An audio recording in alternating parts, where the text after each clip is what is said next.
difference between honesty and authenticity. For example, if you are angry with somebody, you will express directly to that person, I am angry with you. It is honesty, but that is not authenticity.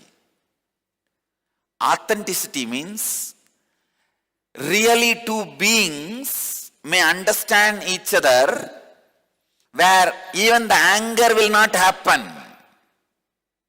Please understand, there is a difference between honesty and authenticity. Honesty is socially good quality. Authenticity is spiritual quality. It is not social good quality. When you say you even pay taxes, you are honest. But don't mistake that honesty into authenticity. Honesty is only the first step, initial step. Authenticity is the spiritual quality. Authenticity means living the spiritual truths authentically. See, a husband lying to the wife, neither there is honesty nor authenticity. Husband telling truth to the wife that he is a womanizer is the honesty but not authenticity. Husband living just as a husband is authenticity. So each person's role, if he or she is completely living, it is authentic. When he is failing and revealing the failure to the other person, it is honesty. Revealing the failure is not living successfully. Understand? It is honest, no doubt, but not authentic. Honesty is not authenticity. Authenticity means living the truth. Are you paying back to the universe? Are you keeping the balance sheet with the universe proper? You may be keeping your balance sheet proper with a country, nation. Are you keeping your balance sheet proper with the cosmos, with the universe? What is the meaning of the word keeping the balance sheet in tune with the cosmos?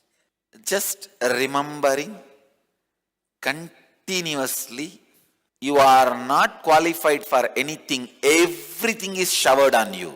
Is what I mean by keeping your balance sheet straight with the cosmos. You don't need to pay anything back. Cosmos does not ask you anything back. Only thing, the attitude, everything is a gift to you, is keeping the balance sheet authentic with the cosmos. You do not know, gratitude is such a powerful ingredient. The moment you add that, honesty becomes authenticity. Honesty is more like a hot love. Authenticity is like a cool stream. Understand? Honesty will always be demanding. I am honest, you be honest. Authenticity will be always flowing. I am flowing, I don't bother about you. Authenticity fills you and others. Honesty burns others and you. Many times I have seen the people who are honest. Within few days or few weeks or few months, they will torture and kill the other person in the name of honesty. God, I tell you, I am afraid of so-called honest people. I love authentic people. Honesty is a foolish substitute to authenticity. There are so many beautiful stories between Radha and Krishna, Sati and Shiva, where Sati was having honesty but not authenticity. Radha was having honesty but not authenticity. When you are caught by honest people, it is like marrying English philosophy teacher. Just by words, she will boil you. This honesty demands or tries to torture the other person.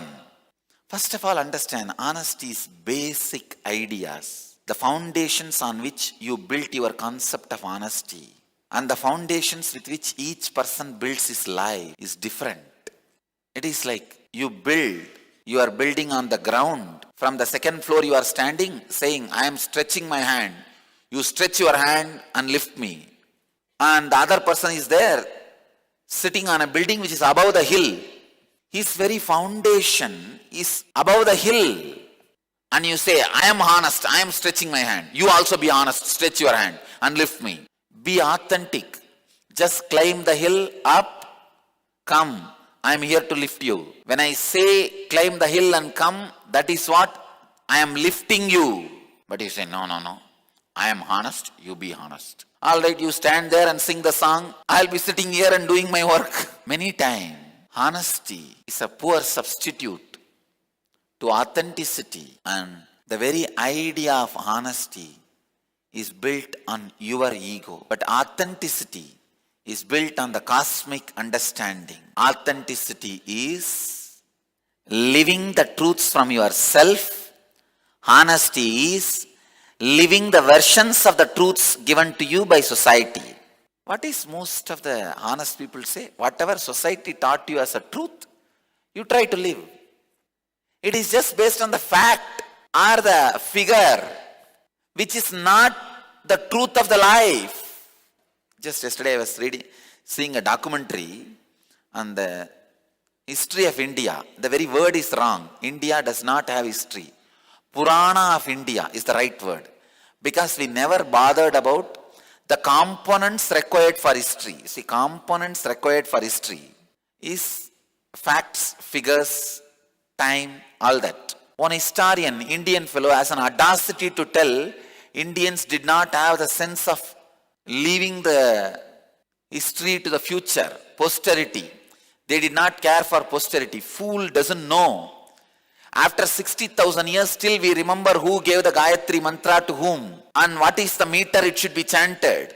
Exactly as it is, untouched. In the whole world, uncorrupted, oldest literature is Vedas. Without any manipulation, pollution, corruption, misrepresentation, morphing, it is there as it is. Then how this guy is saying that Indians did not bother about keeping things for posterity? No, we did, but we did not bother about these facts and figures because that is not our psyche. Our psyche is all about the conscious evolution. See, our purpose of life itself was conscious evolution. So anything which is not necessary for that, we never bothered about it. So we are not the people who are bothered about the facts and figures and numbers. We are the people who are bothered about conscious growth. So anything related to conscious evolution, we have very systematically recorded. Can you imagine the days when there was no TV or radio or any other mass communication system? From Harappa to Rameshwaram, the same Gayatri was getting recited. From the Kailash to Columbu, same Rudram was getting chanted in the same meter, in the same tone, in the same tune. How dare these fellows say that Indians did not have sense about saving things for posterity? We saved what is useful. You save junk, we save whatever is necessary. The fellows who saved too many junk, it is like I have seen in Tiruvannamalai, one mad fellow was there, he will collect all the junk, dirt and keep it with him. Suddenly one day, somehow by mistake he got the power. He got the power and he declares from today only junk should be collected. All currency loses the value, only junk has value. What will happen? That's the same thing is happening. These foolish fellows created foolish history of facts and figures which has no use for the future of the humanity, and they are saying Indians have not collected the history.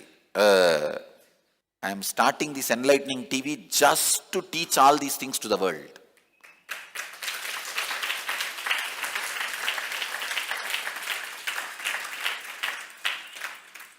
Are from Kedarnath, I don't know how many thousands of meters high from the ground level it is. From Kedarnath to Trigonamalai, From Kedarnath to Trigonamalai, the temples built are in the same proportion. The sounds created are the same meter. The actions performed are in same tune. From Kedarnath to Trincomalee and Dwarka to Dhaka, if it is done with the same tone, tune, even after 60,000 years. And even now we know who revealed the Gayatri Mantra, to whom? Who revealed the Mrityunjaya Mantra, to whom? There is a clear introduction. Vishwamitra Rishi. There is a clear introduction. In which meter it should be chanted, in which chanda it should be chanted. We were working more on authentic stuff, not honest stuff.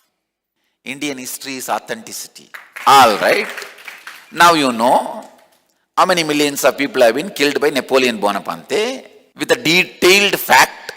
Where, how many, all that. Okay, what is the use? Finally, this only created one more fellow, Hitler, and he thinks his tomb also will be preserved if he kills millions of people, much more than Napoleon. That's where you are heading. Honesty is not authenticity. Whether it is in the individual's life or the country's history or the whole cosmos, honesty is not authenticity. Please understand, Rupesh, you have mistaken honesty to authenticity. Great. Honesty is much better quality than this backstabbing thieves, robbers, no doubt. But that is not the spiritual depth. With honesty, you will have your place, no doubt. But only with authenticity, you will have the divine grace. I always tell people, if you are honest, you will have feet at my place. You will have place at my feet. This is a nice word. You will have your feet at my place. And you will have place at my feet. But if you are authentic, you will have place in my heart. Your heart will have place in me. Understand? There's a big difference between honesty and authenticity. The very foundation on which you build your honesty, the very foundation in which I am living, is totally different. Many people try to get me saying that I am honest, but still I have not received your grace or received you in my life. The very foundation of your honesty is foolishness. So understand, you need to become authentic, not just honesty. But the problem is, the so-called honest fellows will be really arrogant. They will think that is the ultimate. It is very rare people evolve from honesty to authenticity. Blessed are those who evolve from honesty to authenticity. Authenticity means living it, living the truth, non-compromising, non-suffering, and non-bending, courage, and non-violent. Honesty will be more like a hot love, dangerous. I'm telling you. Hot love is always dangerous. The problem is, these honest fellows will say, hey, I am much better than the fellows who are backbiting. Okay, but that does not qualify you to be in the ultimate space, authentic space. I have seen always all these Mathura Bhavas will be stuck with honesty, will never move to authenticity. Matru Bhava means seeing as a mother, seeing the ultimate as mother, will straight move to authenticity. And Dasa Bhava will straight move to authenticity. But this Sakha Bhava and Mathura Bhava will always be stuck with honesty, will never move to authenticity. That is why this Sakha Bhava and Mathura Bhava, I am afraid of them. These fellows are burning torch. The problem is they will not only burn you, sometimes they will burn themselves. Sakha Bhava and Mathura Bhava, big danger. These guys will be honest but never authentic.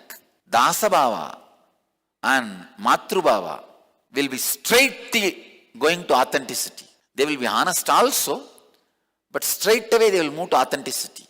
Honesty is better than dishonesty, hypocrisy, no doubt.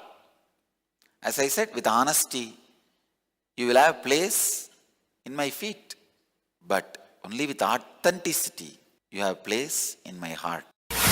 The translation, he whose every enterprise is without fancy for the object of desire, and whose action is consumed by the fire of consciousness, is called as the wise man by the wise. Wow. Bhagavan is using a very beautiful word. Tamaha panditam bhutaha. Even the wise people call him as wise man. That is a very difficult thing. You can get the Brahma Rishi title from anybody, not from a person like Vasishta. You can get all these foolish things, Nobel Prize, these, that, everywhere. But not the title, Jagadguru. All right, you try to get the Nobel Prize when there is no pal. By the time you run and get the Nobel Prize, no pal. No pal means no teeth. Your life is over. You only reach the Nobel zone instead of Nobel zone. Bhagavan is very beautifully putting, even the wise call you as wise. Let's enter into the verse. As I said, that 18th verse, of is attached to this verse, 19th verse. Sometime Bhagavan was speaking so fast, he need to use 1.5 verses to convey some idea. In this he is doing the same thing. The 18th verse is expressing two truths, two sacred secrets. One, when you understand all your actions are just natural expressions of your balanced or imbalanced hormones. Please understand, if you are experiencing anxiety, that is because some problem in your navel center. If you are experiencing fear, insecurity, that is because of adrenaline release. If you are experiencing extraordinary depression, that is because some problems in the heart center. Actually, just if your pulse rate can be altered, you can be put into depression or got out of depression. Just the pulse rate and the blood pressure, nothing else. Wrong combination of pulse rate and blood pressure is a depression. Just that is balanced, immediately you will be out of depression. Every action or the emotion which makes motion in you. See, energy which creates motion in you is emotion. Any emotion in you is just hormonal imbalance, chemical imbalance in your body. Please understand, even the peace you experience through the pranayama is chemical balancing in your body. That is not permanent. You need to know, the peace or the silence you experience in your body through pranayama or kumbhaga, any action is again only balancing of chemicals. That is also not the ultimate. That is only, see, you imbalanced it by wrong actions. By right action I am balancing it. But that is not ultimate enlightenment. Only by the actionless action, which is unclutching, leads to authentic, permanent, ultimate transformation. So first thing you need to know, all the actions is just hormonal imbalance, the chemical imbalance in the body. This will liberate you from all the karmas. That is the first sacred secret Bhagavan is revealing in the 18th verse. The second sacred secret, in the inaction, understand, you become the center of all the actions of the universe. In the generator, there is one part of the generator running in high speed. There will be another one part of the generator static in the center. But the static part is the center of all the action. Everything generated. Little bit of my mechanical engineering knowledge is coming to help. Very rarely I quote mechanical engineering. Same way, When you understand the static part in you as you become center of all the actions of cosmos. Very beautifully Bhagavan says, Sayukta Krishna Karma Krita. He becomes the performer of all actions. And he says, he is the man of contemplation among men. Means he becomes man among men. He becomes yogi among rogis and bogis. Human beings are only three categories.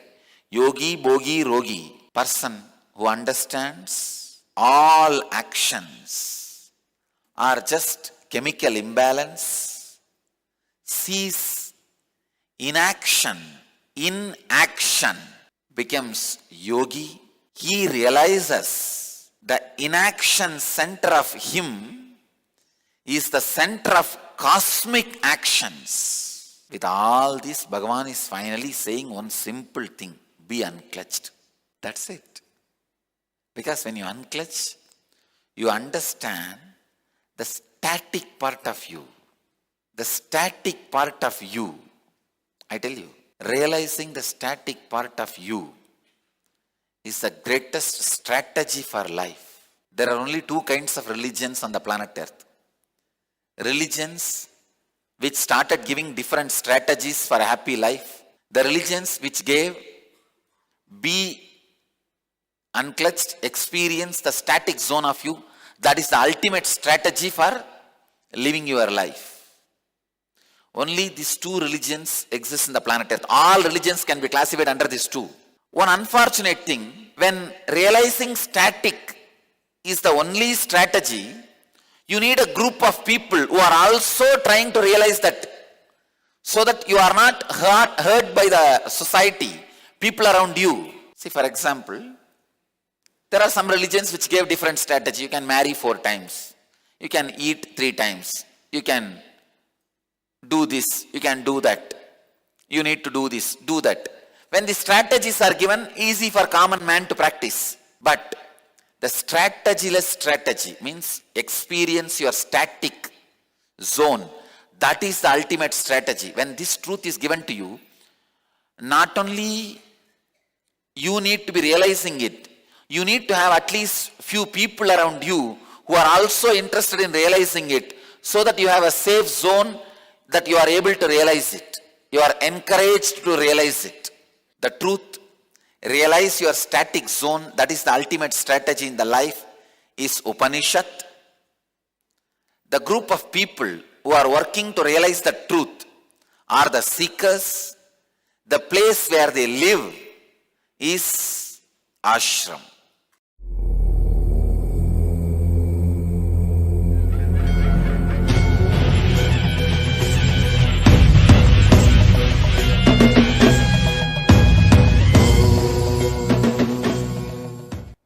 Sadashivasamarambam Jnana Sambandhacharya Madhyamam Asmadacharya Paryantam Vande Guru Paramparam.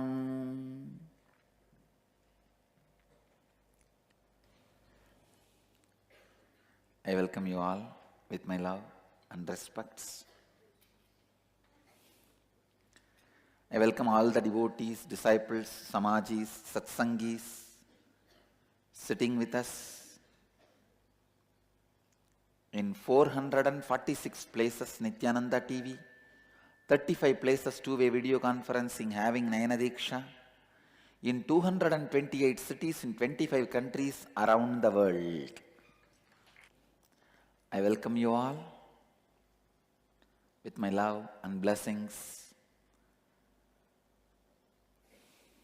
Cities sitting with us in two-way video conferencing having Nayana Diksha, Dakota Dunes, Vancouver Puri, Ohio Prayag, Seattle Chidambaram, Los Angeles Arunachalam, Dubai, Tiruvannamalai, Oklahoma, Hyderabad Bahyanagaram, Toronto, Kailasam, San Jose, Madurai, Austin, Sydney, Australia, North Hollywood, California, Hong Kong, Adayaru, Chennai, Johor, Malaysia, Oman, Sivagangai, Bangalore, Nithyananda Vidyalaya, Laspet, Pondicherry, Sripuram, Chennai, Chicago Loop, Alwarpet, Malaysia, New York, Varanasi, Singapore, Singapuram, Guadalupe, Rameshwaram, Charlotte, Srisailam, St. Julian, France, Bangalore, Marathahalli, St. Louis, Tirumala, Edgewater, New Jersey, Louisville, Kentucky, Malleshwaram, Atlanta, Ujjaini, New Zealand, Adi Arunachalam. I welcome all of you with my love and blessings. Today, Nirahara Samyama, third level, second day. And beautifully, as per my Anyakara, Brahmanyam Bahuputradam is happening.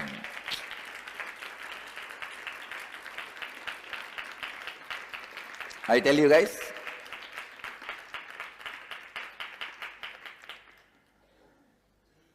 this is the greatest blessing you guys can give for me. Evolving to my Anyakara. Really. See, even if you don't evolve, I have no other way. I have committed with you guys. I have to take the responsibility for your inauthenticity, and we will have to pull along. Neither you are going to leave me, nor I am going to leave you. We will pull along for years and janmas, and I won't leave. But you guys have blessed me without the need for pulling along. Really? So beautifully. The whole ashram is evolving to the new tattva, to all the new tattvas, 4 tattvas. Integrity, authenticity, responsibility, and enriching. Yesterday, I was meditating. I realized the whole Rig Veda stands for integrity. Whole Yajurveda stands for authenticity. The Kathopanishad is in Yajurveda. Shraddha. Whole Yajurveda stands for authenticity. Whole Samaveda stands for responsibility. And whole Atharva Veda stands for enriching.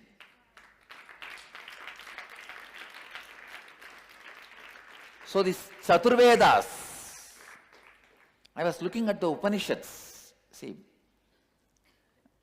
I wanted to embed Upanishads in golden letters, and display it in our temple.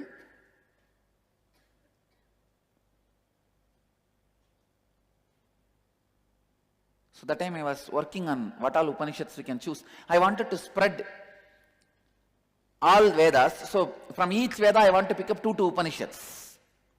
Well-known, authentic, ancient Upanishads. Not recent ones. There are some recent ones also.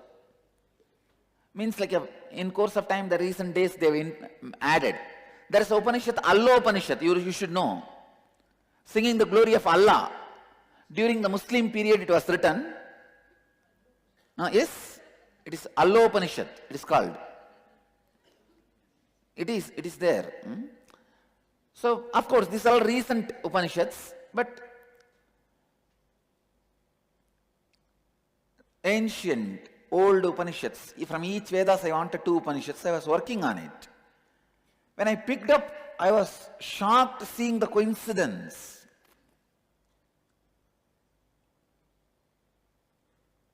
The whole Isavasya Upanishad is integrity.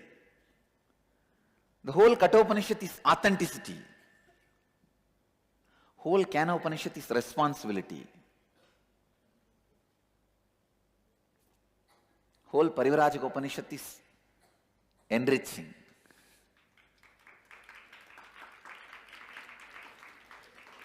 I'm still working. I'll come up with more and more details and references. I was wondering how to make deities for all these 4 Vedas. Now because each Vedas represent each Veda, we will have the same Vedas deities. Deities of those Vedas.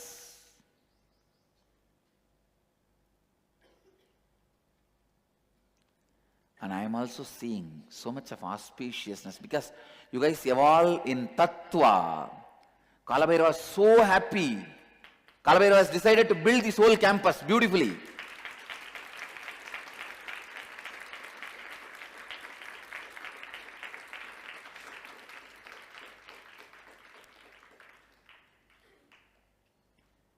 And make this campus alive, living.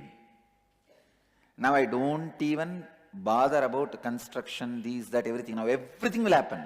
Because building human beings is the basic need, which is happening now.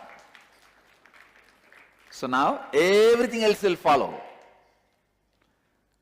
All the materials will become building. We were literally having materials, outside stone and inside stones. When the inside stones became temple, outside stones will become temple. You see, we have a material for 10 temples. Do you guys know? How many lakh stones we have? 3 lakh stones we have. 1,000 pillars we have. And how many thousand square feet flooring stones you have? Around 50,000 square feet? Easily. 50,000 square feet stone flooring we have. It has not become temple. Why? Because human beings have not. You guys were also still now raw material. When you become the product, that also will become the product. I can see Kalabhairava is doing it. It is not Vastu problem, it is Vastu problem. It is not the problem of Shani. It is the problem of you allowing the Shani to influence you. Cooperating with Shani instead of realizing and completing with Shani.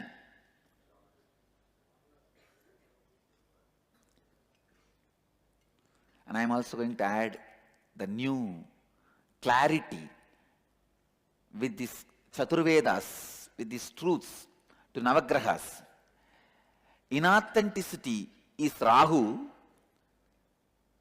Covering the inauthenticity, inside you is Shani.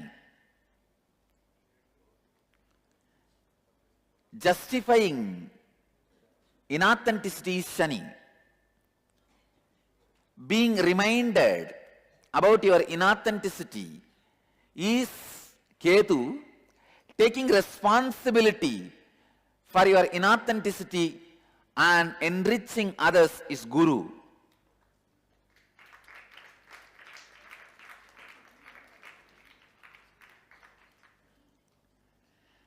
Aligning yourself with integrity and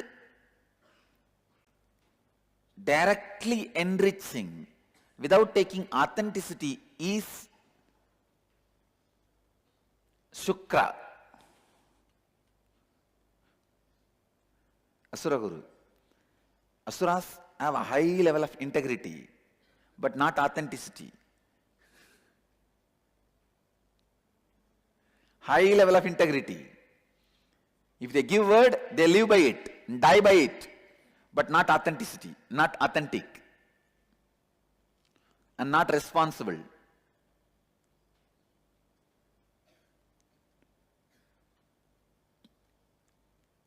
I'll help you guys to understand all the grahas also with this Chaturveda. Come on, let's enter into today's satsang. In the integrity, there will be 2 doors, 2 route. Entrance to authenticity and it's okay. With entrance to authenticity, you enter the ultimate. If you just take the road, it's okay. You enter into hell.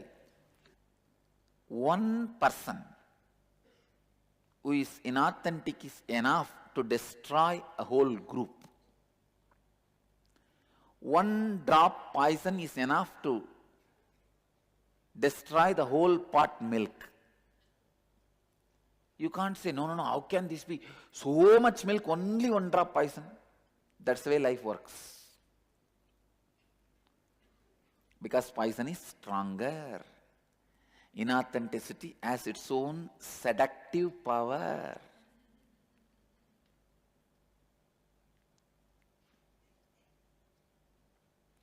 Just like your fantasies you create, seeing the porno, pulls the external women or men, or pushes you towards the external woman or men. It's okay, cute feeling which you carry inside pushes you towards inauthenticity. What is that which pulls you towards external woman? The fantasies you carry inside. What is that which pulls you towards external man? The fantasies you carry inside you. Same way, the concept you carry inside, it's okay.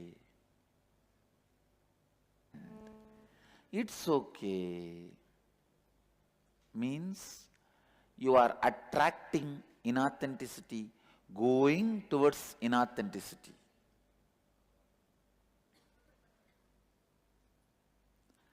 The collective it's okay awakened at that time. When the collective it's okay wakes up,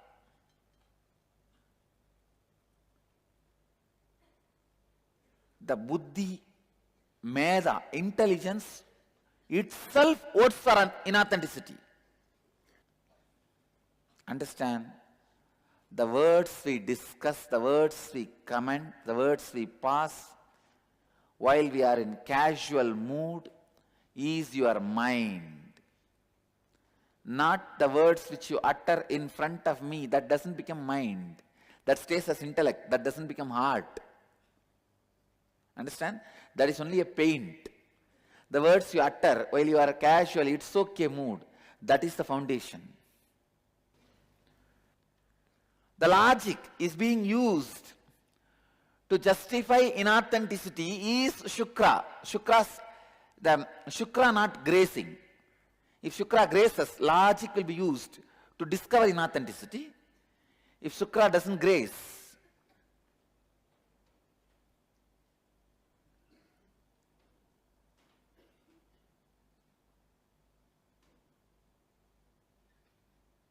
sometimes if Shukra is engaged by Buddha, some other forces, or is busy with Surya,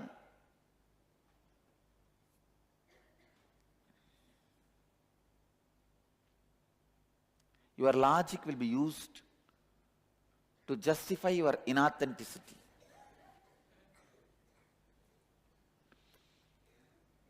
But unfortunately, the whole thing has happened in unconsciousness. Mahadeva knows now the unconsciousness of the cosmos is getting poisoned. He wakes up. He takes the responsibility for the inauthenticity. He pulls out that poison from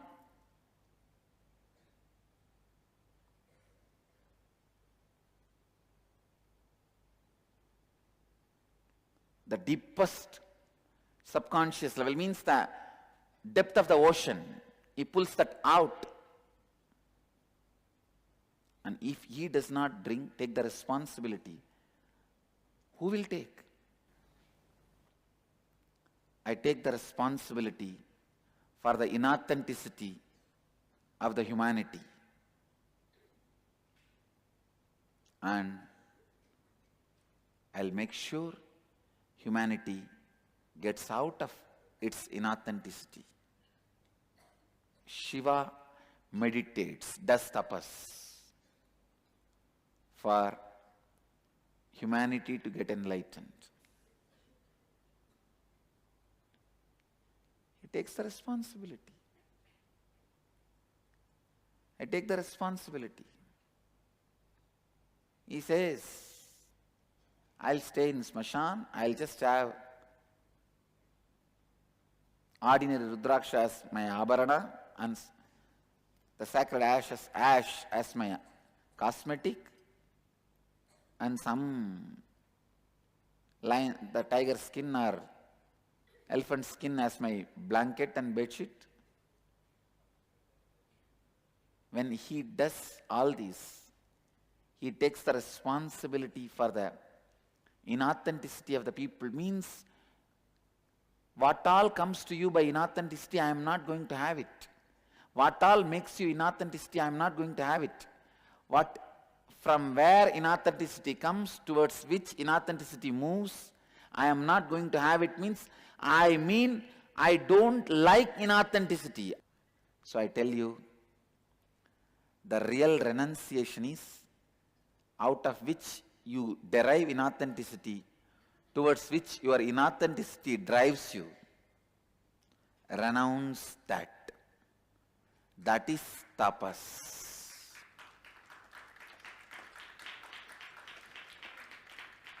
Renunciation means out of which inauthenticity is derived, towards which inauthenticity drives you. Renounce that.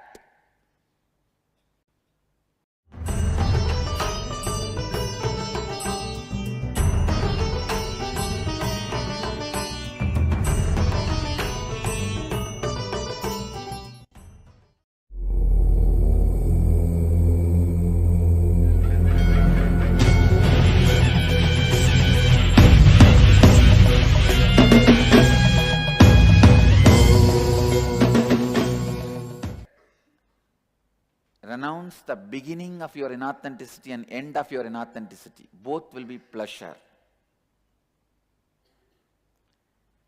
It is out of the pleasure memories inauthenticity arises. It is towards the pleasure inauthenticity drives. Memory to pleasure is the journey of inauthenticity. What is the length of inauthenticity? Pleasure memory to pleasure is the length of inauthenticity. If you renounce both the ends, inauthenticity will shrink and disappear. Understand?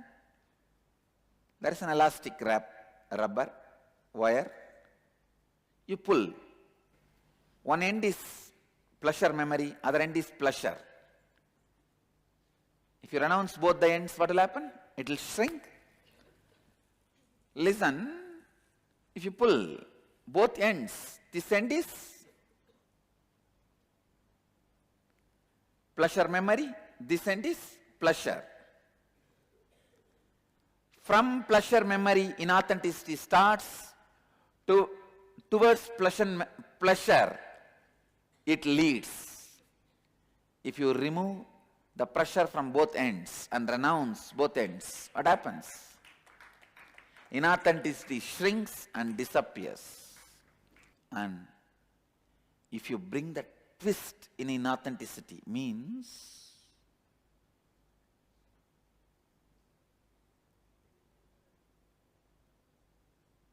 try to authenticate your inauthenticity, try to hide your inauthenticity by justifications.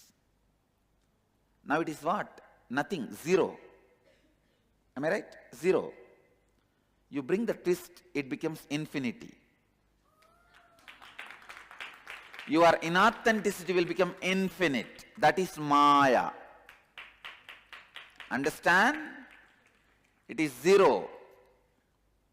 When you bring a twist in the inauthenticity, it becomes infinity. Am I right? Now it's a symbol of infinity. So Maya is anadi when it is twisted by the justification.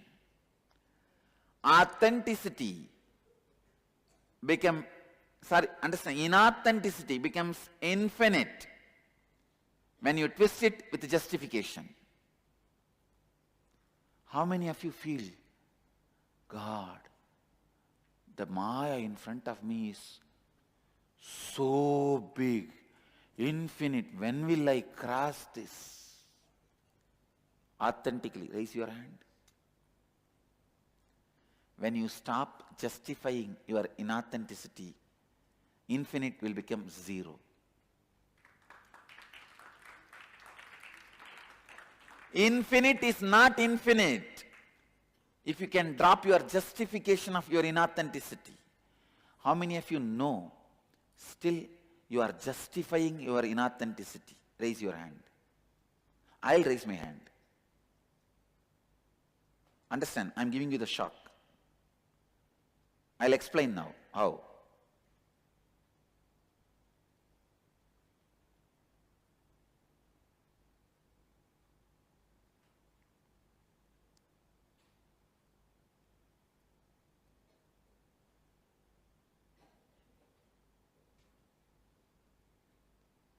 How many of you authentically, with integrity, justify? Please tell me. With authenticity and integrity, declare. How many of you really still justify your inauthenticities? Raise your hand. So for all of you, Maya is infinite. Just now I made a statement. I also do the same. With only one small twist, I know any moment I can remove this twist. The identity which I am showing as an incarnationhood is a twist with which I have to play for you to understand the twist. The body I am carrying is not infinite. The being I am projecting to you is not infinite. The being I feel is infinite. The being I am projecting to you is not infinite. That is what I mean. Even this form is not ultimate. When you come near, see, this rubber band looks now infinite. This is not infinite. What for it is shown like infinite? When you come near, this infinite will be shown to you, and the signs will be shown to you how to make this a zero again. When you end from my one end of listening to my words, the infinite will be shown. When you travel towards me, the zero will be shown. By then you will know the signs of moving from infinite to zero. That is what Krishna means when he says, if you know me, you will be liberated. If you know my zero, you will become zero. Are you listening?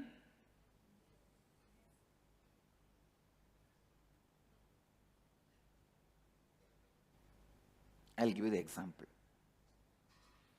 Yesterday I declared a statement. Jnana Sambandha does not talk about any food, about any food item. Jnana Sambandha gave me a darshan and told me, I do not have a food pattern, so I never sang anything of food pattern in me, in my verses. I declared that.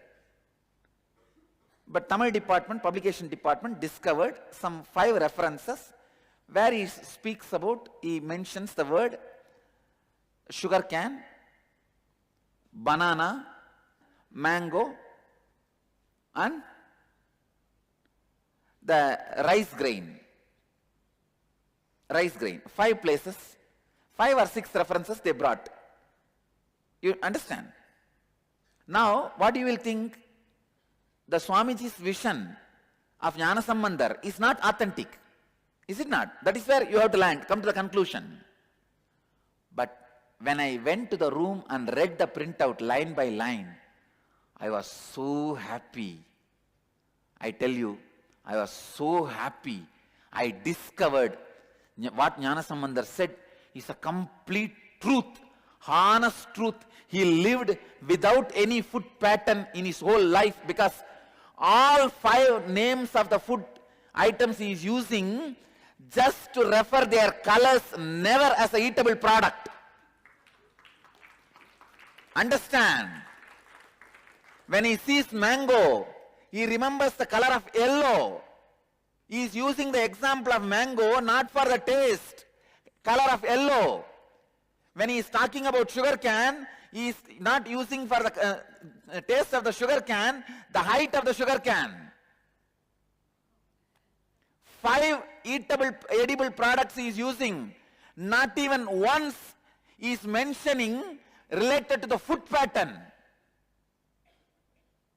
Do you understand?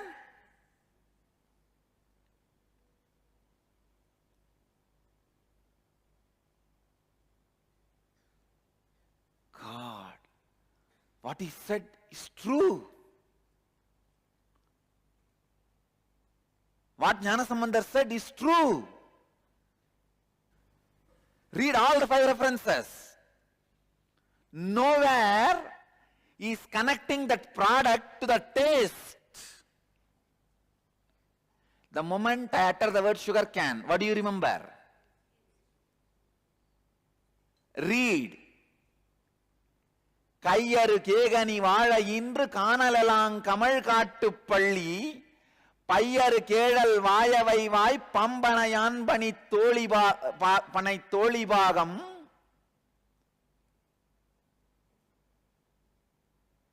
He is not using the banana with a taste. Please understand what he is telling. கையறு கேகனி வாழ இன்று காணலலாம் கமழ் Kattupalli means when you cut the banana, whether after it ripes or the tree, it doesn't die, it goes on multiplying, becomes a forest. So the banana is not referred here as the edible. It is referred here to the point of expansion. பையறு கேயழல் வாயவை வாய்ப்பம்பனை.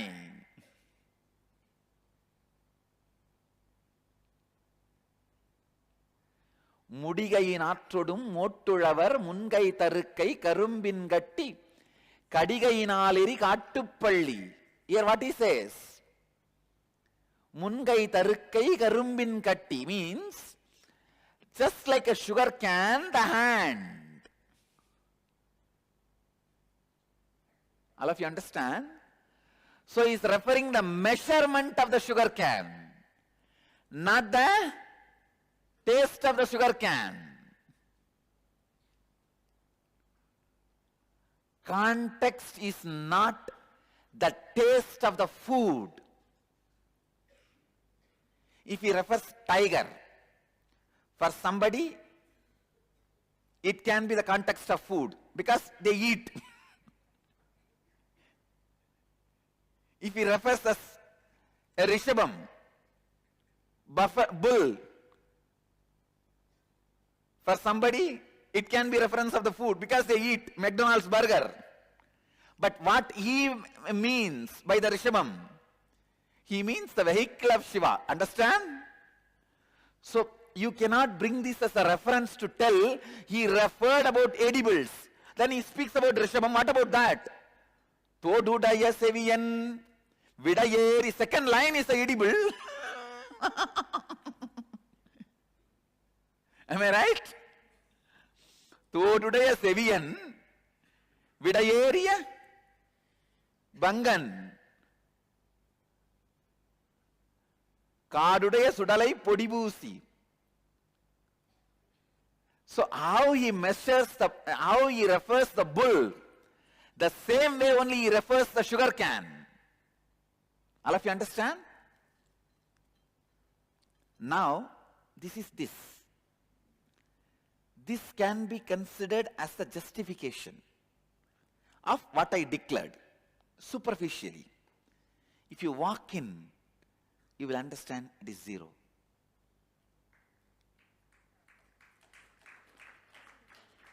When you walk into me by listening, you will understand the authenticity of the declaration yesterday happened. Yesterday I did not tell this in the satsang. Yesterday I only told in the satsang. I referred throughout 4,000 songs. There is no reference about the food. That's what I made a statement yesterday. Am I right? But today what is statement I made? Jnana Sambandhar gave me darshan and told me. Actually, honestly, I have not read all the 4,000 verses. Even if I have started preparing whole night, can I go through all the 4,000 verses?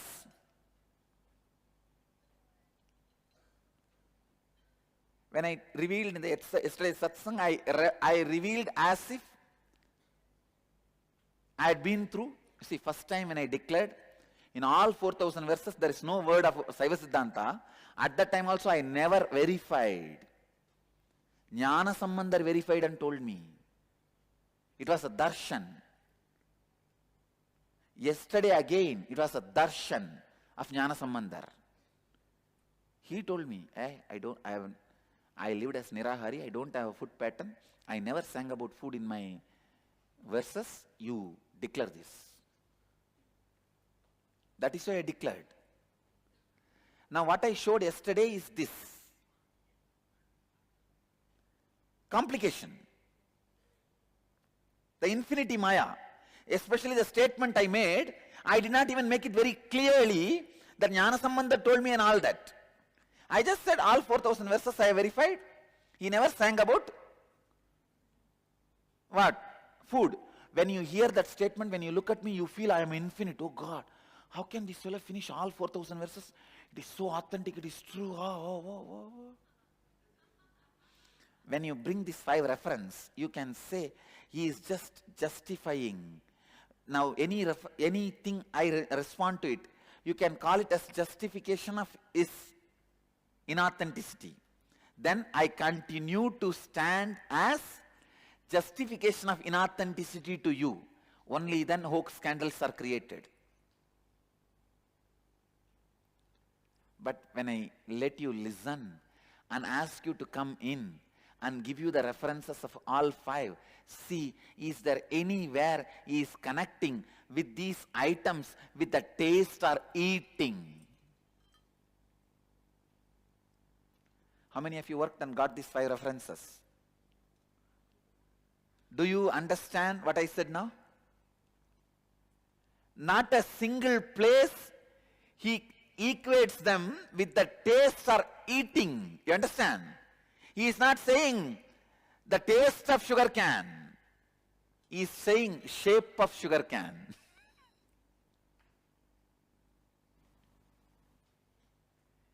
In every reference, I only see all other things related to the food.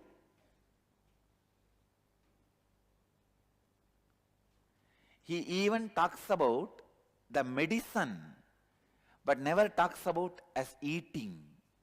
In Hindu tradition, Sukha is medicine. Especially Tamil Nadu. Sukha is a medicine.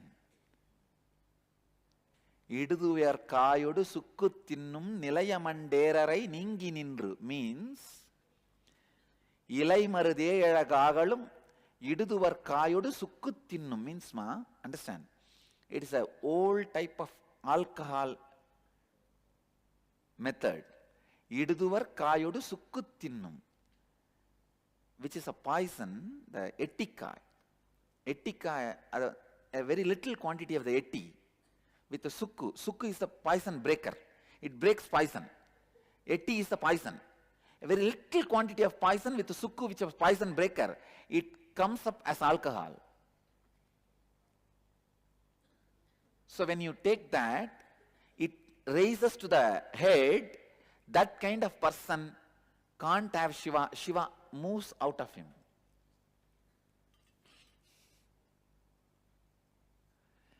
So, even here, he does not refer food, he refers about medicine.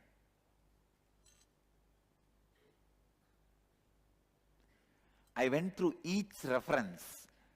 I just felt, oh Mahadeva, you came. Every reference strengthened my trust towards the experience, authenticated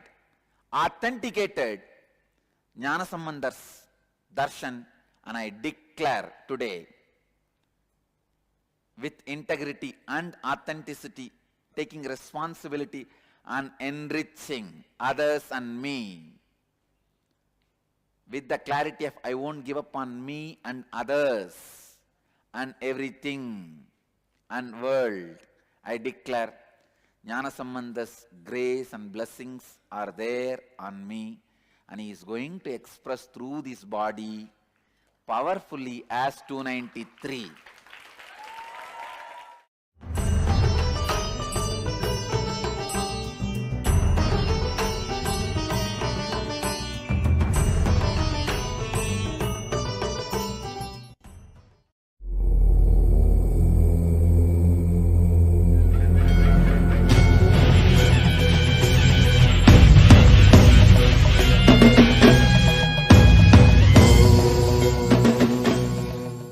What is needed to become an incarnation, you know? Tremendous courage to trust the authentic visions and darshans and the metaphysical experiences happening in you. Yesterday when Jnanasambandar gave me the darshan, it was a second momentary thing. I should have the tremendous courage to go behind it. I could have thought, no, let me refer and then I will come and declare tomorrow. It won't work. Declare now. He has said it, done. Put yourself, taking the responsibility of the risk of proof of this experience.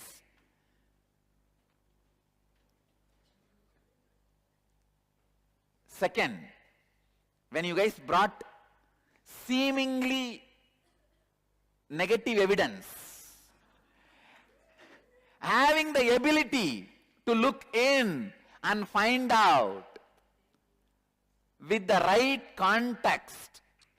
Yes, he is uttering the word about edible, but what way? He does not have pattern.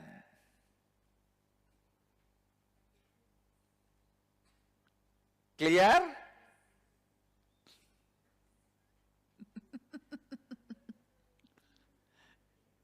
Clarity, ability, strength to have the patience, not giving up and approaching it with the right context, even if the negative evidences are brought.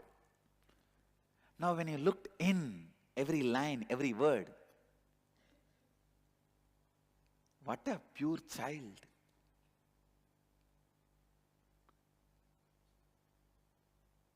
There are some more references today I received. I now itself declare all those references will not have the foot pattern meaning.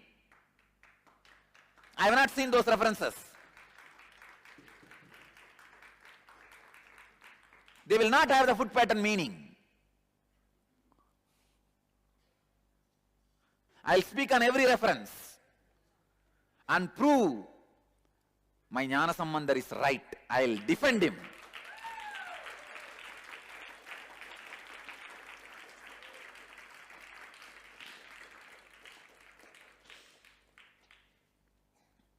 Get any number of references.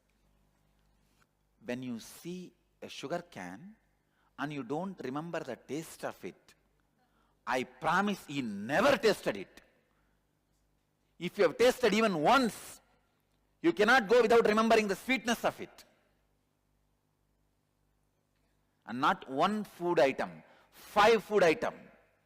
He is born and brought up in Tanjore, which is filled with banana, rice and sugar paddies. and mango. And not a single item is referring with a taste. Even mango is referring to color.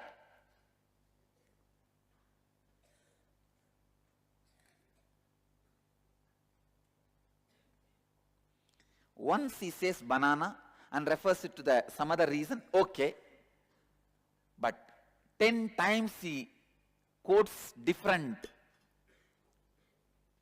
products. See, it is not that in his time everybody was not eating.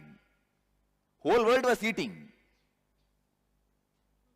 He is not saying the taste of any food. Don't eat. Maybe the instruction.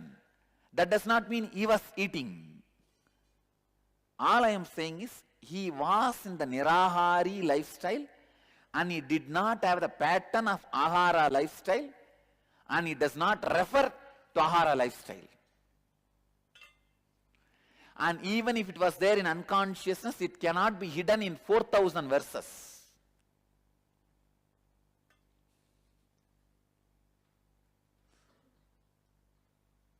Get all the references, more and more. Let me tell you.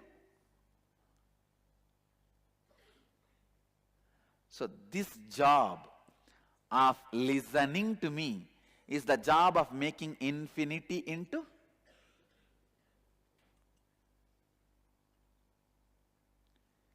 either you can take my words now as a justification of my inauthenticity or leading you to authenticity.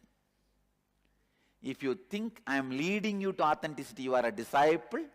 If you think I am justifying the inauthenticity, you are a detractor.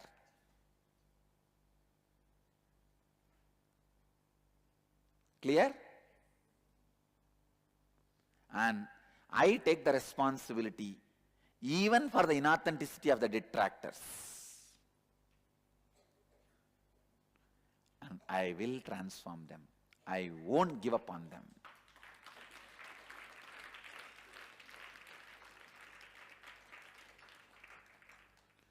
Clear now? Do you want to show any other references came? I'll see all of them and then expand on further.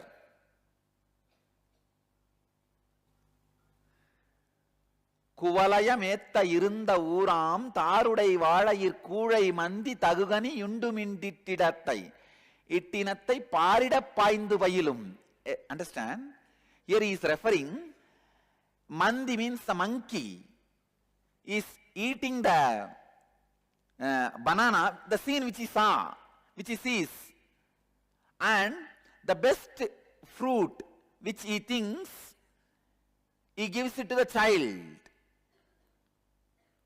Understand? Here again it is only a scene he is seen. A monkey takes one fruit and eats banana and throws. He takes another one, eats. Then he gives it to the child. What he thinks as good, he gives it to child. Same way, what you think as good, you give it to me.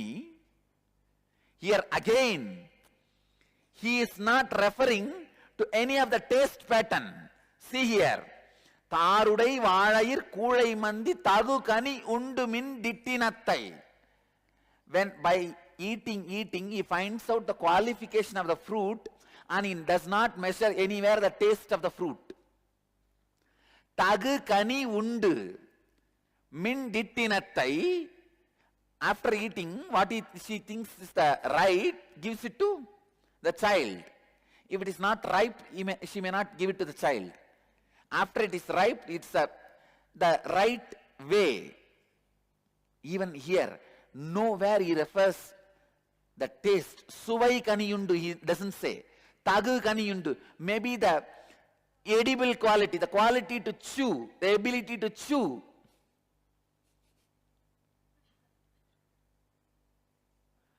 If he says, Suvai kaniyundu,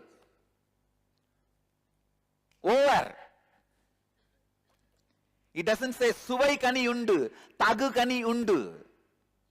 Means that monkey chews the fruit and choose the banana and sees whether the bananas is chewable. And then whatever is chewable, gives it to the child. These are all the scene you would have seen while he was walking through the paddy fields, going to place. Even here, it does not refer as of the taste of the food. Understand? Come on, get next. See, it says, Tarudai Kudayar. Tarudai Valayil means the whole bunch of the banana. The monkey puts the mouth, and whatever is qualified for the child to eat, it gives. It just describes the scene. He is not saying whatever is tasty he is giving to the child. Even there he is not referring the taste. Next. தேனார்ந்தெழு கதலிக்கணியுண்பான் திகழ்மந்தி மேனோக்கி நின்றிறங்கும் பொழில் வேணுபுரம் அதுவே. Understand? Here, he refers the expression of the monkey when he eats something and it shows very clearly he has never tasted the food. See, when a monkey eats certain things and how he looks. Even here, he is not saying how he feels in the tongue, how he looks. So he doesn't know how he feels in the tongue. Understand? தேனார்ந்தெழு கதலிக்கனி உண்பான் திகழ்மந்தி மேனோக்கி நின்றிறங்கும். The joy which is expressed in the eyes of the monkey which has eaten the fruit. He would have seen the monkey eating the fruit, and after that joy, with joy, standing and gazing. So even now, he does not understand what the monkey feels in the tongue. He only understands what the monkey is showing in the eyes.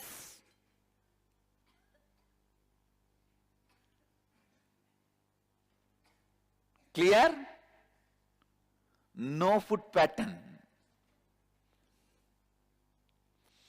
When you see a monkey eating a fruit, you will only remember first the taste it will feel in its tongue. Am I right?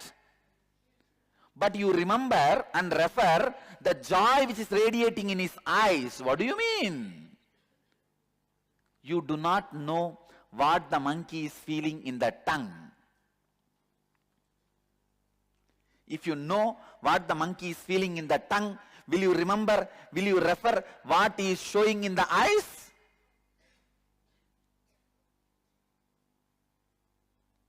Now tell me, all you guys tell me logically. He says, when a monkey eats a banana, and how he just gazes, மேனோக்கி நின்று இறங்கும் பொழில். How he gazes.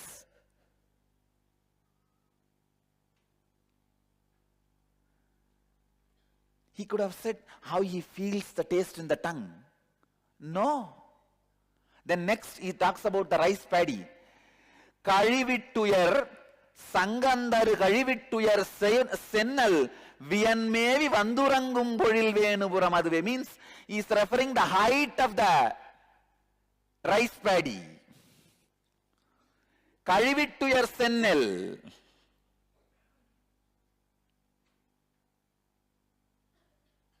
Understand? He is not referring to the taste of the rice grain.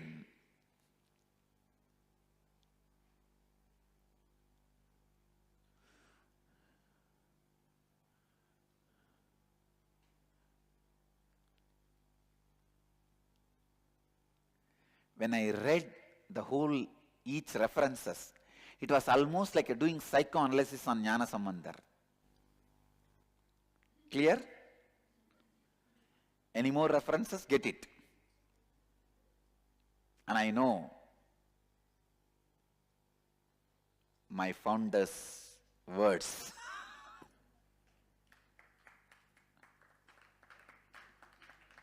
Are true.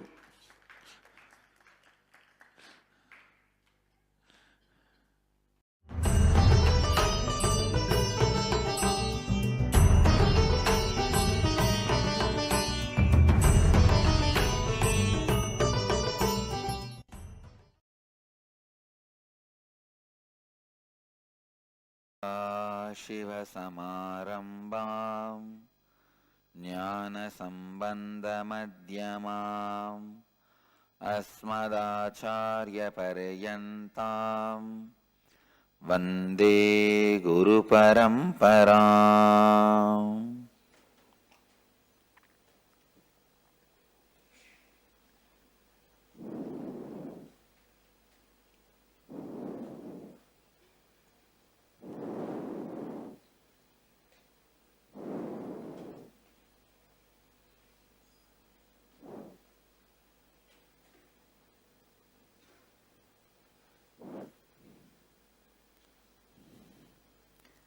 I welcome you all with my love and respects. I welcome all the devotees, disciples, samajis, satsangis sitting with us around the world at this moment in 481 places through Nithyananda TV, 31 places two-way video conferencing, having Nayanadiksha in 90 cities and 21 countries around the world as per the statistics. Cities sitting with us in two-way video conferencing: San Jose, Madurai, Toronto, Kailasam, Phoenix, Kanchipuram, Guadalupe, Rameshwaram, Ohio, Prayag, Seattle, Chidambaram, Adayar, Chennai, Nithyananda Nagar, Tiruvannamalai, Ohio Center, Oklahoma, Somanatham, Sharjah, Los Angeles, Arunachalam, Alvarpet, Chennai, Nithyananda Nagar, Hyderabad, Dubai, Tirukkovilur, Hong Kong, Sirgali, Hyderabad, Sri, Nithyananda Vidyalaya, Bangalore and Delta, Canada, Vancouver, Puri, Singapore, Singapuram, London, Kasi, Charlotte, Srisailam, Paris, Kalighat, New York, Varanasi, Dakota Dunes, Bangalore, Marattahalli, Bangalore Electronic City, Priyankananda, Malaysia, Oman, Sivagangai, Shah Alam, Malaysia. I welcome all of you with my love and blessings.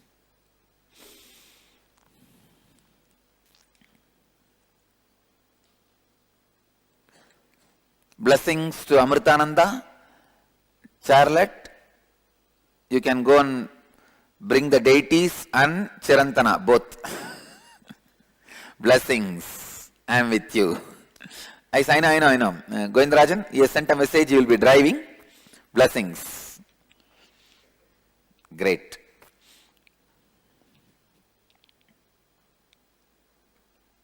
Govindrajan, tell Chirantana, she gave me a book, Guru Charitra.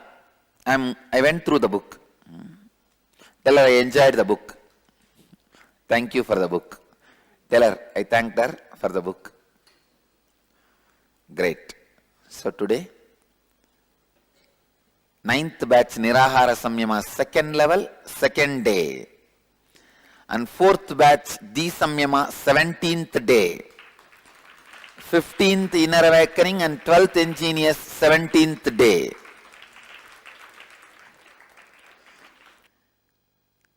See, along with the Nithyananda Sangha, I constantly wanted to promote everything related to Indian tradition. Everything. Our way of dance, our song, our way of singing, our way of cooking.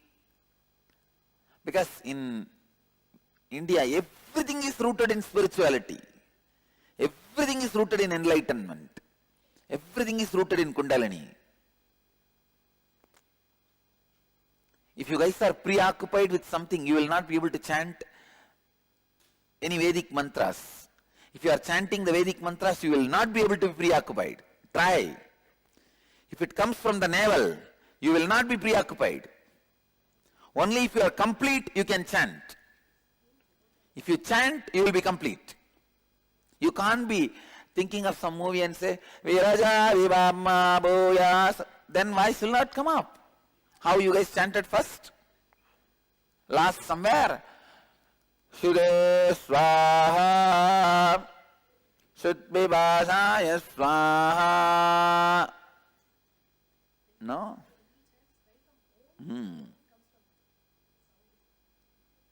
So when you are chanting, you can't be preoccupied. So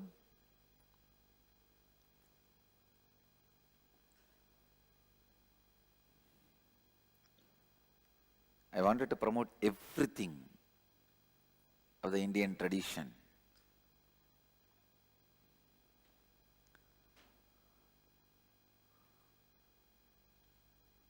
In Bidadi, I wanted a school for teaching Indian dances.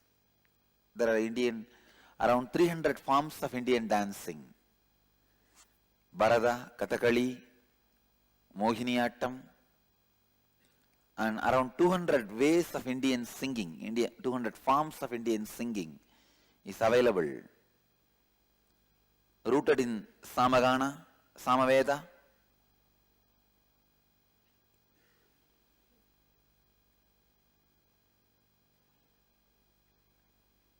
This is one of my Anyakara for Bidadi campus. Pitatishwari, note down.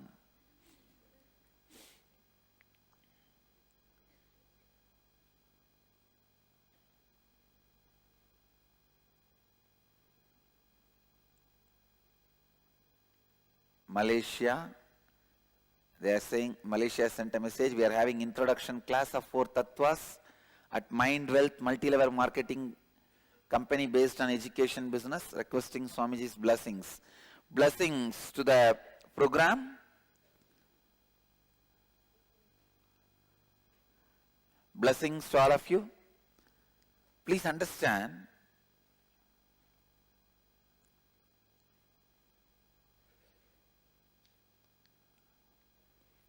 when you live these 4 tattvas, first thing, when you live these 4 principles of integrity, authenticity, responsibility and enriching, first of all, your inner space, so much of energy you will unearth, get it out. I can see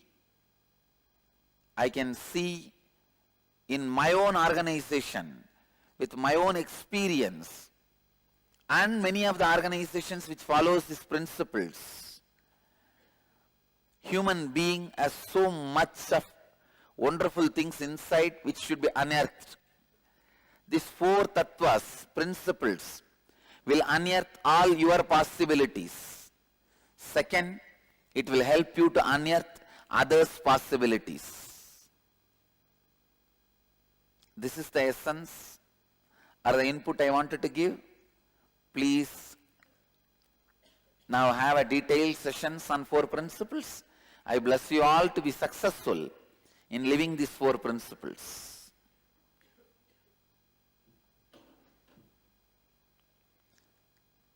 Mary Claire, I also wanted to tell you this. When I saw your mail that you are saying that to illustrate that, I also posted the pictures of the beautiful house and the life I am going to leave behind when taking sannyas. Mary Claire, I sincerely request you, if you still think anything beautiful is there in your life, please enjoy that. Complete it. Do not come to take sannyas without completely enjoying it or without completing it. My request is, because you are writing, not that I am attached to these materialistic things, but to show to the Sangha that many people will be doing just as I am. No.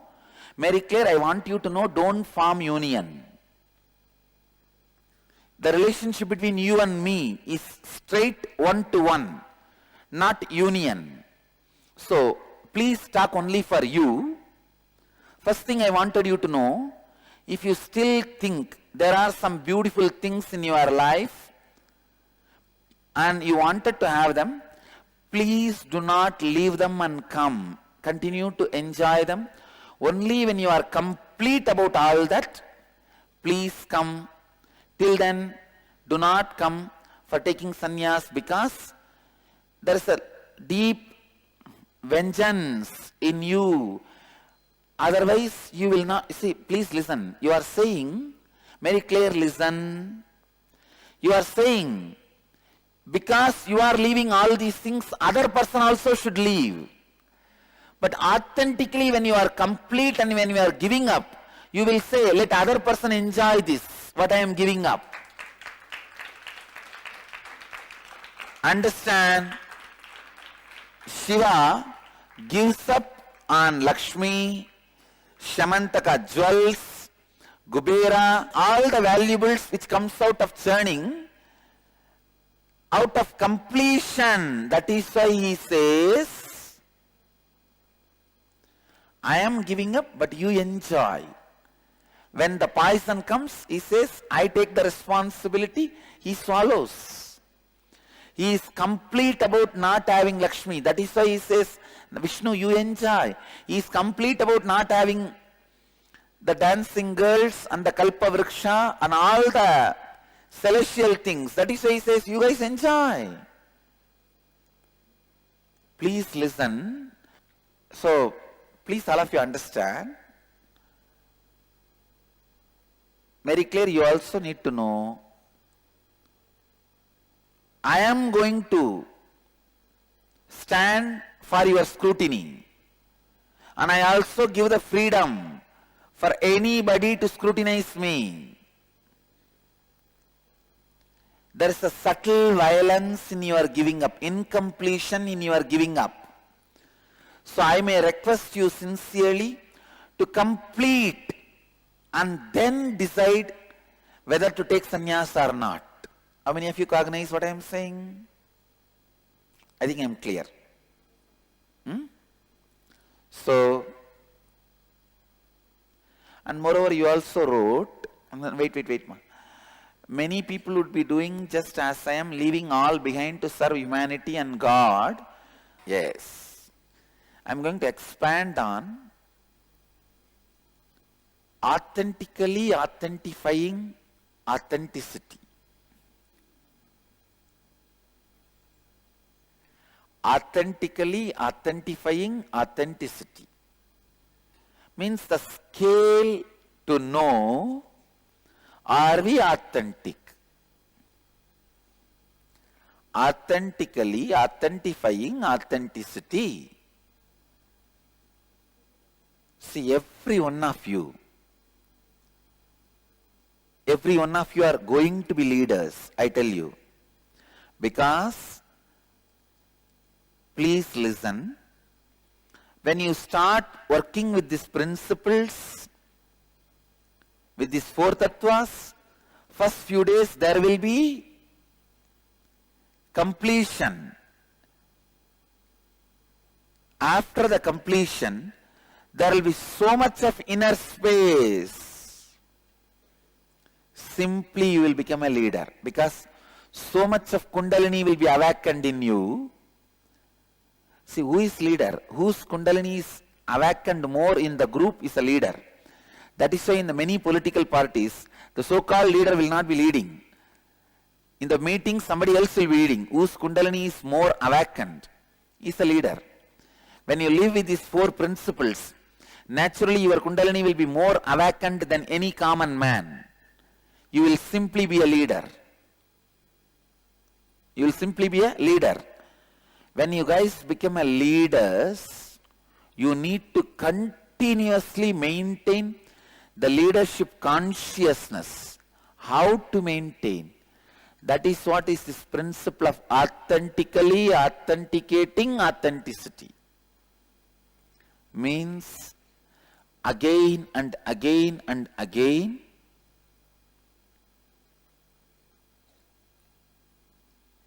bringing yourself out of powerless moods. Listen, whenever you are powerless, feeling very agitated, uncomfortable,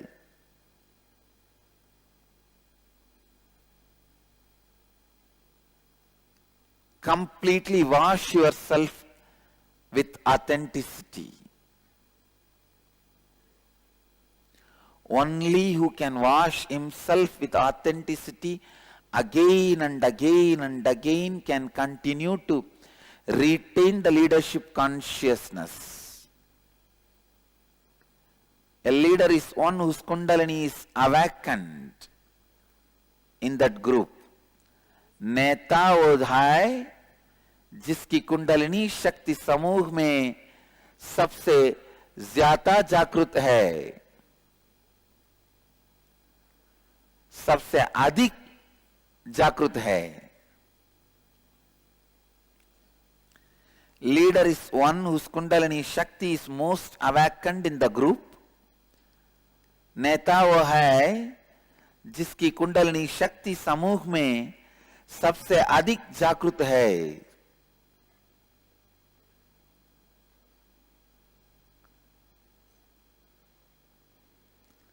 When you are constantly retaining your authenticity authentically, only then you continue to remain in the consciousness of a leader,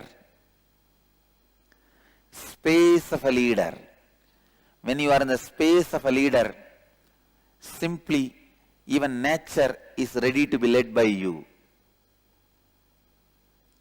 When you are in integrity and authenticity, nature listens to you. Nature listens to you. See, constantly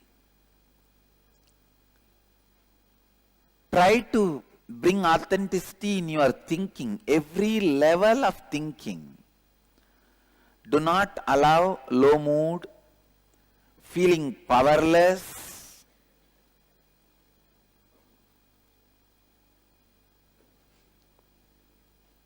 If you are feeling powerless and low mood,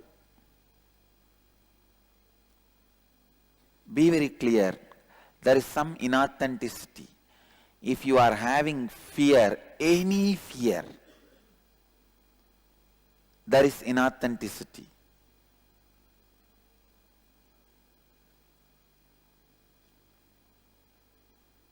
Even if you have the fear, you may miss me, or I may leave you, or you may leave me, or anything. There is inauthenticity.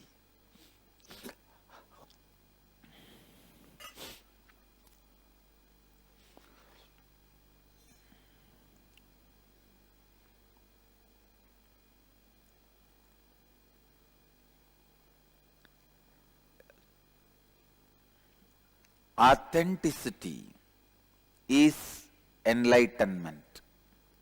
Shraddhavan lapate jnanam. Person with authenticity achieves enlightenment. Authenticity is a self-complete technique from beginning to end.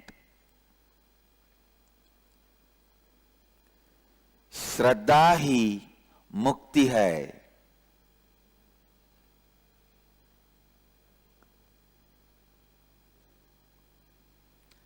जब आप नेता के स्थिति में होते हैं,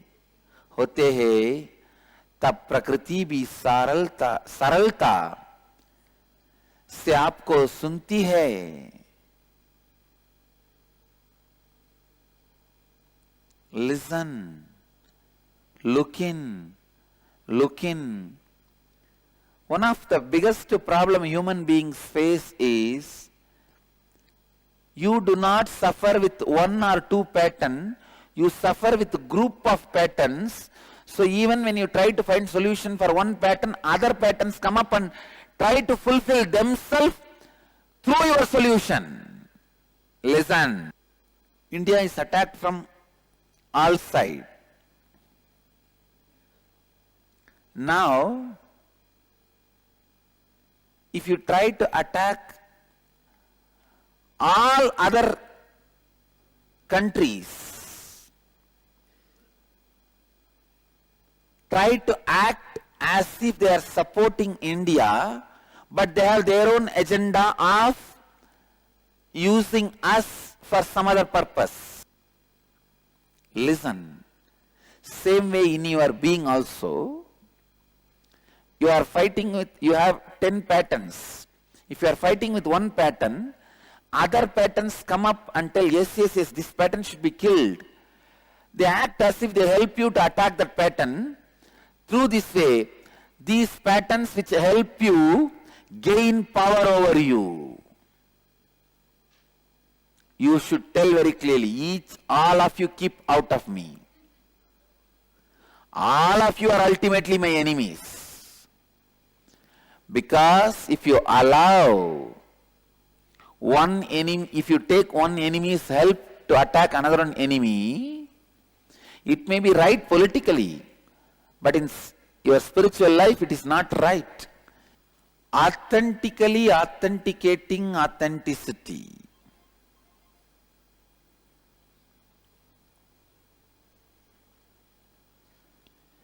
Again and again saying,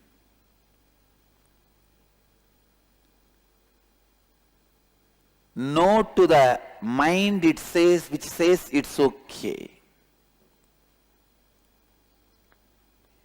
Again and again not allowing the powerlessness to engulf you. Powerlessness to engulf you.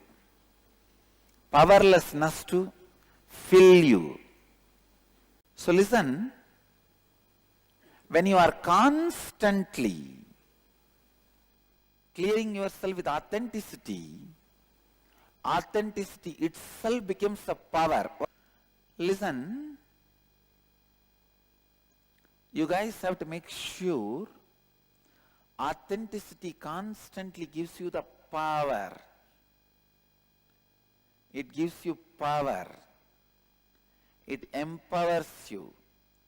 Constantly gets you out of the space of powerlessness.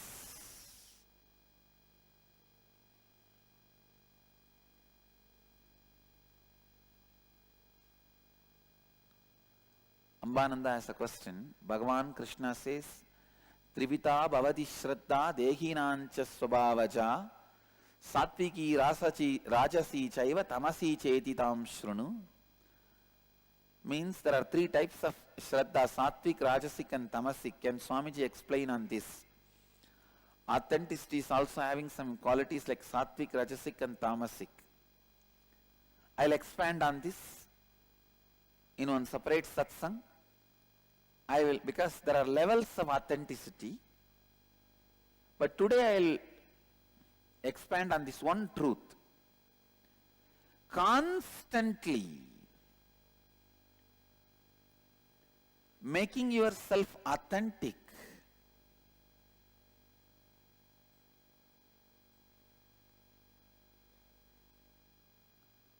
constantly bringing yourself back to authenticity raises the level of your authenticity. Raises the level of your authenticity.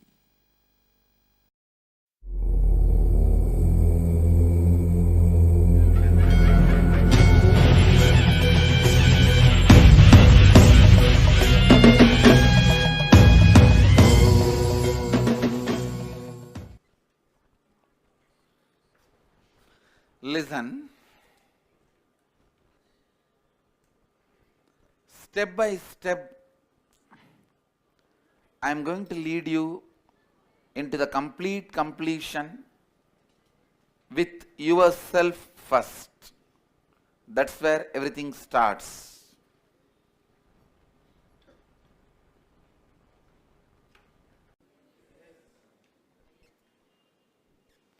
And how you project you to others.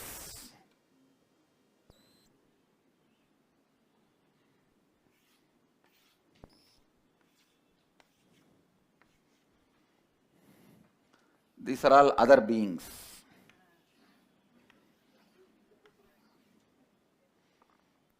You can name your father, mother, brother, spouse, children, whatever you want. How you project you to others, outer image.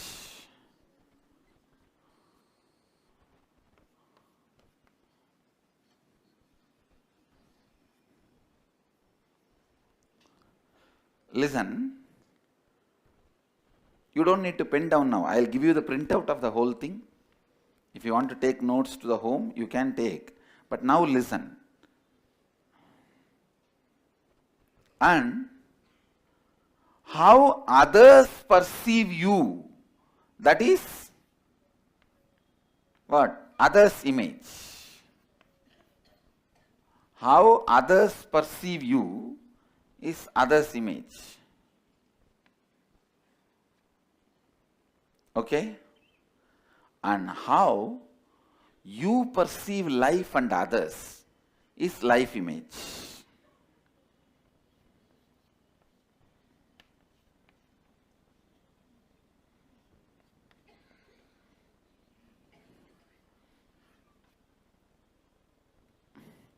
How many of you are able to understand these 4 words?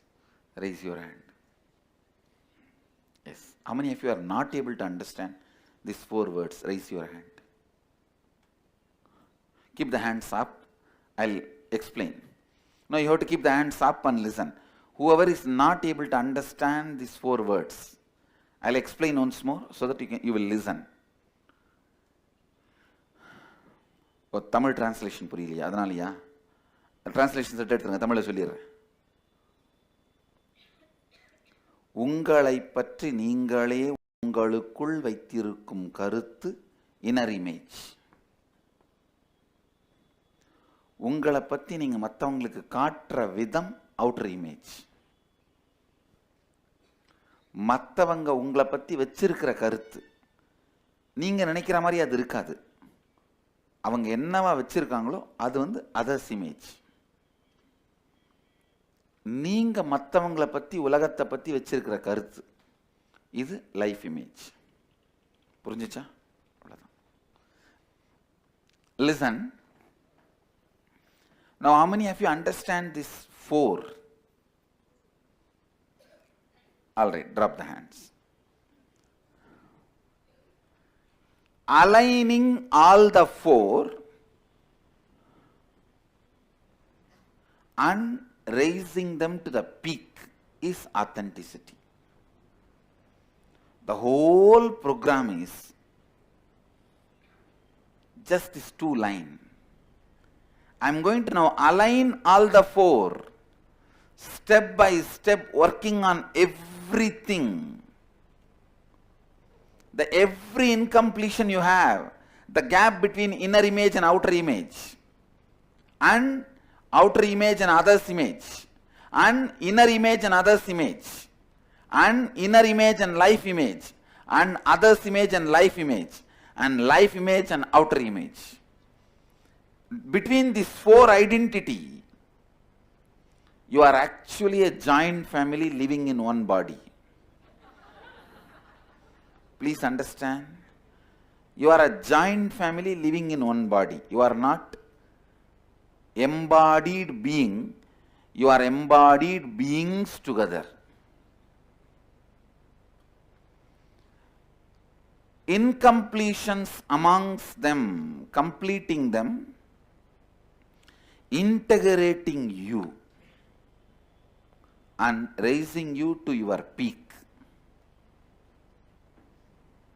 is what I call authenticity. Now I am going to do this step by step for you. Please give the first worksheet. Listen here, you are supposed to distribute internalizing and authenticity.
No talking between you. Please listen. No talking between the participants. All of you got your slips? Got your worksheet? Can you raise your hand? If you have not got your worksheet, can you raise your hand?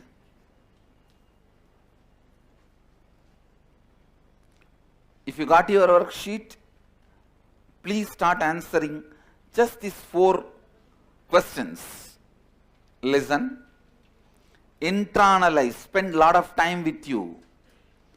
Each image, at least 1 page you need to answer. Sometimes even your internal arguments. I think I am a good guy. No. I know what all bad things I have done. I am an inauspicious. No. I am an auspicious guy only. So even those arguments, doubts, pen down. Even they are part of you. So about each image, describe at least 1 full page.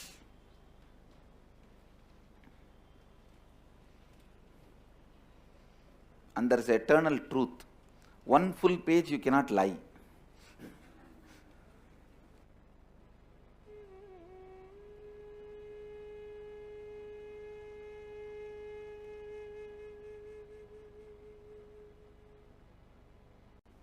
As sincerely as possible, pen down.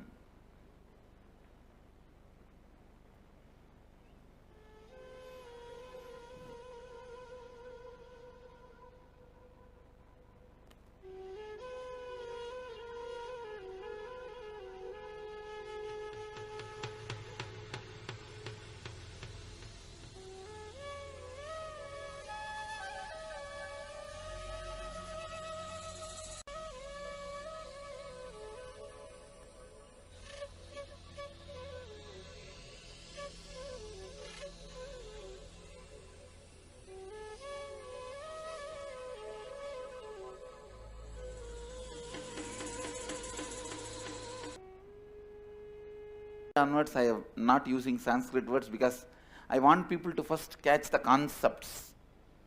There are Sanskrit words for all this because whatever I am teaching is completely from the traditional Hindu scriptures. The inner image is mamakara, outer image is ahankara, others image is anyakara, life image is swa-anyakara. But you don't need to be now bothered about remembering those words. Remember the concepts and work now.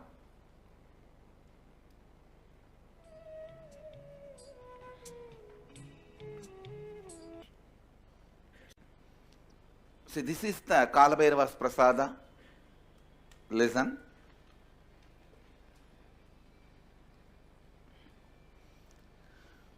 The gap between inner image and outer image. Listen. All of you, please listen here. Please drop your paper and pen, just listen.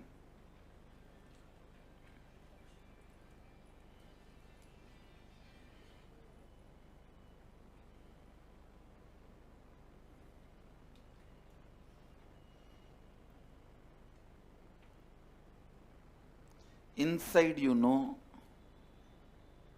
certain things about you, but outside you go and present in some other way.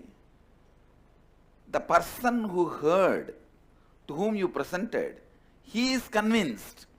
But when you came back, you get the doubt, oh God, I have convinced about him, but not about me. That is what is self-doubt. That is where the self-doubt starts. How many of you understand? Getting it?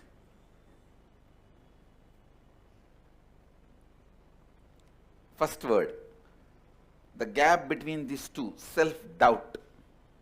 And the way you project you and the way the other person believes you, this gap is hatred. You want to project you in some way, outer image, but the other person is not ready to accept you. That gap is hatred. And that hatred always impacts you. How many of you are getting what I am saying? Listen. Listen. You very strongly try to project. You are a great charitable giver. Outer image you want to show. And that other's image, that fellow says, I know you fellow, how much you have cheated and swindled. You swindled crores and trying to give annas and few paises. This gap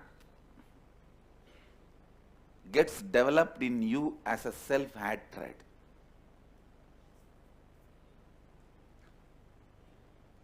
Others' image and life image. Listen. What others feel about you and you feel about life. You feel about others. You always wanted others to feel very good about you, but inside your heart you are very clear, everyone around you in the life are cheats, out there to get you. This gap, you never try to fill this gap. You constantly live in denial. Listen. Listen. I'll also give you one more example of this SDHD. Then this whole thing, this zigzag puzzle will fit. First, for example, you are sick, you want to get well. First, will I get well? Self-doubt. I think I am not worthy of getting healthy. Whatever I have done, that is why I am going through this. Self-hatred. I will not get well, I know. Self-denial.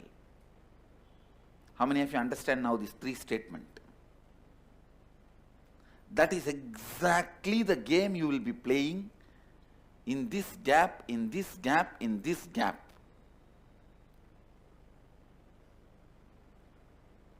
Still, there will be few places blind spot, you will not be getting it. When you start the process, you will get it. Understand?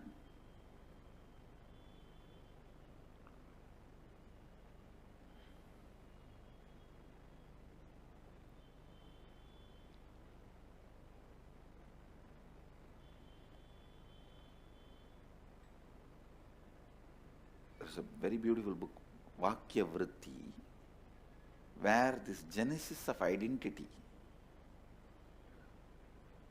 the whole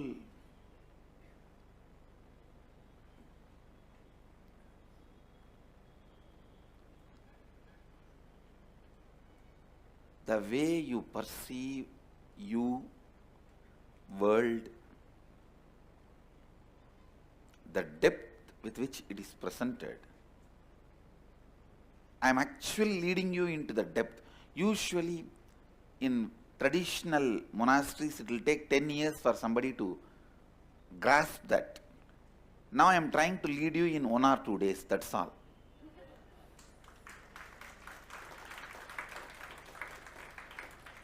I am just making it as a user friendly with a clear exercises, internalizing process, manana and everything.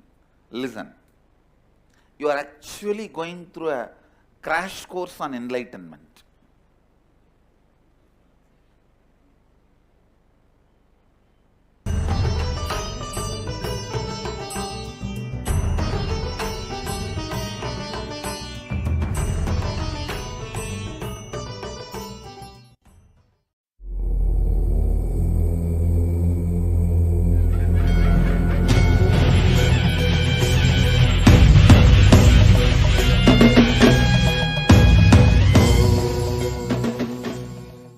Listen. Please listen.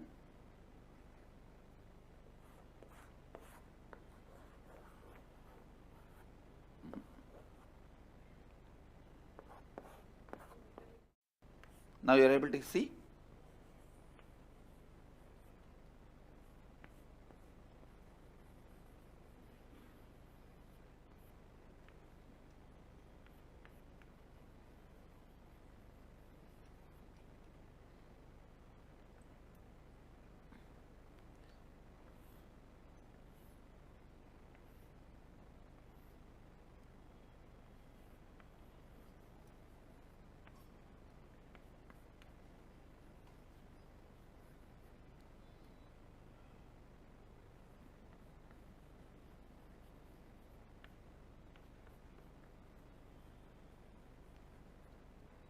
See, the gap between inner image and outer image, self-doubt.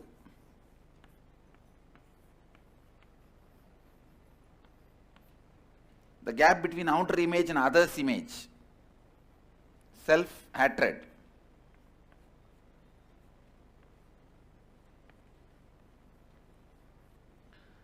How many of you, when you try to project something to others about you, and when others don't believe it, don't buy it, you become angry?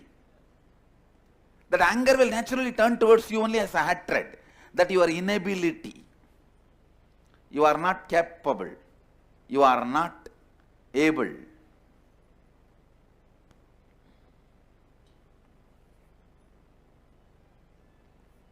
Others' image.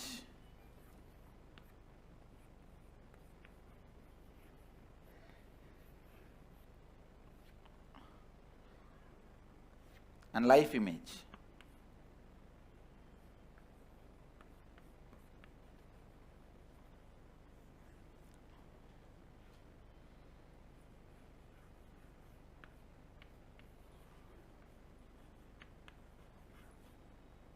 See, what others feel about you and what you feel about life and others, this gap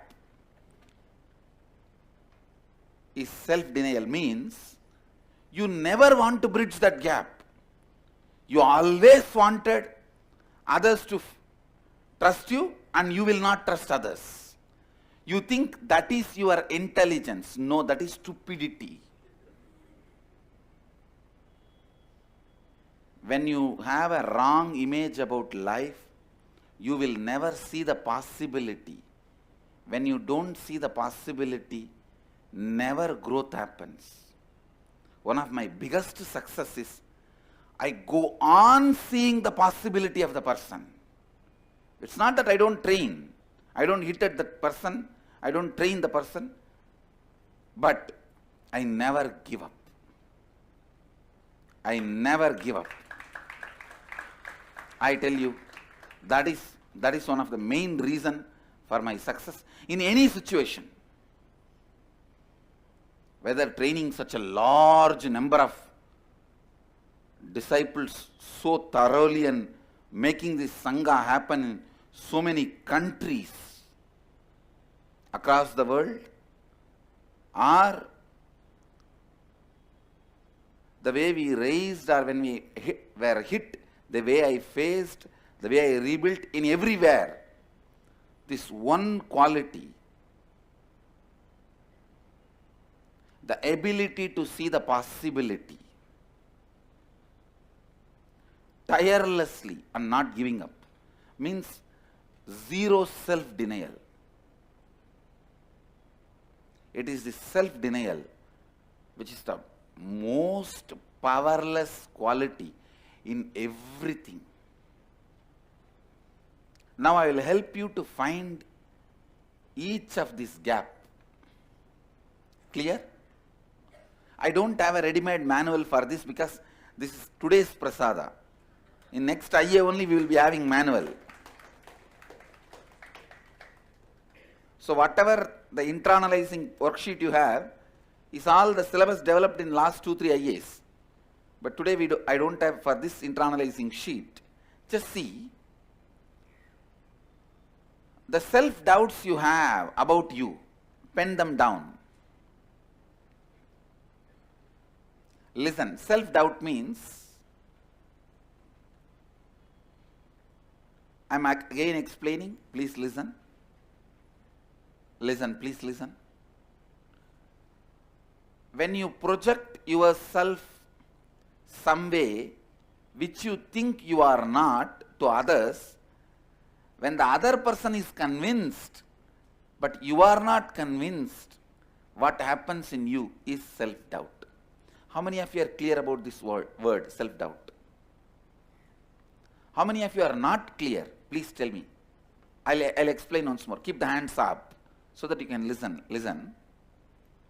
No, keep the hands up. Any one of you, can you come to the mic? The person who is holding the hands up, can any one of you come to the mic? Using you as a volunteer, I'll explain. Please come to the mic. Anyone who has this question, come to the mic. Please, pick up the mic. See, in your life, have you boasted about yourself to your friends or to your relatives, family? Get the mic closer. Yes, Swamiji. And have you seen, sometime they will really believe what you said? Has that happened? It's not that all the time they will believe, sometimes they will believe. Yes, Swamiji. And when you come back and sit alone in your room, have you felt, oh God, I told which is not there and these fools have believed it? Which is not mine. Which is not true, which is not what you feel, but they believed it. Which is not my inner self. Yes. Yes, Swamiji. You have felt? Yes, Swamiji. So that time, naturally, you start having doubt. How? It is not there, but I convinced them. Yes, Swamiji. Have you felt it? Yes, Swamiji. That is self-doubt. Clear? Now clear? Yes. Please. Please go and sit. Swamiji, the question I have is many a times what happens is when other people come and they talk to you, they have certain impression about you. They say you're so good at something, but I completely believe that is not true. But I don't want to go and spoil their impression of me. No. First thing, no. What I am saying, this gap, you are able to make others believe without even you giving the statement. Means you already built this giving statement through your actions for quite a long time in a very systematic way. Understand? But I feel they built it on their own. No. I'm not responsible. Please be very clear. Everything others feel, you may not be reason, but you are responsible. You may not be reason, but you are responsible.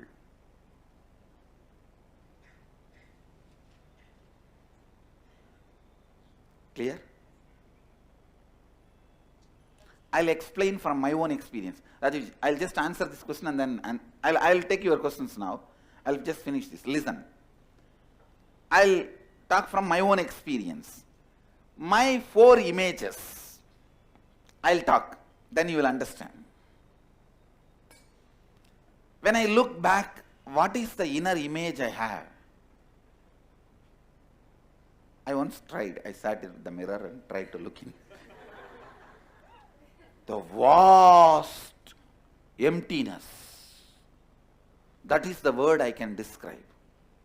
I want you to know, I do not feel I am Shiva or some Devi, God or Goddess or enlightened being, Buddha. I don't feel any of that inside me. Just the vast emptiness which I cannot describe. That is what I feel as my inner image. Second, the outer image.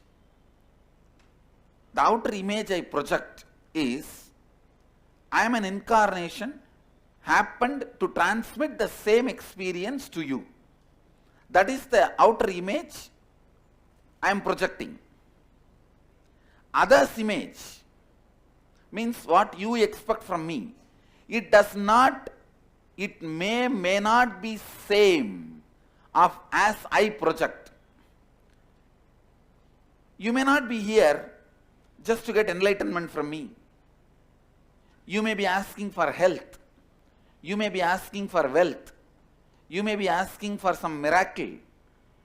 Whatever you may be asking, even if it is not, whether it is enlightenment or not, I am responsible. Please understand, because whatever you are asking is within the purview of my declaration.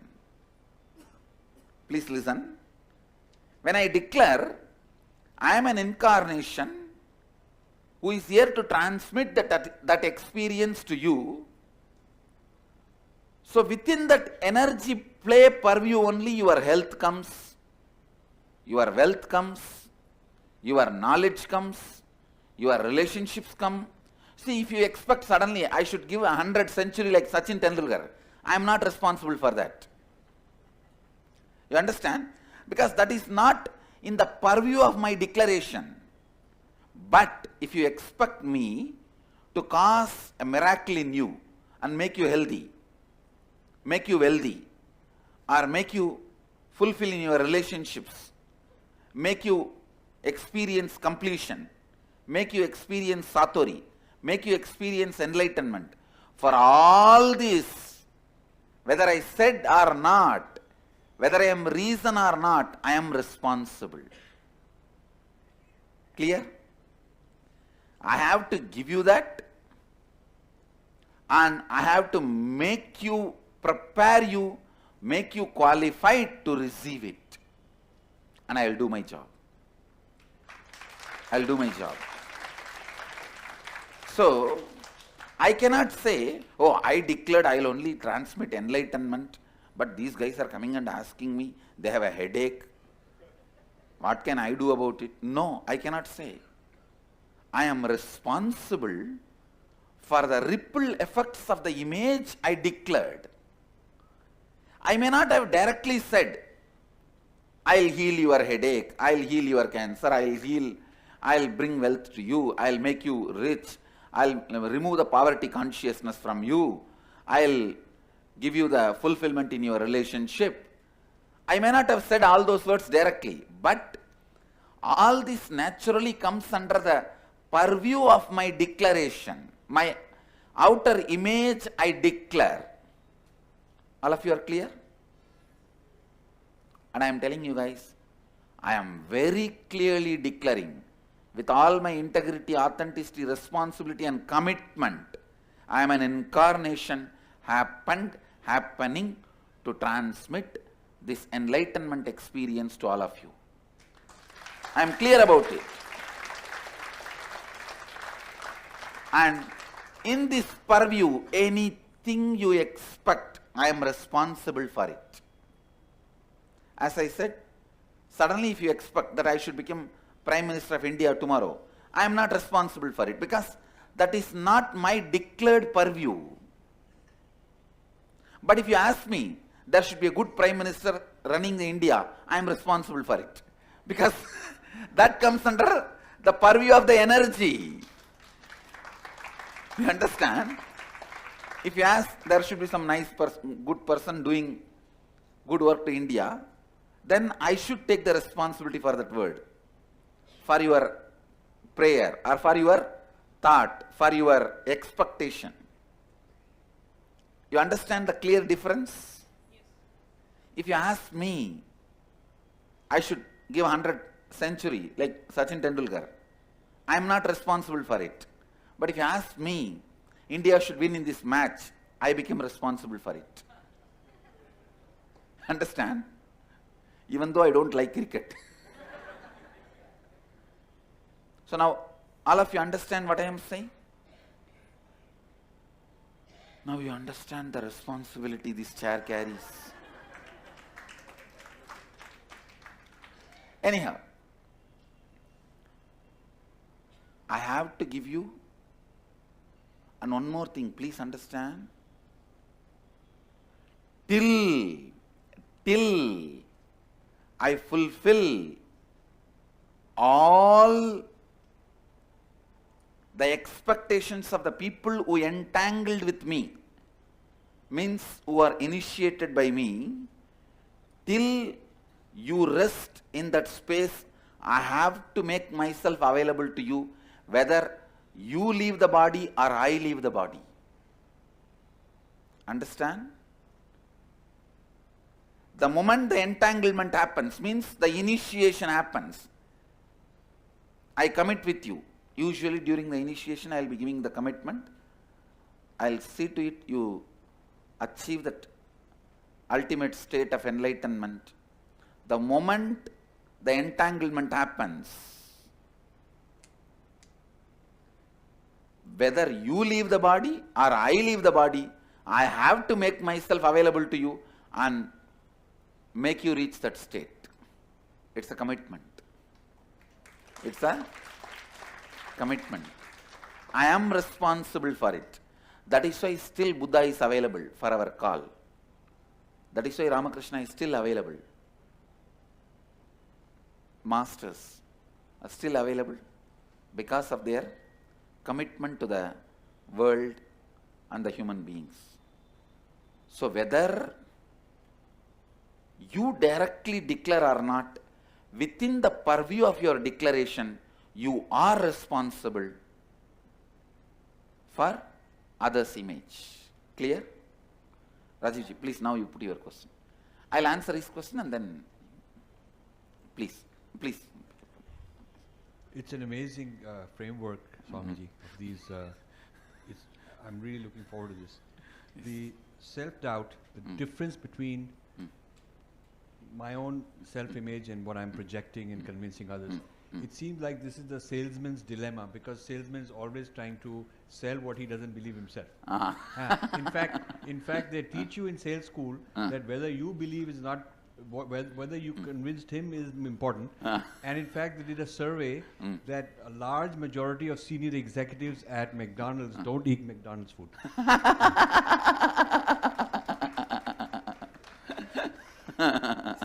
And I know there is one, the meditation teaching organization, large member of that organizations do our meditation, not theirs. Large number of them watch our discourses, satsangs, to understand the spiritual points.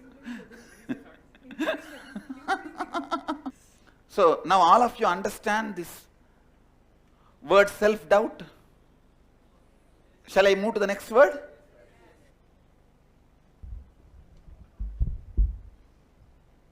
So Swamiji, you said you are clear about that you are incarnation and you want to transmit the enlightenment into us, and that really scared me. I'm literally shaken, literally, because I can't really perform what you're performing. I cannot. No. Take See, no. Listen. Now, 3-4 things. First thing, when you receive that experience, you are not expected to do what I want, what I am doing. Okay. And you will not have this fear for what I am doing. Okay. Understand? Thank you. You can go now. Yes.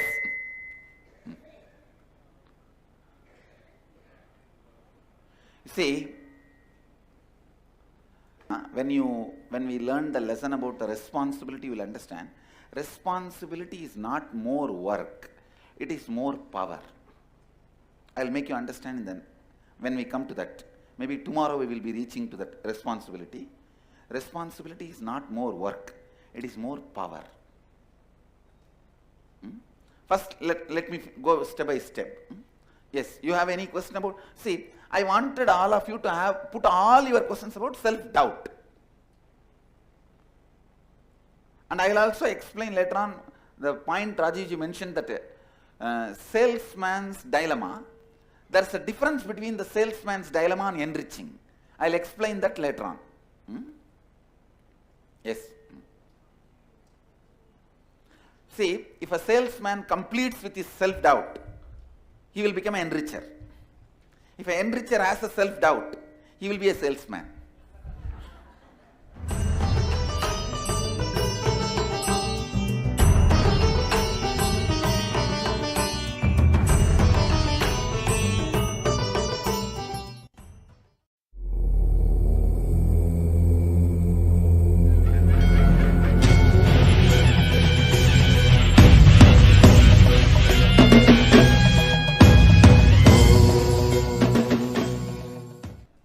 Go ahead. Swamiji, you said about completing your responsibilities with us after death also.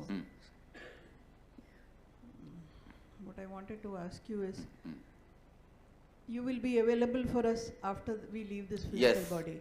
After you leave the body, wherever you are born, I will be available. Before that, I will tell you very clearly, even when you leave the body, I will be available to you. Be very clear. See, the spiritual umbilical cord, once connected during the initiation, cannot be cut. Only if you abuse the guru, the cord gets disconnected. Other than that, there is no way you can disconnect the cord. Please understand. Only when you say no to Guru, saying that no, I don't want to be any more associated to you, it gets disconnected. The individual will, nobody can deny. That's the ethics of enlightenment. When somebody says no, I cannot help them or interfere in them. Other than abusing the Guru, no way that umbilical cord connection can be cut. Whether you drink, womanize, eat non-veg, kill somebody, no karma can disconnect the umbilical cord, spiritual umbilical cord between you and Guru. That is my contribution. Swamiji, will you be able to cut the cord from your end? No, I also cannot cut the cord. Only you can cut the cord by abusing. Other than that, even I cannot cut the cord. Because in that zone, there is no personal vested interest operating. Okay. Understand? Okay. There is no personal vested interest operating. Thank you, Swamiji. Shall we go to this self-hatred word? You please go ahead. Yeah, going back to the cricket question, you know, there is a match between A and B, and one person wants to have a win over A, and you say Tatastu, and then the other person wants to have a win for the B. Who wins? I will answer this. When we actually complete all this, then you will have a more clear answer. Otherwise, now this hypothetical question, I can give a hypothetical answer which will not be useful for you. Gotcha. That is Thank all. you. See now, yes, anything about self-doubt? Swamiji, I was not very clear about this question. What others think and feel about us, we are not the cause, but we are responsible for it. We are not the reason, but we are Yeah, responsible. Yes. So, Swamiji, can you give an example? I'm not clear on that. Why don't you give an example?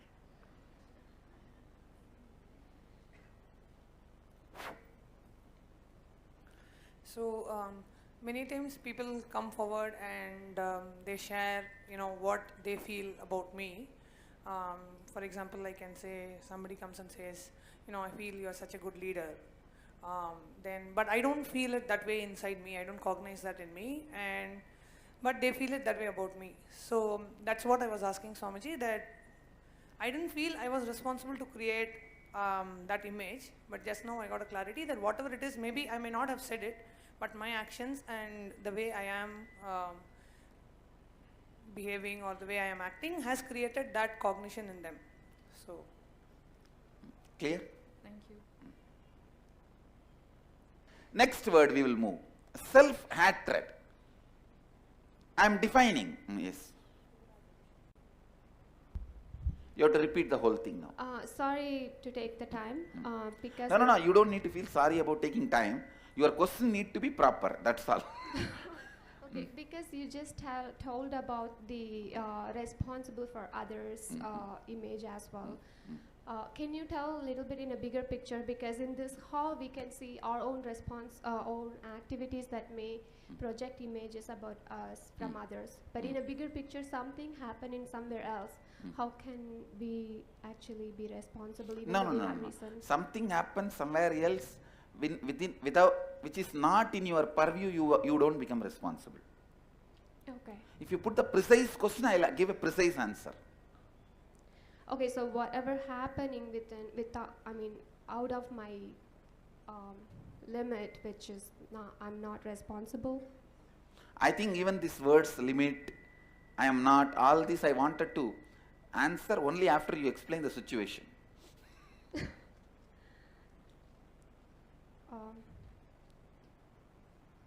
No, I don't know how to relate. Then it's a hypothetical question, forget about it. Okay.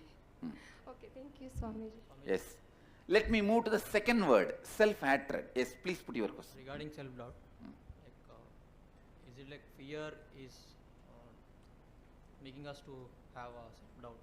For example, I want to be healthy, but fear of losing health maybe. So will I be able to? No. What you are asking is nothing to do with self-doubt. You need little more listening, that's all. Sit and listen. Listen.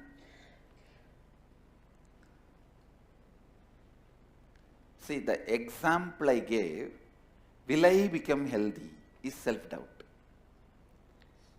I am not worthy of health because for the so many things I have done, it is attacking me, is self-hatred. I am not going to get healthy, self-denial. Now getting it? One good news is all the three can be completed. The best news is we will do it today. Clear?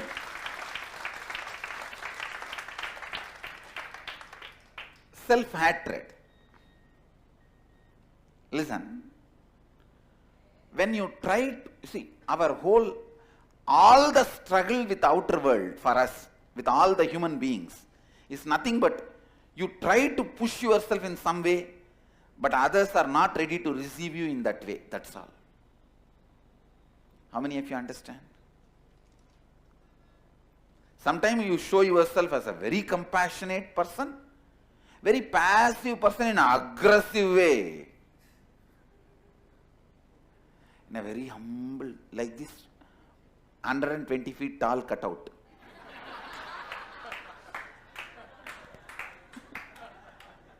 Like this, 120 feet flex.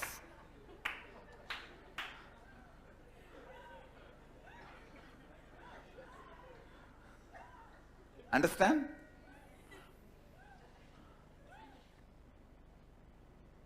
Please listen. The way you try to push you and the others are not receiving it in the same way, that gap, that pressure which you created, listen,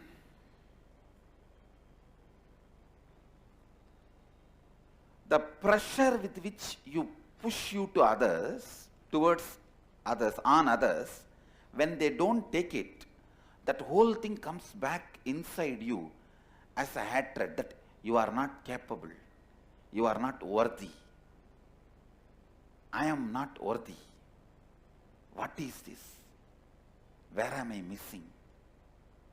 How many of you understand this word now? Self-hatred. How many of you are getting it? Please raise your hand. Yes. Getting it? That self-denial. Listen. Let me finish and then self-denial. The other's image means the image the others have about you, and you have about life, others.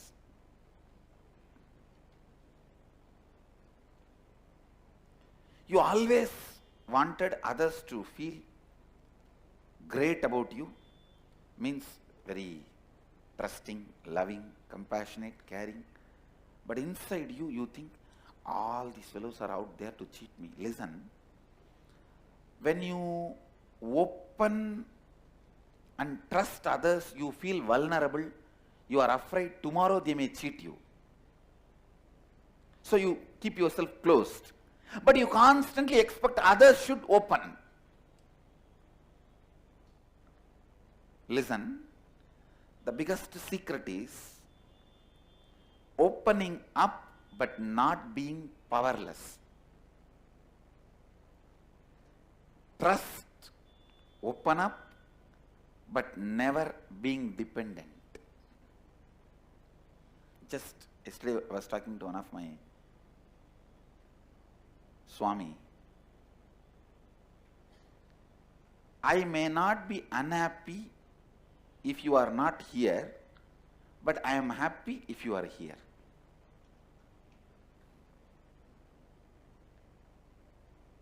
But we always think the other person should be unhappy if you are not here. How many of you are getting it?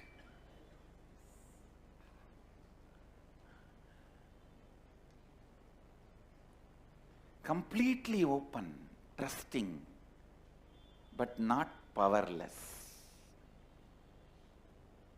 But unfortunately,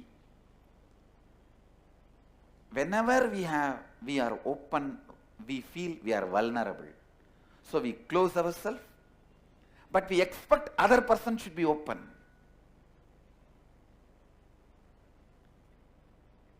So this gap, you expect the other person should be feeling you are a trusting, loving, compassionate, but you never trusting, loving, compassionate. This denial, as long as you think this is intelligence, you are gone. Life is destruction. How many of you understand this attitude is what you think very intelligent? I'll make others trust me, but I will never trust. Raise your hand. This is intelligent power. How many of you think? Raise your hand. No, you guys are honest. Others, I think you have not heard properly. You have not heard properly. No, that is the truth. Anyhow, when you work, you will understand. Now I will give you the homework, then you will understand. Spend few minutes on self-doubts you have and pen down. Spend few minutes on self-hatred you have and pen down. Spend few minutes on self-denial you have and pen down. After you do this, I will answer your question. Because then many of your questions might have been answered. If not, I will answer your questions. Few minutes, yes. Self-denial, you see, you want everyone around you to feel that you are very loving, caring, compassionate person. But inside your heart, you feel all these fellows, none of them are loving, caring, compassionate, I know. They are all out there to cheat me. See, they should feel I am a loving person, but I will believe they are cheats. That is the way power will be in my hand. How many of you are getting it? But I tell you, you can be completely open and not vulnerable, very powerful. I will not lose my bliss. I will not be sad or unhappy, even if none of you are here. But I am so happy all of you are here. Understand? That is why in last my 12 years of public life, I am moving from place to place, people to people. They all get attached to me. I never get attached to anybody. I go on moving. Because I am happy that you are here. I will not be unhappy if you are not here.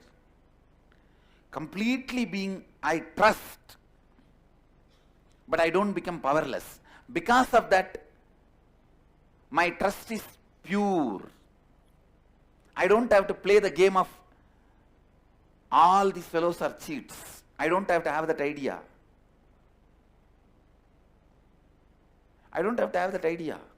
Even people who have cheated me, if you have seen me sitting with a close group and strategizing, I will only say, at that moment that fellow would have been having this mentality.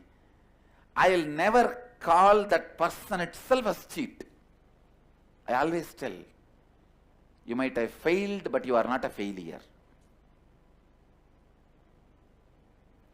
Actually, this will happen because this will happen only when you achieve completion with you. But this will not be the actual scene before you start your spiritual journey or the completion. All of you are clear?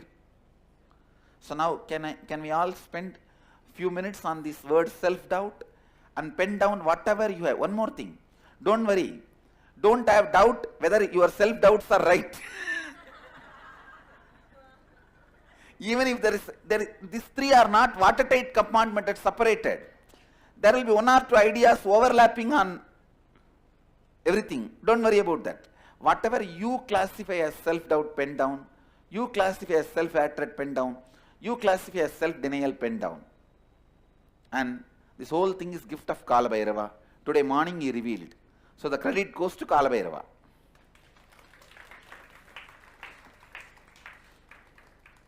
And I am 120% sure you will not find this in any book. Because he revealed it. You will only find it in cosmic archives. I know for sure you can't read it.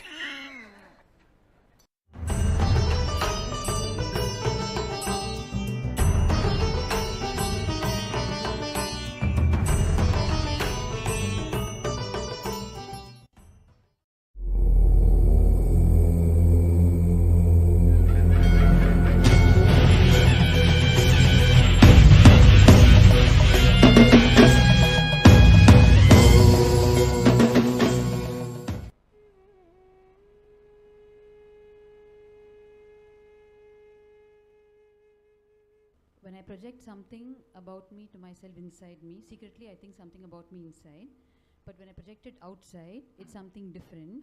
And when I keep on repeating this pattern, that very gap becomes a doubt on me for myself. Yes, yes. That is self-doubt. See, when not even when you keep on repeating, when others are convinced, that is when the self-doubt starts.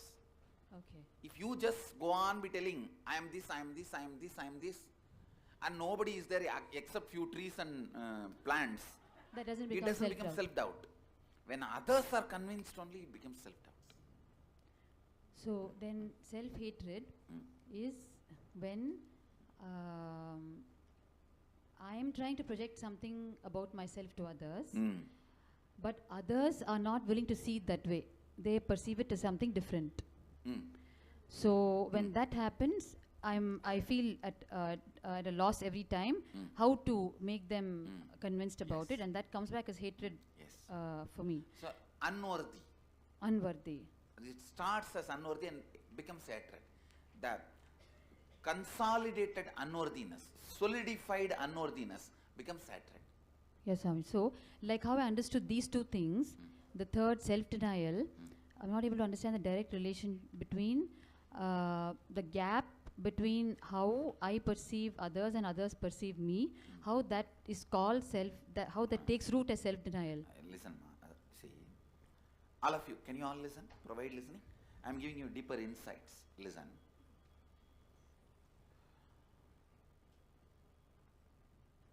We all want everyone around us to feel we are very loving, caring, very responsible, trustworthy, reliable person.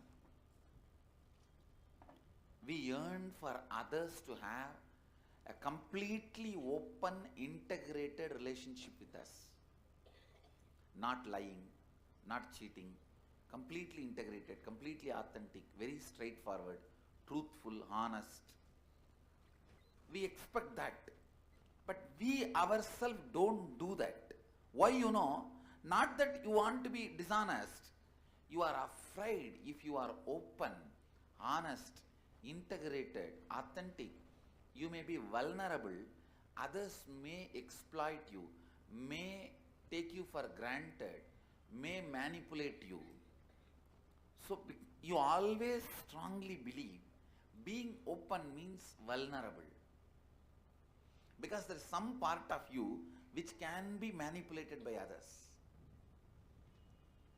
When you don't have any incompletion which can be manipulated by others, you can be completely open and not feel vulnerable. So the word self-denial comes when I deny myself the option to be open, completely open to others. No, not just completely open to others.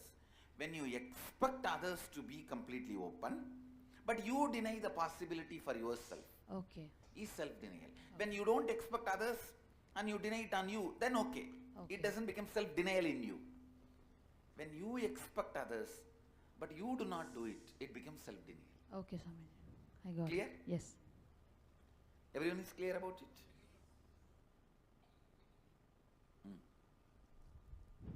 Swamiji, you said in the self-hatred, you said the pressure, when it turns towards you, it becomes hatred. I got that. What is that which makes this gap, denial. See, in Yes. See,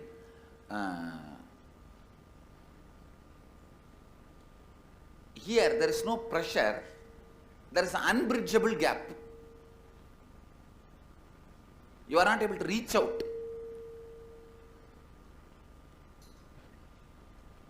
You are not able to open yourself to be integrated, honest, authentic to the other person. But you expect other person to be integrated, honest, authentic to you. yes, Swamiji, I understand that this is what is the seen actual situation, but how does it There is manifest? the first only pressure coming back. Here in this there is no pressure coming back. Here there like a bridge, this end and that end is not even meeting. Then why do we start suddenly denying good for us? Yes, yes. When you expect others and you do not do, that becomes denial. Why means, because if you become integrated, authentic to the other person, there is a possibility he will exploit you. Somewhere earlier somebody would have exploited you, manipulated you, or you would have heard the story somebody got manipulated. That's all. So you became reserved. So that incompletion about something else, what we heard or happened about happened, stop, Yes. gets manifested in the form of Self-denial. denying good for us, denying authenticity for us. Thank you. Yes, Balaji, go ahead. Hi, Swamiji. I have, I think, some remaining questions on denial, but first, may I just confirm my understanding of self-doubt? So one example I worked through is when some people consider me intelligent or charming, I think, I don't feel that way inside, but I seem to have convinced them.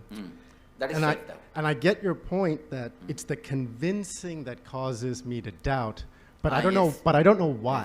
Say, you convinced others, but you yourself don't feel that way. Then what am I? So then anything I have convinced others is not true. Okay. Anything can be questioned. I might have convinced others I am a man, that can be questioned. I might have convinced others I am from this country, that can be questioned. Anything about me others have been convinced can be questioned. So it creates a general uncertainty about Yes. everything Yes. and removes the foundation. Yes. Okay. The general uncertainty about everything related to yourself is like building a building on a earthquake land, earthquake prone land. No solid foundation, open. Yep. Okay, and then self-hatred, the example it came right to my memory was, I tried to convince a friend about the truth of the spiritual experience. He didn't respond the way I wanted. So I was angry at his non-compliance. And That then anger becomes hatred towards you. Yes. That you are not worthy of being complied by him. Yes, because I started to berate myself for first not explaining it right, then thinking I'm incapable of explaining it right. And then I saw in myself that the anger at him started to turn into unworthiness and, like you said, solidified into hatred. Okay. Yes. With denial, I think I'm still struggling a little bit, but from what I'm gathering in my own experience, I expect life and others to treat me the same way, give to me a certain way, but I don't want to give the same back to life and others. That's all. So, yes, you have any question? Please go ahead. Yeah, Swamiji, Can you pull your mic to yourself? Yeah. I really appreciated that clarification on the expectation part, because that was a little bit I was struggling with. In fact, I think I've had a lot of bad experiences before. I used to expect certain things and it wasn't happening. So now I just have no expectation. So it's like if I expect something. That is not the way life is going to progress. How to solve the issue, we will see further. Now I just wanted you to understand the whole thing. No expectation is not the solution. Because I was thinking, okay, if I don't have expectation, and if I get something that I want, okay, it's a pleasant surprise. At least then I won't be disappointed. No expectation is not the solution. Okay. I'll tell you what to do. Okay. Thanks, Nithyananda. Yes. Actually, For example, my husband won't accept whatever I am saying. நான் என்ன சொன்னாலும் அவர் ஏற்றுக்கவே மாட்டாங்க. ஏற்றுக்கிட்டா அவர் பேர் husband இல்லைம்மா. நான் என்ன சொன்னாலும் தப்பு அப்படின்னு தான் சொல்லுவாங்க. ஆனால் நான் என்ன சொல்ல வரேன்றதும் கேட்கக்கூட மாட்டாங்க. அது வந்து என்னை ஹர்ட் ஆகும். அது பண்ணக்கூடாதுன்னு நினைப்பேன். சரி அவங்க ஏற்றுக்கலன்னா பரவாயில்ல போகணுன்னு. ஆனாலும் எனக்கு ஹர்ட் ஆகும். அது வந்து செல்ஃப் டினையலில் வருமா, செல்ஃப் ஹேட்டடில் வருமா? நீங்கள் சொல்கிறது அவர் ஏற்றுக்கல அப்படிங்கிறது ஹேட்ரடாக தான் மாறும். ஆனால் சில டைமில் வந்து நான் வந்து சில டைமில் பொய் சொல்லியிருப்பேன். ஏன்னா அவர் சொன்னாக்கா கோவம் வரும் அப்படின்னு சொல்லிட்டு. ஸோ பொய் சொல்லியிருப்பேன். ஆனால் அது வந்து என்ன ஜஸ்டிஃபிகேஷன் இருந்தாலும் அது வந்து செல்ஃப் டவுட்டில் வந்துடும். ஓகே, அக்செப்ட் பண்ணிக்கல. நான் இப்போ ஓப்பனாக இல்லாமல் அவங்கக்கிட்ட வந்து நான் இப்படி தான் அப்படின்னு சொன்னாலே self doubt. Okay, self denial கொஞ்சம்.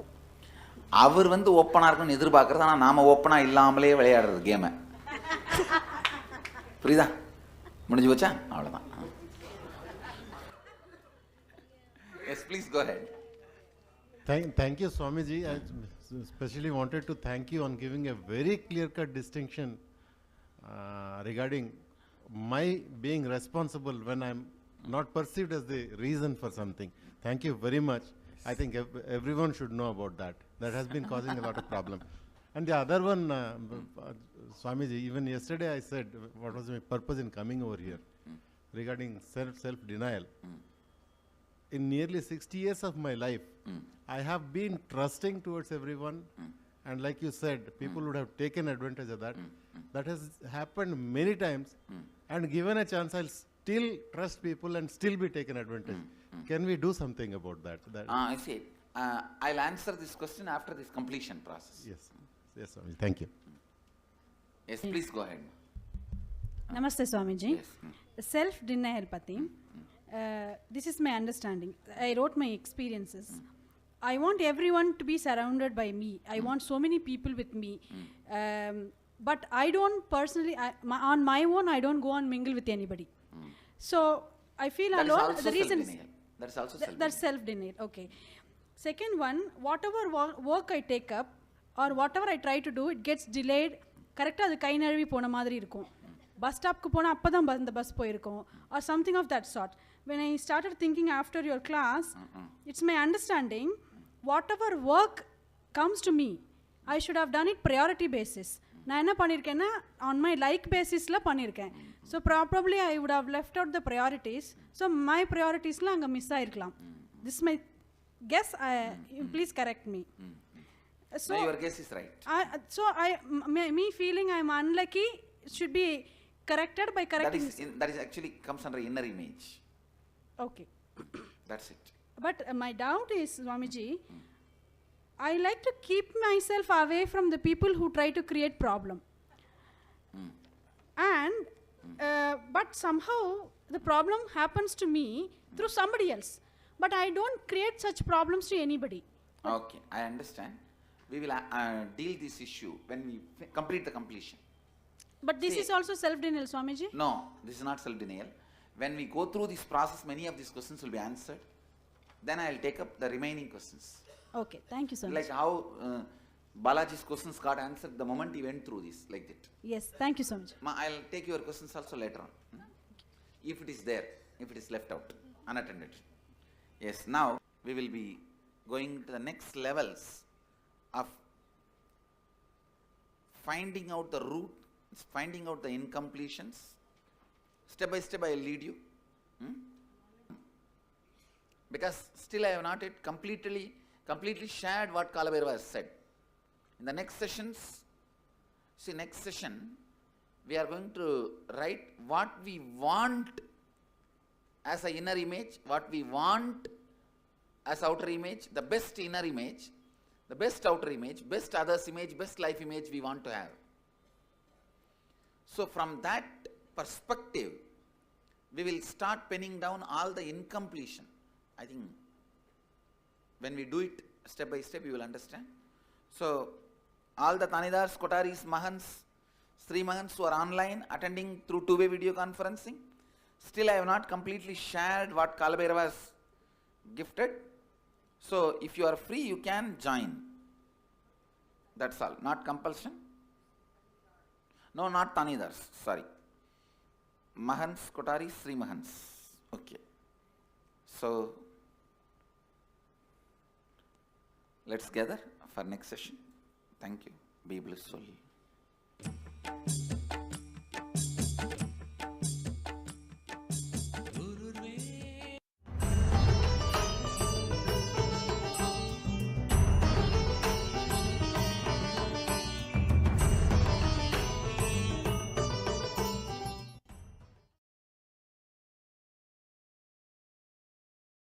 नित्यानन्देश्वरसमारम्भां नित्यानन्देश्वरिमध्यमाम् अस्मदाचार्यपर्यन्तां वन्दे गुरुपरम्पराम्. I welcome all of you with my love and respects. Inner awakening has become almost like a electronic gadget and marriage. Everyone feels if we waited a little more, we would have got something much better. But don't wait. Understand? Everyone feels if you waited a little more, we would have got something better. But don't wait. The quicker you get in, better, because lot of sufferings you are going through for no reason, just because of not even being informed. Please understand, there are some sufferings you develop because you don't have a right experience, but there are many sufferings you are going through just because you are not informed.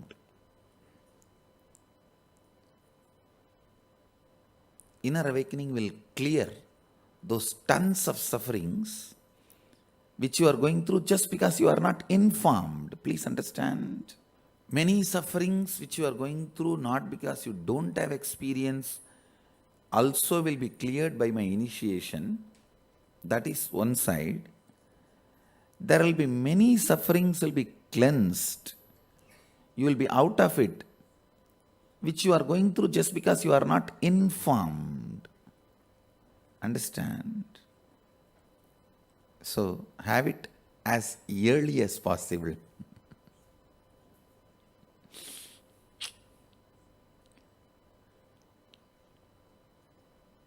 I'll enter into Kathopanishad.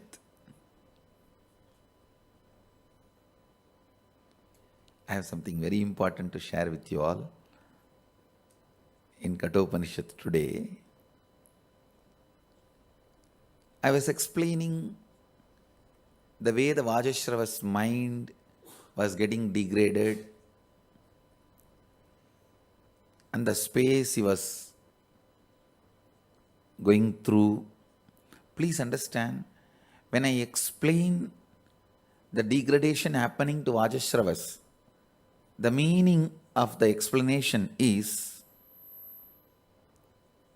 please don't allow that to happen in you. It's not that I have personal anger with Vajashrava, so I am tearing him to pieces. No. I am doing literally postmortem of his mind and his being, because so that you will not let that happen to you. See, if you are a person of the business nature, don't ever try to enter into the power game, because in power game lot of risks will be taken which you can't afford. You can easily be put in pain if you are a business natured person. Please understand.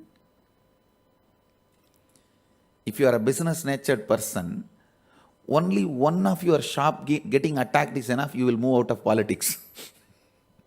Or you will move out of all the power game. Always try to catch your nature based on your root pattern and fulfill that. That will bring tremendous feeling that you lived. Please understand. The feeling that you lived, that fulfillment that you lived, that is the first step for enlightenment. See, there are extraordinary Paramahamsas who doesn't even need to enter into life, who can just get everything out of their system and directly get enlightened. But 99% of us are not that way. We get into the regular life and go through the ups and downs and route pattern and everything. Only through this way we are going. So, 99% of us, the way we are traveling, please understand, the fulfillment you lived, self-actualization is the first step for self-realization. The feeling you lived is a basic requirement.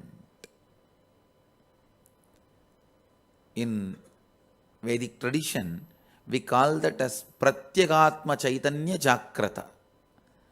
The individual consciousness getting awakened in the body. Please listen. You don't have to memorize the word, but at least listen. Pratyagatma Chaitanya Jagrata. The individual consciousness, which you ultimately conscious is not is individual, it is cosmical. It is cosmic. But the individual consciousness, which you perceive as individual consciousness, getting awakened in your body, that is the first step. When that awakening happens, you will have a deep fulfillment. A Vaishya should be Vaishya.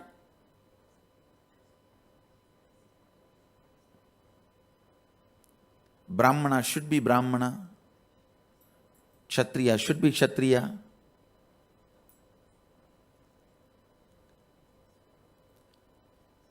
But I don't want to say the Vedic tradition does not allow the growth of the individual. It allows by the inner transformation. Inside, if you have transformed, you can evolve. There are thousands who are born as Shudras, worshipped as Brahmanas by the Brahmanottamas. Kashi is the example. Adi Shankara, the greatest architect of modern day Hinduism, establisher of all the Brahminical Sampradayas, fell at the feet of the Chandala. Not even Shudra, lower than Shudra. Later on, his disciples who are not able to digest that he fell at the feet of Chandala, made Chandala as the incarnation of Vishwanatha. That is different.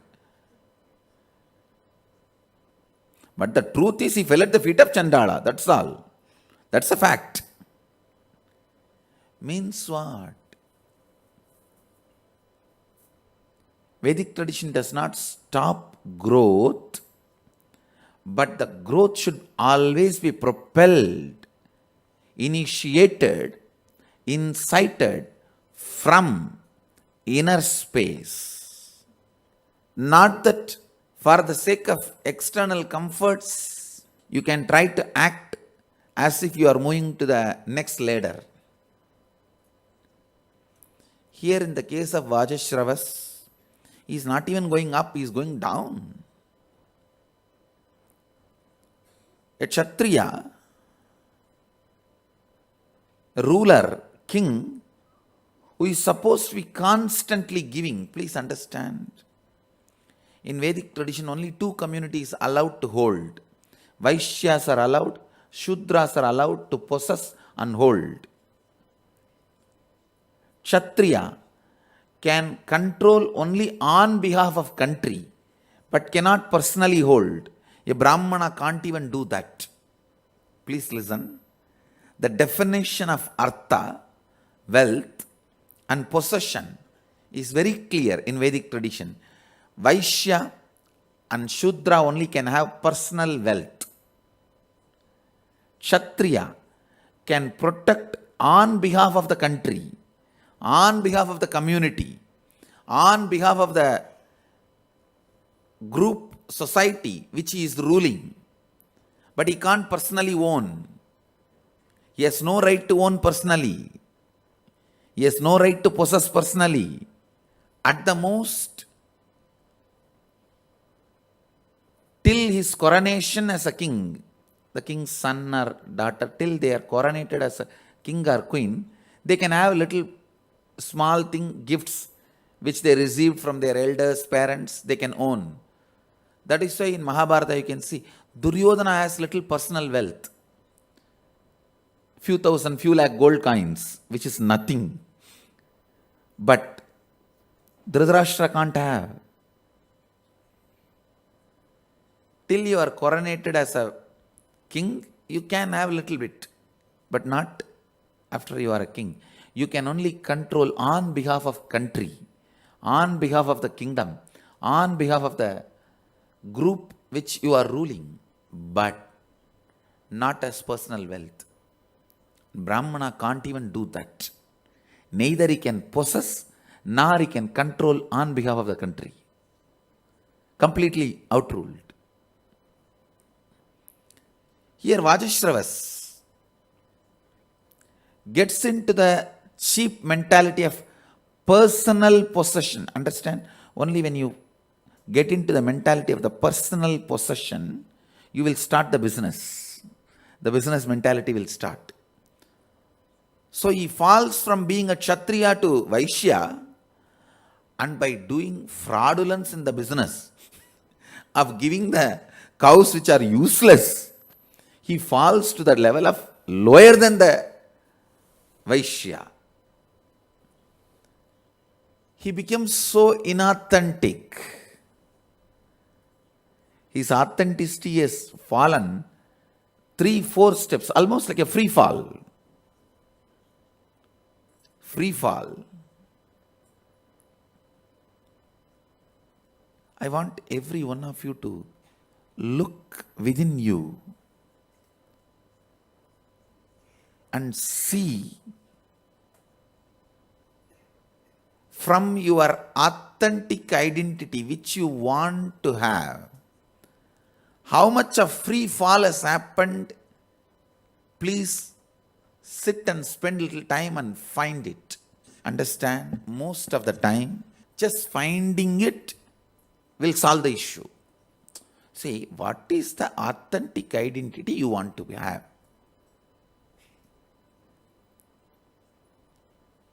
That is the goal, the way you want to exist. That's your goal. That's the way you want to exist. It can be Brahmana, Vaishya, Kshatriya, Sudra, anything is okay. But your authentic identity, how you want to exist. From that, see how many steps you have fallen. See the free fall, immediately you will wake up.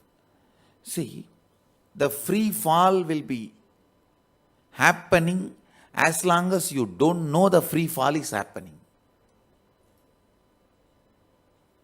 The free fall will be stopped immediately the moment you know the free fall is happening to you.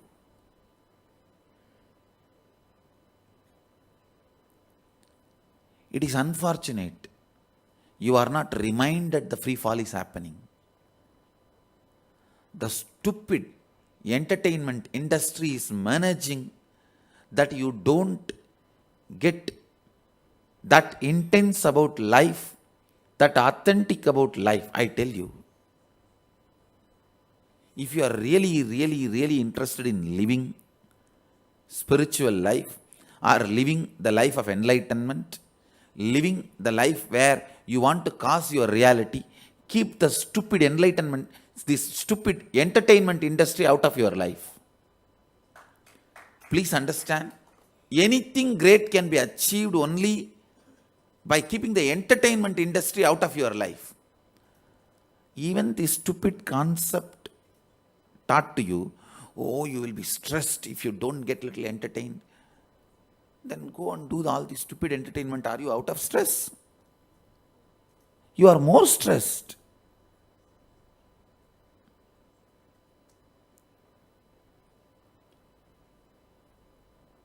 The constant free fall happening. You are not even allowed to recognize it. You are not even allowed to understand it. You are not even given enough space to look into it. You are sitting in front of that stupid box for hours together. Now that box has become slim and you have become fat. After a few years, those days the box used to be big and you used to be slim. Now the box has become big and you have become.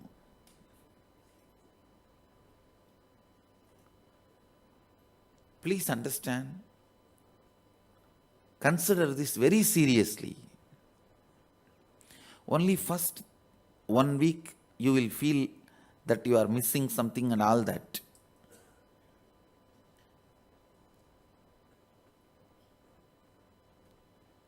Have only internet to know the news.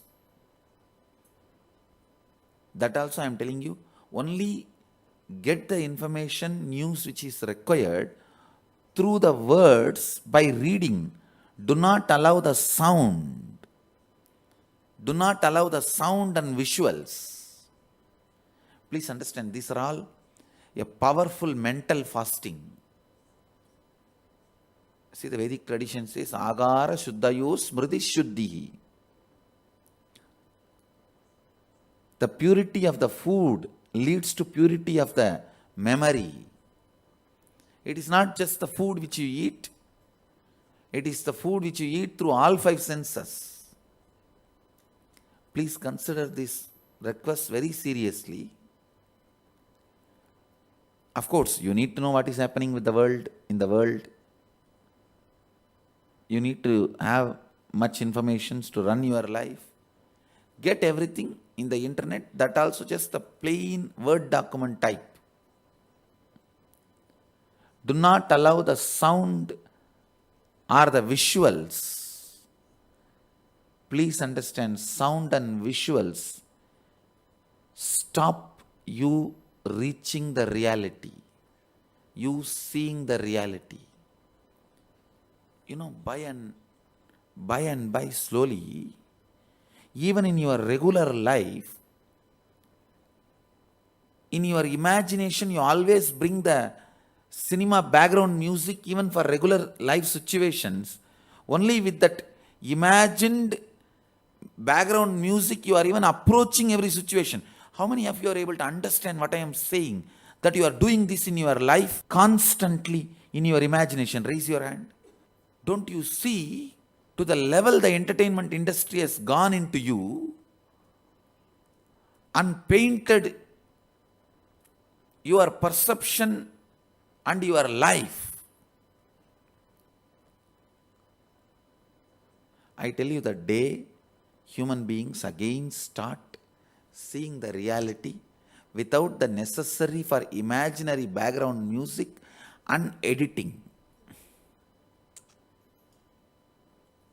Imaginary editing and imaginary background music, that day Satya Yuga starts. You do not understand the damage your system goes through with this imaginary background music and the imaginary editing you do about every incident in your life, the way you cherish your life. All the time you put a flashback to show yourself a victim. In those days, long, long ago, what is there? Then also you are a beggar with a aluminum plate. Now you are a beggar in the internet, that's all. But we go on trying to have that flashback mode to show ourselves as a victim to ourselves. That is the stupidity actually.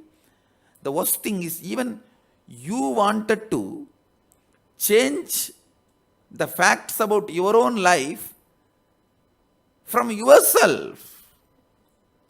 Many of the facts which you know, you just want to change and believe it. Can you imagine the stupidity? It is like you own this hand key and you yourself trying to believe. If you tell others, I don't own this, but you yourself want to believe, force yourself to believe, I don't own all this. See, somebody kept it. Who knows who will take it away and go? You are trying to justify your own wrong beliefs, trying to show yourself as the victim of the life or villain of the life. I tell you, next time whenever you feel tremendous hatred about you, that why you are the way you are, your very survival and existence is depending on the lies and dishonesty. These are all the words usually your SDHD will infuse in you. During those moments, just see the imaginary background music and the imaginary editing goes on in your system. Then you will understand the impact of the stupid entertainment industry over your head. Any altered sound and visual should be avoided, because that is the basis for the wrong memories to get built in your system. You see all these stupid TV shows where the husband is poisoning wife is poisoning the mother-in-law. This stupidity going on in the whole India.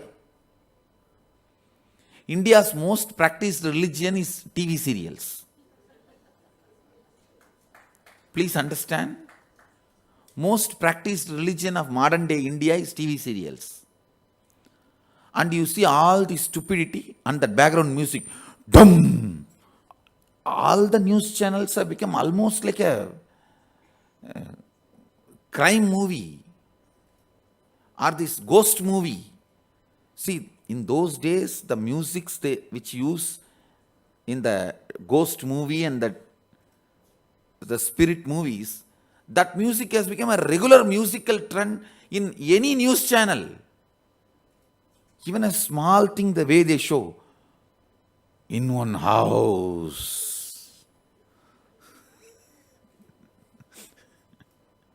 Finally what? One dog pissed on the table. That must be the final result. Manipulated sounds and manipulated visuals getting recorded in your muscle memory is not good for your happy life or your conscious awakening. Please understand. Seriously consider this. Even though it is too drastic. See, I am not saying disconnect yourself from the world. No. Get all the information required. There are many news channels in internet where there is no sound or altered visuals.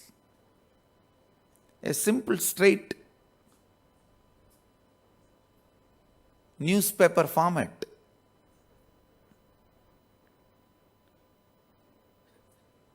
Quick and immediate. So get the information through that kind of sources where you are not bombarded.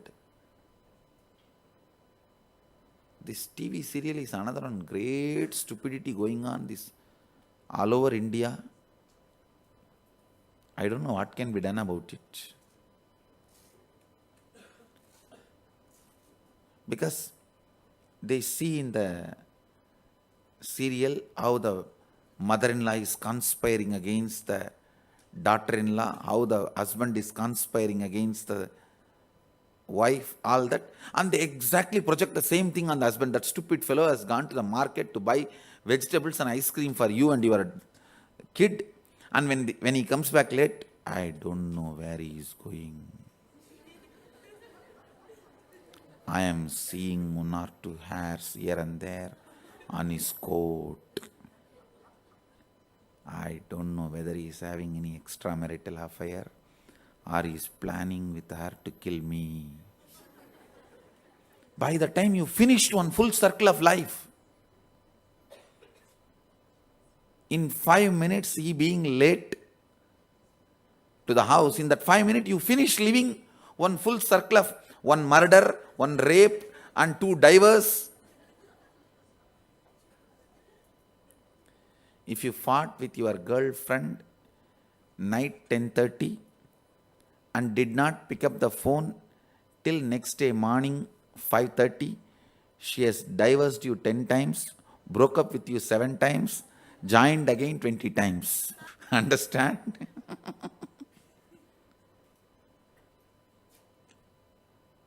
The stupidity of agitated response to the real life is the curse put on you because of the altered visual sound mixture info infused into your system. Please listen.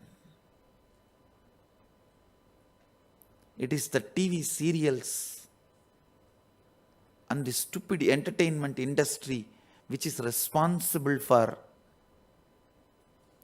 in one night, you breaking up 20 times and getting back 25 times, divorcing 5 times, killing 3 times, and reviving 4 times.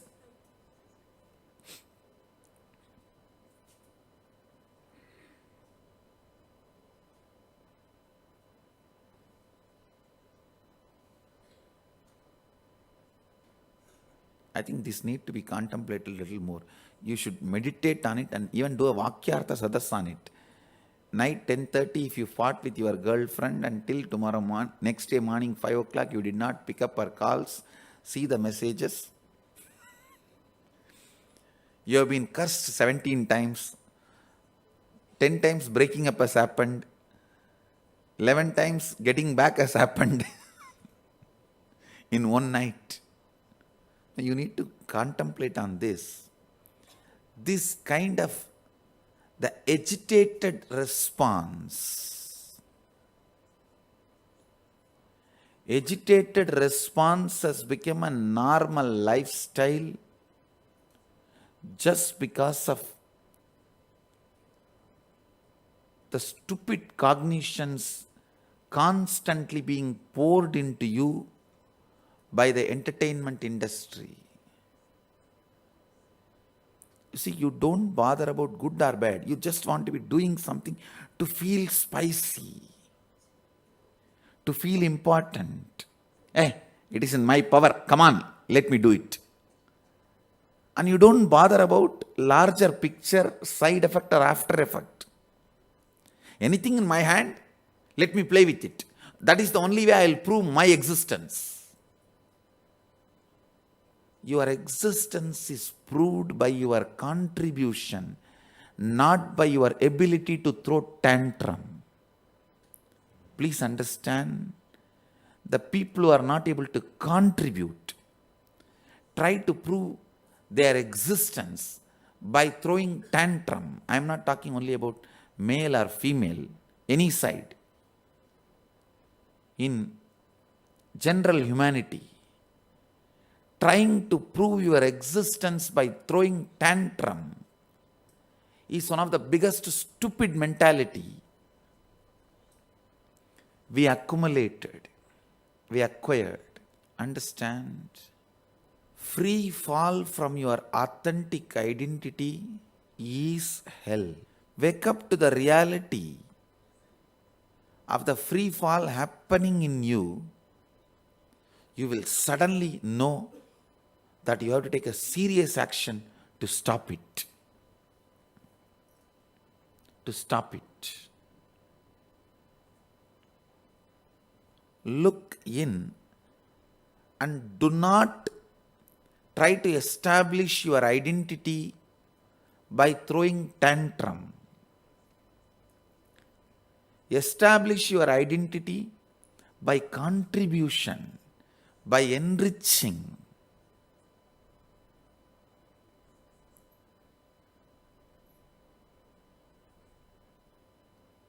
I don't know how much I can make you guys believe, how much you guys will be able to believe.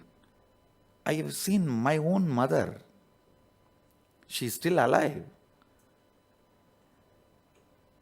I'm seeing her now for last 37 years.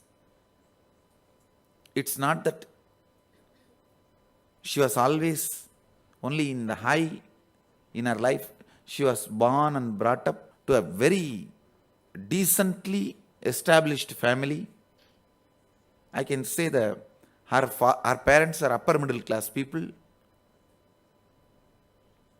I heard in those days that was the most organized and largest wedding happened in that whole village.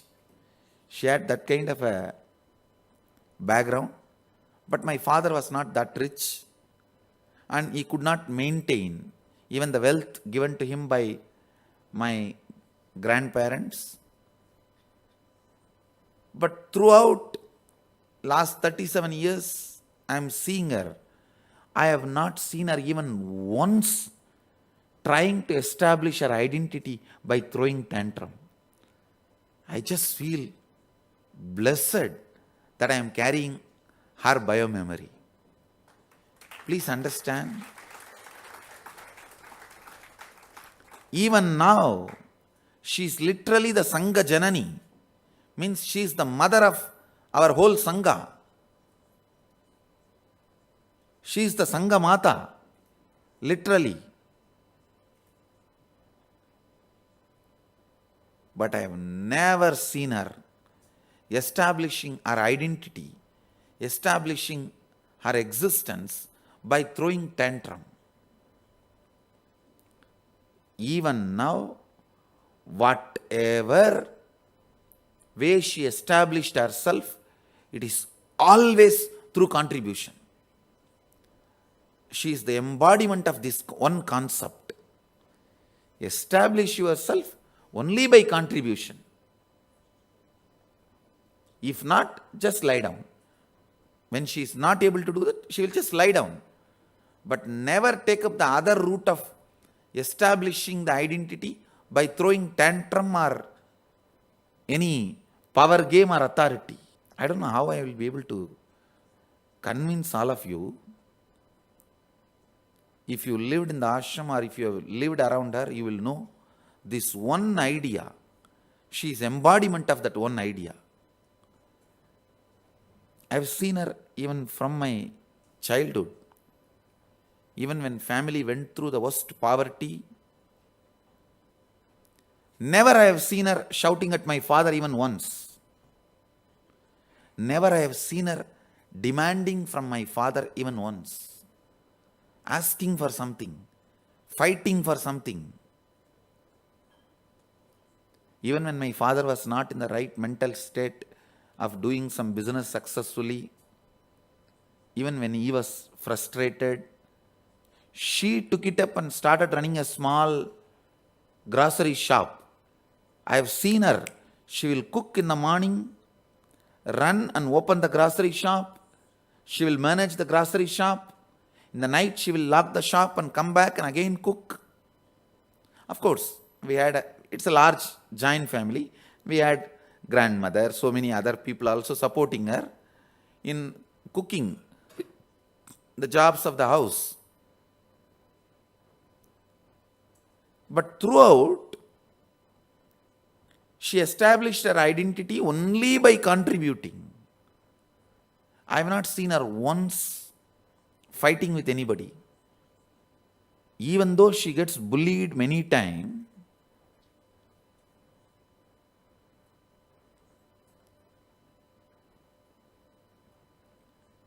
understand, all these points I am explaining agitative decisions,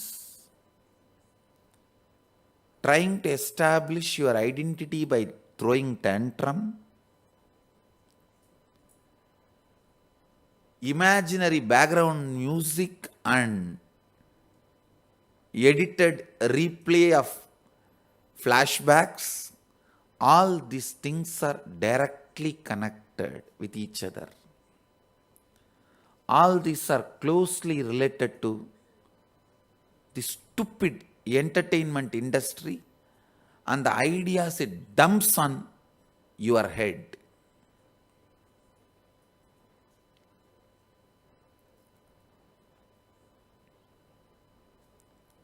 The way she stood only contributing. I have never seen her throwing tantrum or trying to establish her existence or survival by throwing tantrum. Even now, literally she owns the whole Sangha. But I have never seen her doing anything other than contributing.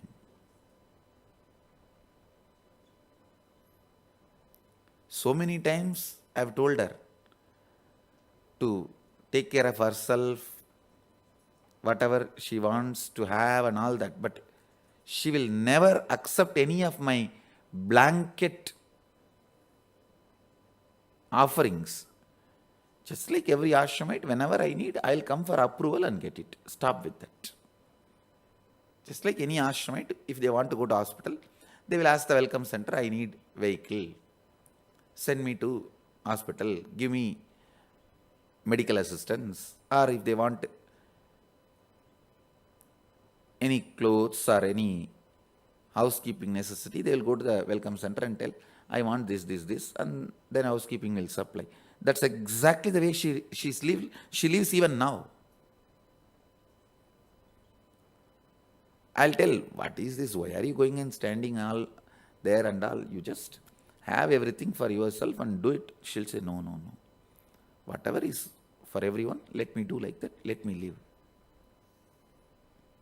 Never I have seen her establishing her identity, even for the small basic things which will not harm the Sangha. See, if she establishes her identity, I am the mother of Swamiji, for her soap and paste brush, it is not going to affect the Sangha. Or it's not going to affect the flow of the life for our medical care or anything. She won't assert, even in those small basic needs, she will not put her foot down or she will not throw tantrum. If you live around her, you will understand whatever I am saying is true. I tell you, wherever you are, establish your identity only by contribution. You will be such a light. When I say light, L-I-T-E and L-I-G-H-T.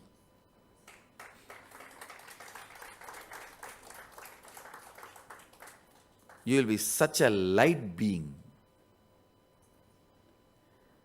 Do not believe this false theory of you need to throw your weight to establish yourself. It is wrong. It is false.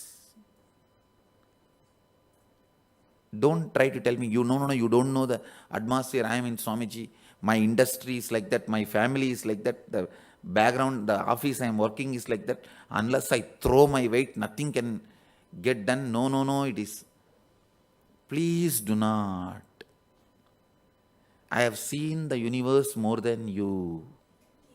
Please believe me. I know the laws of the universe more than you. Always establish yourself by contribution, not by throwing tantrum.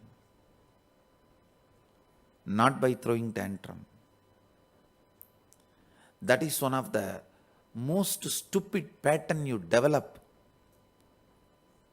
See, just like the hard food, means the food which you can't digest, like an uncooked animal. the elephant, buffalo, uncooked animal, can you digest? That is exactly the thing. The entertainment industry which is catering in front of you. The devil movie, evil movie, and the TV serials are all uncooked animal in front of you. Why are you eating it? What uncooked animal can do to your stomach, that is exactly that loud sound, ooh, that kind of TV serials and movies do to you.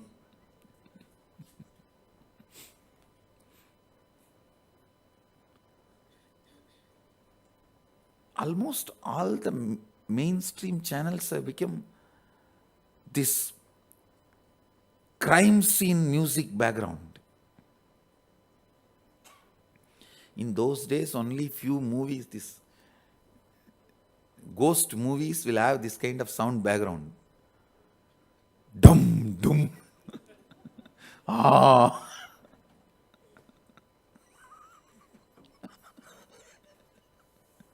One Swami came and spoke to our ashram in Rajasabha, the ceiling. The false ceiling fell. I will not tell the name, but most of you by now know.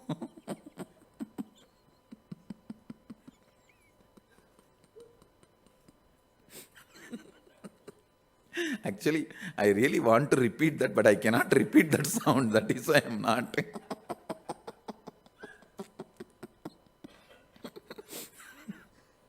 Even in Shivoham process, I cannot repeat that.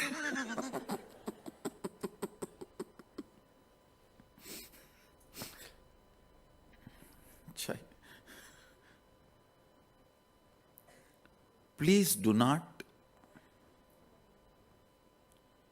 eat this stupid TV serials, stupid crime shows, which pollutes your cognition and thinking flow, which makes you approach the life with so much of illogical information.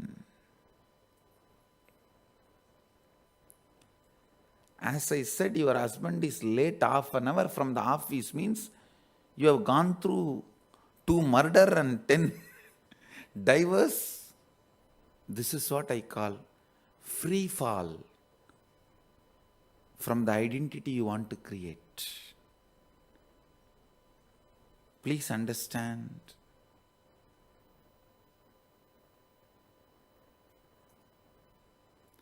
Actually, one of the best thing happened to our Sangha. As a whole Sangha, all our Swamis have decided that we don't want TV. See, there are many things it cannot happen just by my decision. I can only be guiding. 2-3 times I gave the choice to the ashramites. If you guys want to have the TV. Somehow, fortunately, they all have decided no, let us not allow. Even the top decision makers, Mahants, all of them said no, we don't want. If we want to know any news, let us know from the internet, as always Swamiji suggests that Google News, just read the Word document and get updated, catch up with the world, that's enough.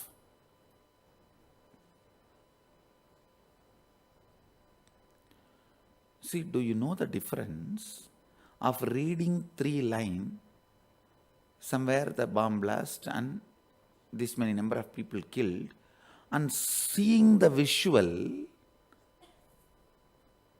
of the scene and the dead bodies and all that, seeing the visual leaves that suffering inside you for next 4-5 days. And which is not directly going to be, are you the decision maker? See, get the information where you are a decision maker. But so many times, stupid way, even the things where we are not decision makers, We go on, waste our time. Please understand, your time is not your money. You have been given a wrong idea. Your time is your life. Time is money is the cheating concept spread by the corporates. No, time is your life. Please understand.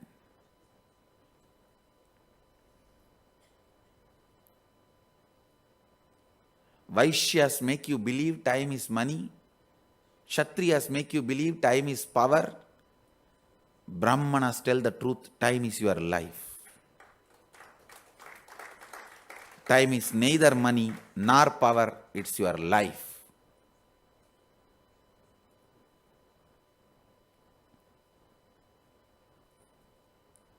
Today, I really want every one of you to contemplate on this truth of free fall from your authentic identity. How the Vajashravas is going through a free fall. From Kshatriya, instead of becoming Brahmana, see, a Kshatriya who lived a life of a king, by the time he becomes old, he should have become a ripe Brahmana like Janaka, an enlightened being. And this stupid fellow not only not becoming enlightened being, and he is having a free fall. From Kshatriya he falls to Vaishya, from Vaishya to Shudra. And finally by cursing the Nachiketa, his own son, he has become Chandala.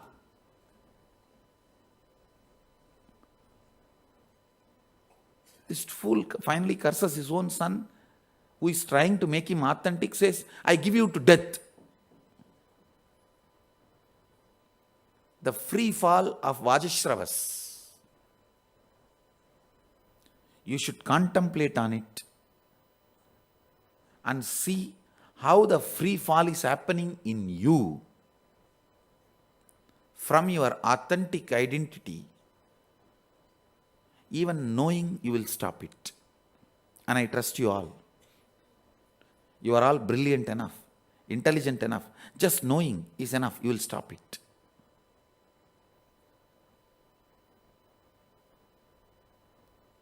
I feel so blessed. Mahadeva is using me as an instrument to awaken the third eye of so many kids. Because once your third eye is awakened, your awareness rate goes so high, you will never allow the free fall. I tell you. The free fall cannot happen for a person whose third eye is awakened. You will always be seeing the budget. Hey, where I am collapsing.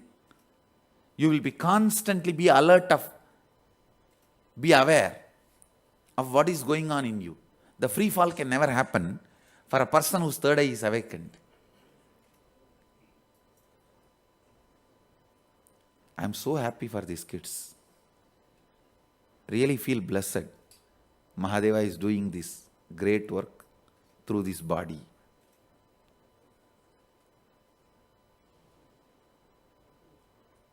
Whenever I want to enjoy gratitude, I keep him separate and myself separate. Why only you guys should enjoy the gratitude and love and joy, or what? I also have a right share. I also have a right for it. I do have a right to enjoy the love, devotion, gratitude. If I am just sitting, he, how will I? So I keep him little away and then fall at his feet. And I touch my own feet and enjoy the whole gratitude, love, joy, devotion, everything. Just for feeling grateful, it's nice to have Mahadeva's deity separately. Because feeling grateful makes your life juicy, purposeful, enjoying. Today, the concept to contemplate.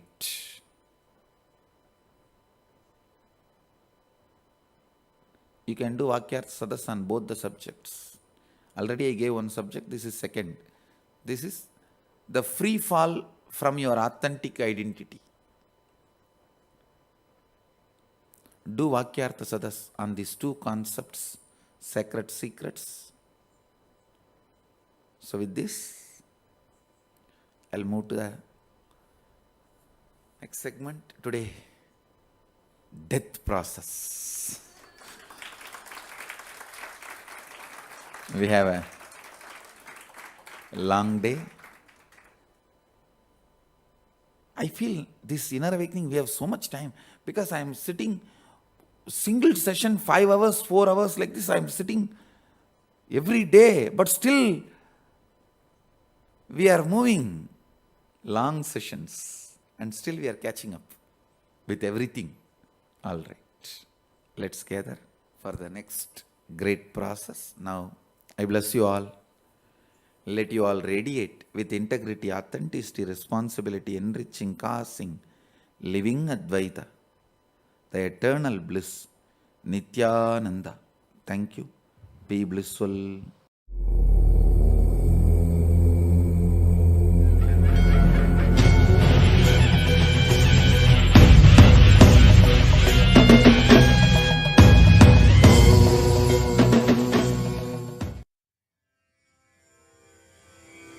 गुरुवर नाम पावन नाम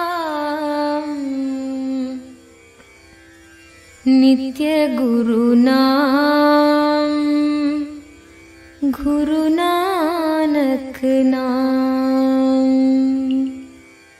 गुरुवर नाम पावन नाम गुरुवर नाम पावन नाम गुरुवर नाम पावन नाम गुरुवर नाम पावन नाम. Yes. Today we will move to the next level of completion.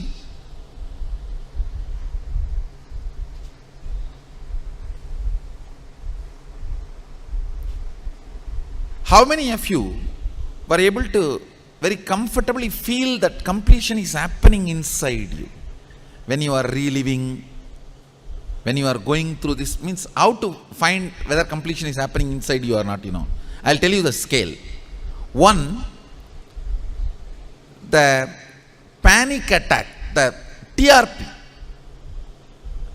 the thought revolution per second means mood swings. And I should call TPS or TRPS, thoughts per second, thought vibrations per second, that will start coming down. You will feel more and more you are in the restful awareness. That is the first scale, whether completion is happening or not. Second, the powers will start manifesting. Understand? Whenever incompletions are completed, you can't be neutral. That naturally that Kundalini Shakti has to manifest as powers. This is the 2 scale. 1, more and more restful awareness means the thought per second, TPS will come down. Second, powers will start manifesting. How many of you are feeling, you see, yesterday only we started the completion. How many of you are feeling that the ball has started rolling in you? You are feeling things have started moving in you. Raise your hand, let me see. Good. Actually, I expect only 40% in first day. I am having more than that. Today, I am going to lead you into the deeper level of completion. Today, whole day session, my session only, so I'll be sitting with you guys. I think yoga you already finished. That's the reason I told them finish yoga. So once I come and sit, whole day I'll be with you, leading you into completion. It will be like I'll give you instruction. Then there will be one Shaktipada. Then after that again next instruction.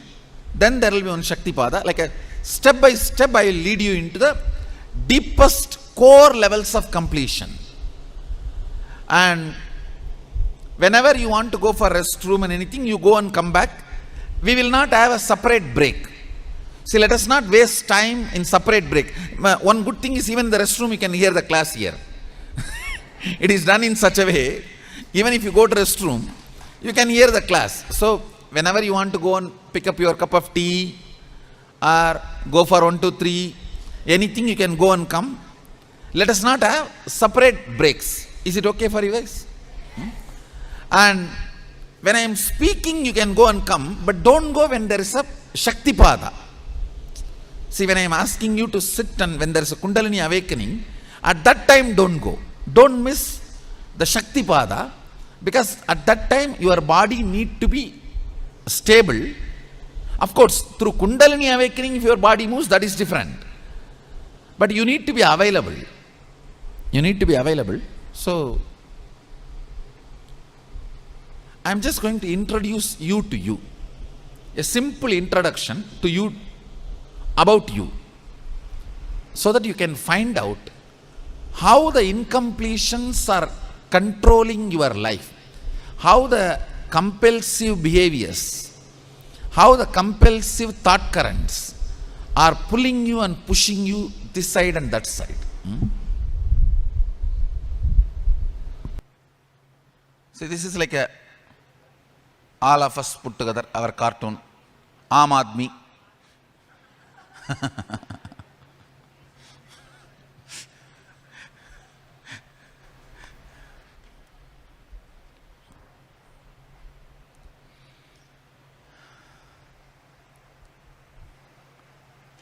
Listen, please listen. Whatever ideas you have about yourself within you, those ideas put together is called inner image.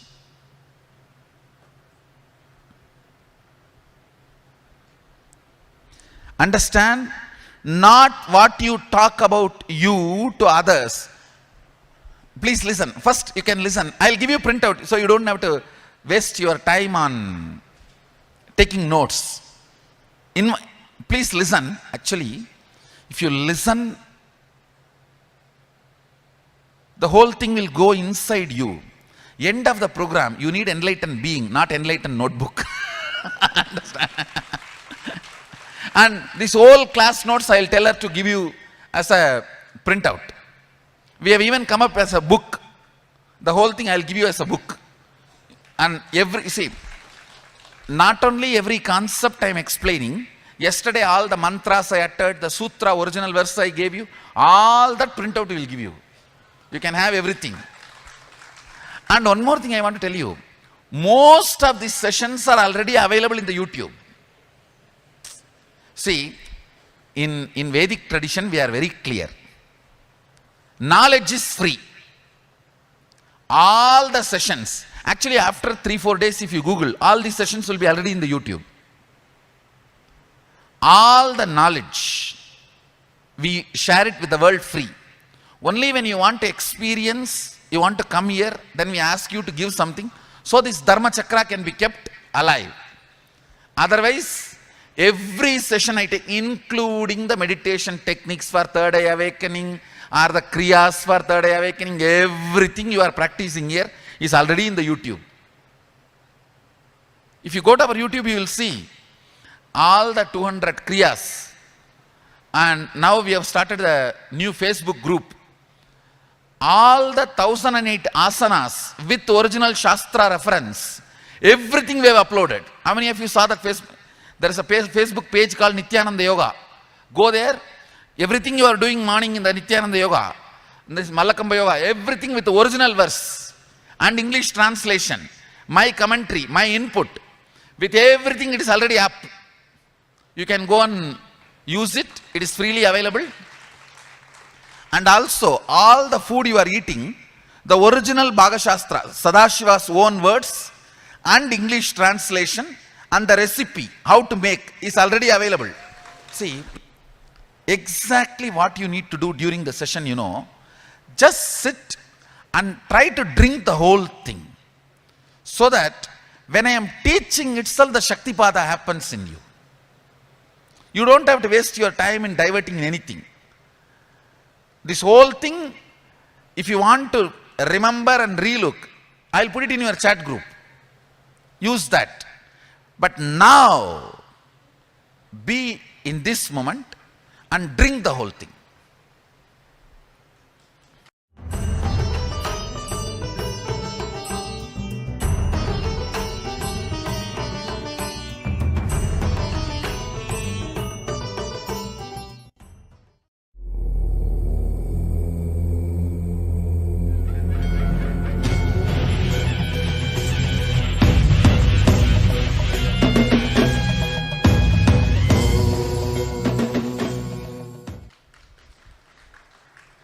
Understand? See, whatever ideas you have about you, not even when your spouse is next to you, when your spouse is next to you or when your son is next to you, how you behave, how you feel about you, not that. When you are all alone in your room, what you feel about you, what do you think about you, all that ideas put together is called inner image. It can be whatever. You may think, I am lazy, I am tired, anything I touch does not work, I don't know why life is like this for me. Whatever ideas you may have about you, and it is not necessary it should always be bad. There will be sometime even good, but rarely. So any idea you carry about you, when you are all by yourself, it is called inner image. And all the ideas you show about you to others, usually through our speech and great words, how we show to others, these are all others, various people in your life, to your boss, to your subordinate, to your worker, to your driver, to your wife, to your son, daughter, father, mother, to all of them. How you show you to others, all that put together is called outer image.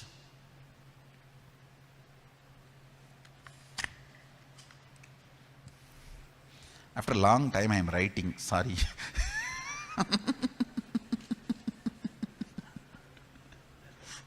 No, all these modern gadgets have completely taken away the ability to write. That's the problem. All these modern gadgets. See, sometimes I do write on the screen, but the moment we save, it becomes all letters. So we do not know our handwriting is so bad. All my books I write on iPad only, but the moment you save, it becomes regular letters. How you show yourself to others is outer image.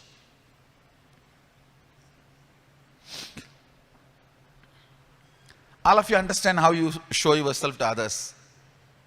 And in the modern day, even to your son, to your father, you need to sell yourself. In those days, only for business purpose you need to sell. Nowadays, even for relationship purpose, you need to sell yourself. The selling is no more a part of business now. Selling is even part of our life and relationships. So, outer image. How you project yourself. How others grasp you, hold you, understand you.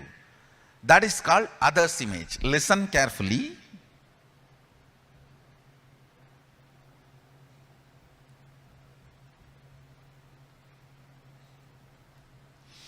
In a meeting, your friend comes and brags, tells so many things about himself. Do you believe? You don't. But when you brag about you, you always believe others believe you. Tell me, how many of you have this blind spot? See, when others brag, you don't believe, but you strongly believe. When you brag, others believed you. It's a blind spot. Understand? How many of you are understanding? Yes, this is a blind spot. So, how others hold you is never the way you project.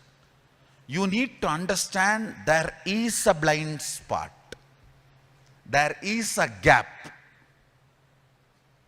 Your outer image and others' image, there is a blind spot.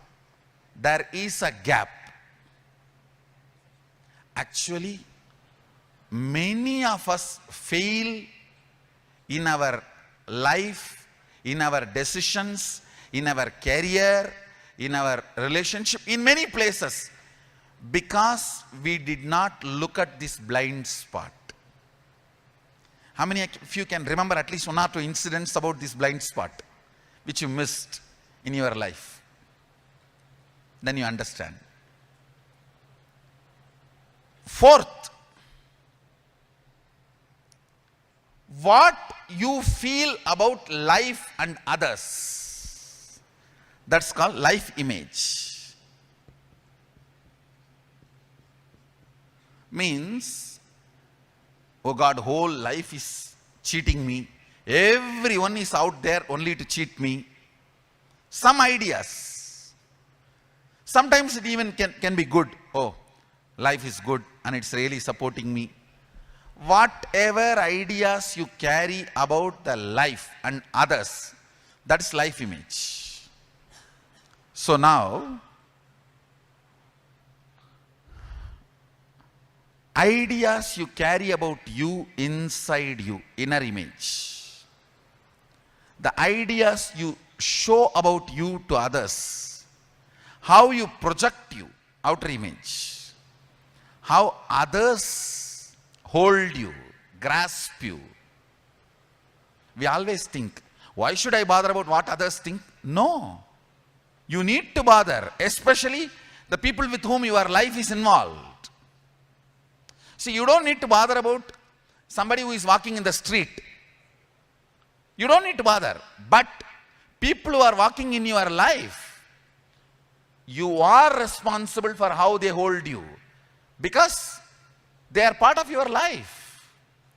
Anybody whom you see more than thrice a day, or anybody whom you remember more than thrice a day, they are part of your life. Understand? If you are seeing or remembering more than thrice a day, they are part of your life, and their image about you matters. It matters. It is going to impact your life, and they are part of your life. You cannot say, why should I care about what they think about me? What your spouse thinks about you matters, because that is going to decide the quality of the food you are going to eat. Understand? It will directly affect your lunch.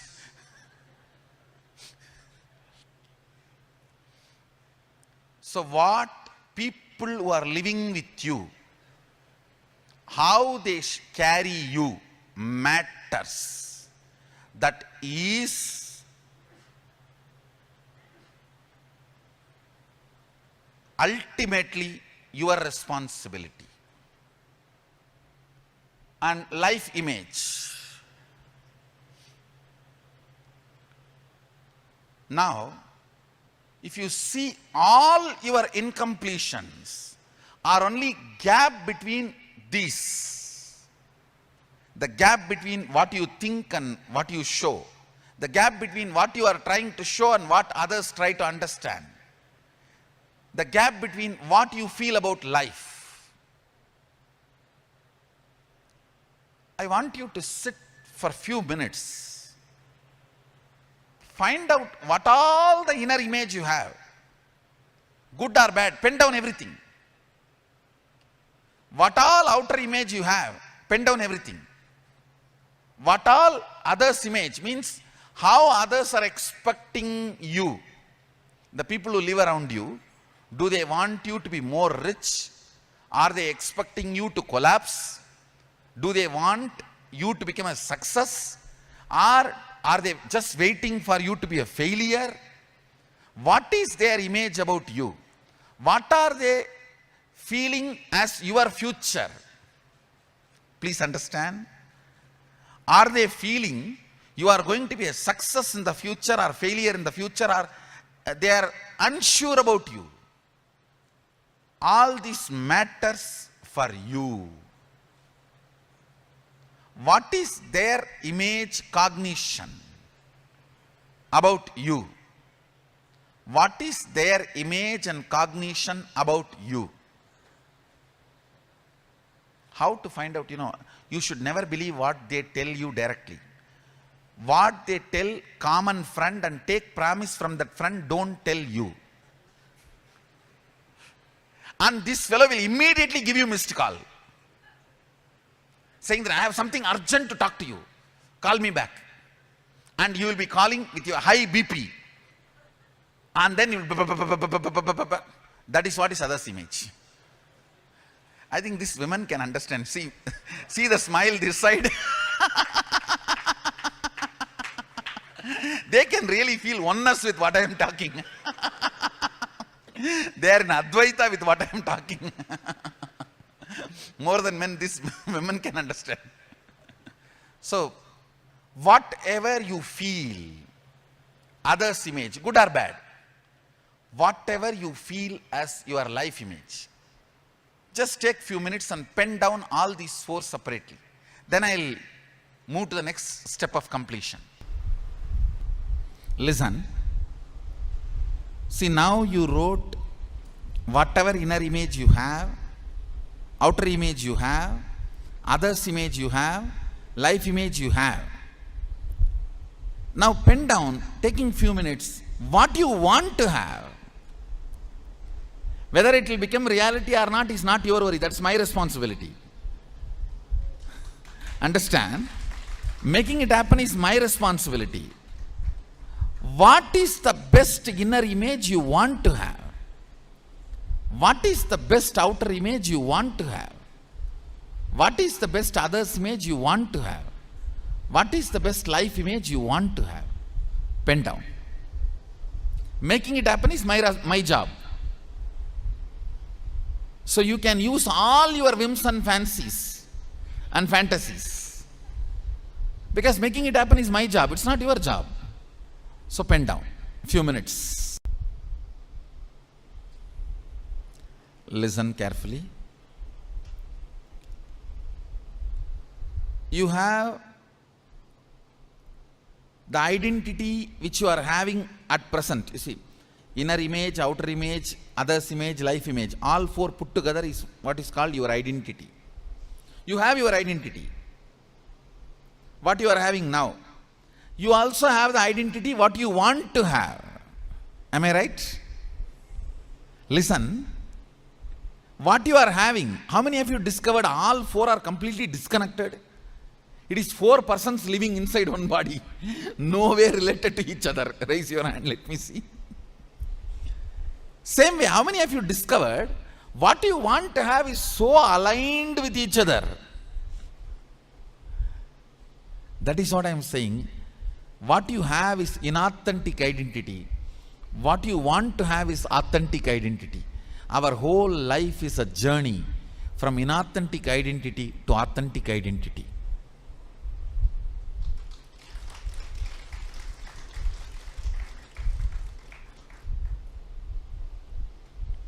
Now, few minutes, try to find what all the pattern stops you becoming authentic. For example, your present identity is morning till 8 o'clock, no question of getting out of the bed, Nidra Devi Puja. But in authentic identity, you wanted morning 4 o'clock to get up and do yoga. What is stopping you from becoming authentic? Laziness. Try to find the patterns. How the patterns are built in you, which is constantly not allowing you to become authentic. Understand? Whenever you discover pattern, don't judge whether you will be able to complete or not, because you are not going to complete. Understand, completion is my responsibility. You don't have to have the logic, oh, I was like this, so I will be like this. No. I am giving a big breakthrough.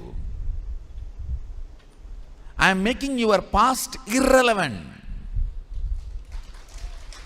When you go back, most of you will not remember many of the past patterns. Not just completing and free from it, you will not even remember. I am just control delete. It's a rebooting process. See, especially when you start manifesting powers, the tremendous earthquake happens in your biomemory and muscle memory. People ask me, why somebody jumps, many are jumping during Kundalini awakening. It's a literally private earthquake, understand? A common earthquake, all of you know, buildings will shake. Kundalini awakening is a private earthquake. The whole system, your world is shaking. Common earthquake is the world shaking. Kundalini awakening is my world, your world shaking. Literally, many of the patterns with which you built you is getting shaken. Especially with power manifestation, the kind of a new inner image you will build, new identity you will build, the idea you will have about you. Sit few minutes and try to find the patterns which is stopping you becoming authentic.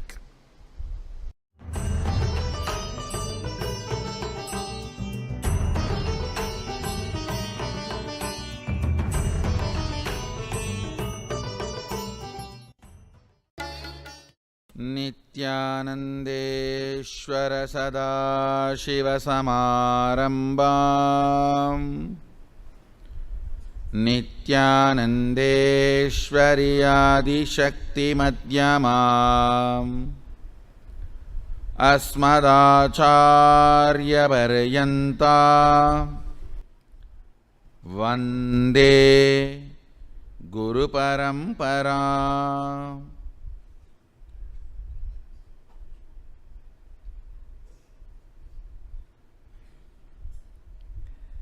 I welcome all of you with my love and respects. I welcome all the devotees, disciples, Sarvanyapita Yajamans, Nitya Satsangis, Sri Mahans, Mahans, Kotaris, Tanedars, devotees, disciples, visitors, YouTube subscribers and viewers who are sitting with us all over the world at this moment, through Nithyananda TV, Facebook Live, through hundreds of Adinavasi channels, YouTube Live, and two-way video conferencing having Nainadiksha all over the world. I welcome all of you with my love and respects. I'll continue to expand on manifesting powers. Listen. Manifesting powers is nothing but extension of practicing authenticity. Listen.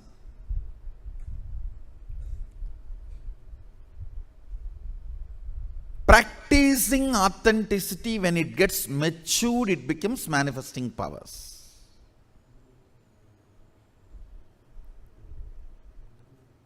What is practicing authenticity? Manifesting powerful cognitions constantly. If I have the body which gets tired, then I know the signs to get out of tiredness. Understand? What do you mean by saying your body gets tired? Then you know there is a space where you are not tired. When you know there is a space where you are not tired, you know now there is a space where you are not tired and where you are tired. Now, it's only a simple science we need to manifest, where we are not tired. You may just have to find out the basic secrets. What keeps me not tired? Physically, simple things, pitta. I tell you, almost 99% of your tiredness, boredom, depression, all are physical problems, not mental. Actually, if you are depressed, the best way to get out of depression is tell 2-3 people to torture you. No, really.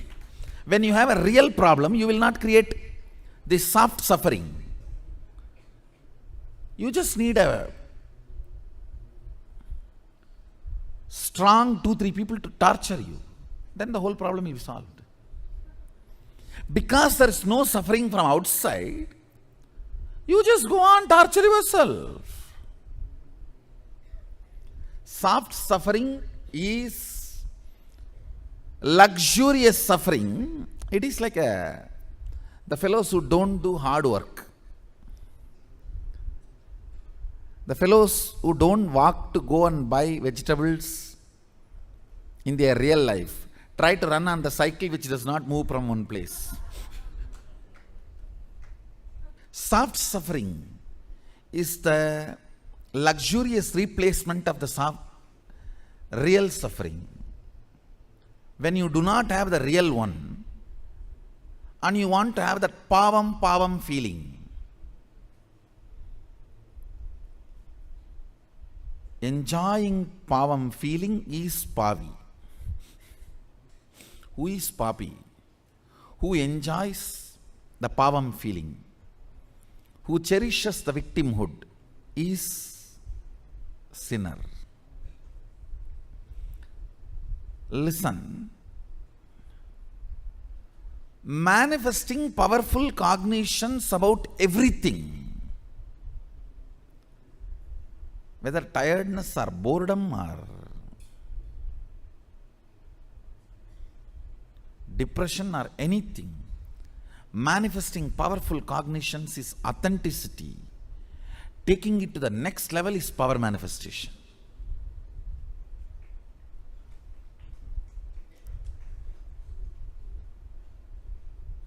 Listen intensely.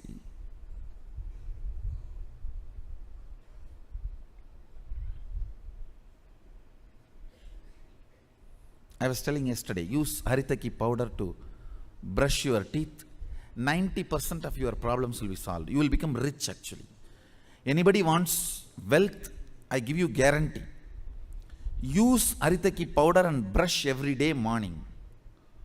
So much of pitta will go out. The time you are concentrated, centered on your goal every day will increase 3 times more. Understand?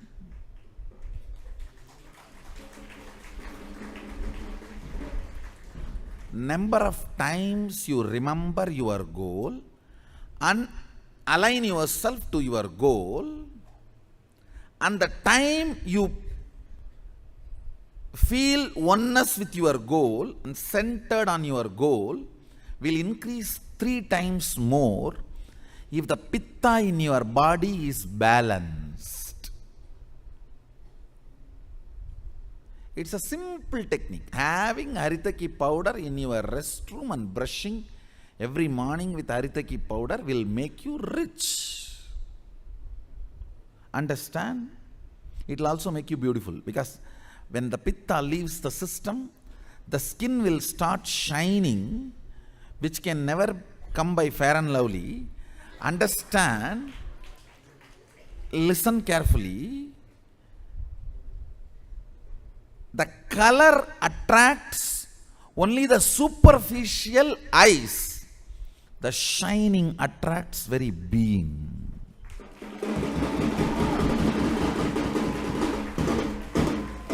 You will develop that shining. We call it tejas. A normal eye does not recognize tejas, but third eye recognizes it.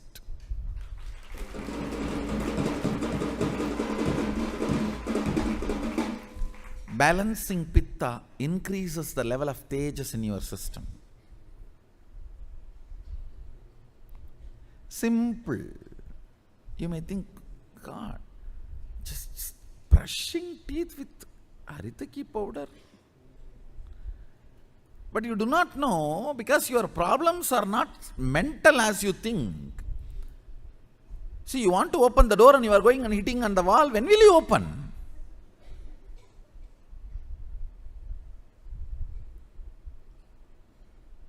You don't even have to hit on the door because the door is already open. Many of your problems, right diagnosis. No, all these problems are not psychological or mental. It is just simply physically not doing what I am saying. If you just correct the fundamentals, brush the teeth with haritaki powder means, do it, you will see within 2-3 days the whole tiredness leaving your system. Tiredness is not deprival of sleep, it is deprival of psychological pittamayakam. Listen, you always keep yourself in certain kind of a delusory, unconnected, random, unattended thinking. Listen, that space of enjoying that random, unattended thinking is enjoying delusion. You all think that is very cute and cool. Ooh.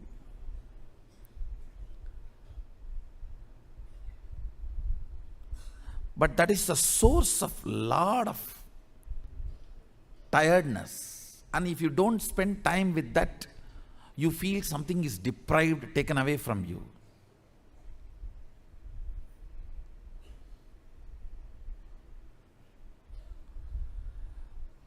Many times, you imagine tiredness when you are deprived of your stupido thinking. Means if you are not given a time and chance for diving in your delusion, you imagine you are tired. Understand? Actually, diving in the delusion only makes you tired. Entertaining the delusion makes you tired. Brushing the teeth with haritaki powder and vomiting all the pitta, taking out all the pitta, cleaning up all the pitta, makes your whole day alive, bright, fresh.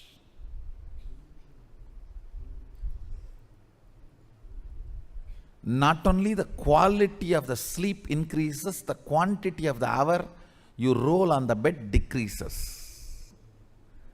And the idea of tiredness disappears. Idea of boredom disappears. Manifesting powerful cognitions about everything is authenticity. Taking it to the next level is power manifestation.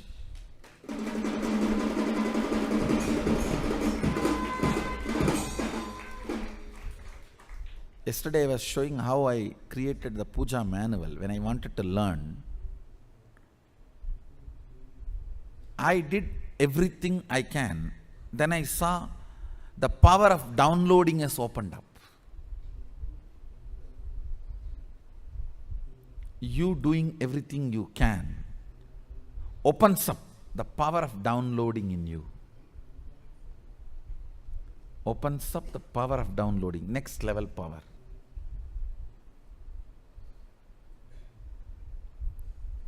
Taking the authenticity to the next level is power manifestation. You can see we have the scanned version of the puja manual I created. When I started learning puja, the red color is the mantra, blue color is the meaning, blue color is the procedure, black color is the meaning of the mantra. And if there is a side line, I have to give a gap. Means there should be a break. It's my own handwriting. And those mudras, I cut it, xeroxed and cut it from another book. I xeroxed and cut it and pasted it.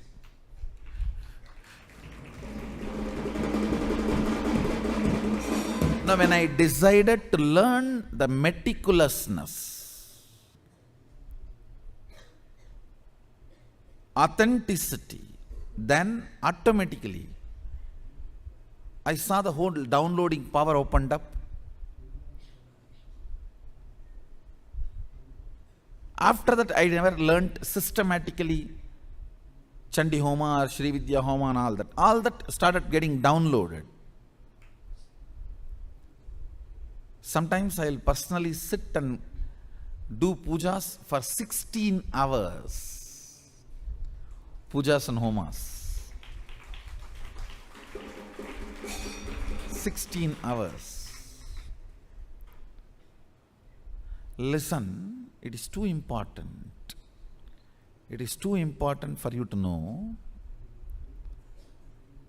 When you start manifesting powerful cognition, it is called authenticity. When cosmos supports it, it is called power manifestation.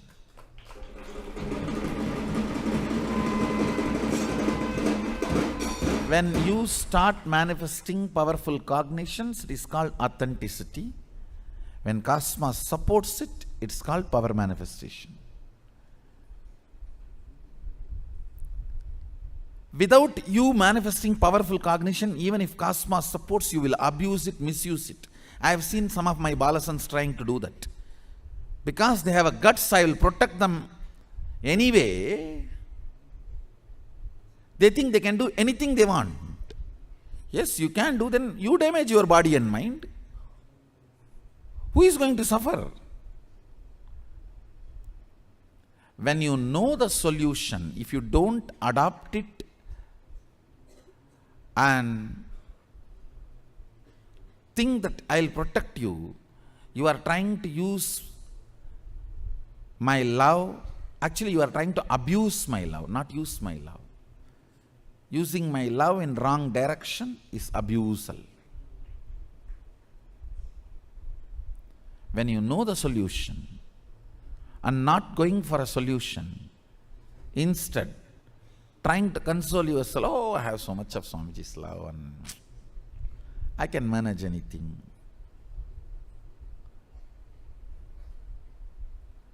Yes, if you break 5-6 bones and come, of course, I won't let you die. I will protect you. I will heal you. But till the time of healing, who is going to suffer the fracture and fracture's pain? Who is going to suffer the fracture pain? You only. If you get into a problem which you don't know the solution by mistake, then I will not let you suffer even for an inch. I'll immediately lift you. But if you know the solution, and out of sheer arrogance which you developed because I love you and empower you, and go and make a mess, then I'll say, all right, do what you want.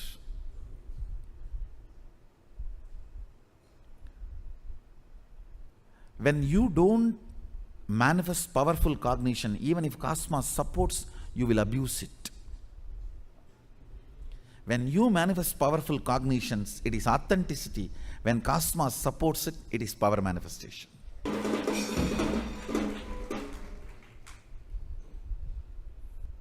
So yesterday almost it took one full day for us to go through the unclutching initiation, understanding and thinking in the language of integrity, authenticity, responsibility, enriching. Thinking in the language of the tattvas. So today, 720 sacred syllable installation initiation.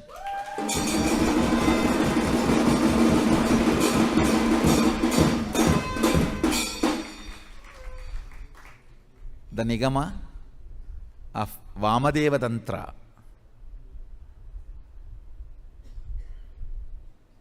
Which gives Bhuvaneshwari Vidya, which I received from Arunagiri Yogishwara. I think first time I am going to do it elaborately with manual.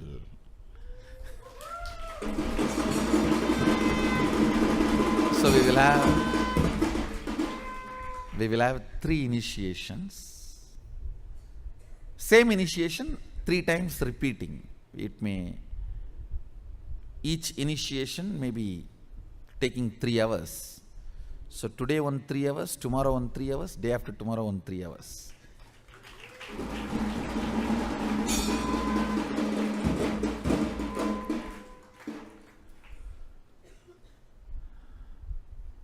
Or maybe we will have today 1 3 hours and 1 day break and then 1 3 hours. And anyhow, we will have at least 3. So you guys can get out of all the blind spots and think in the language of tattvas.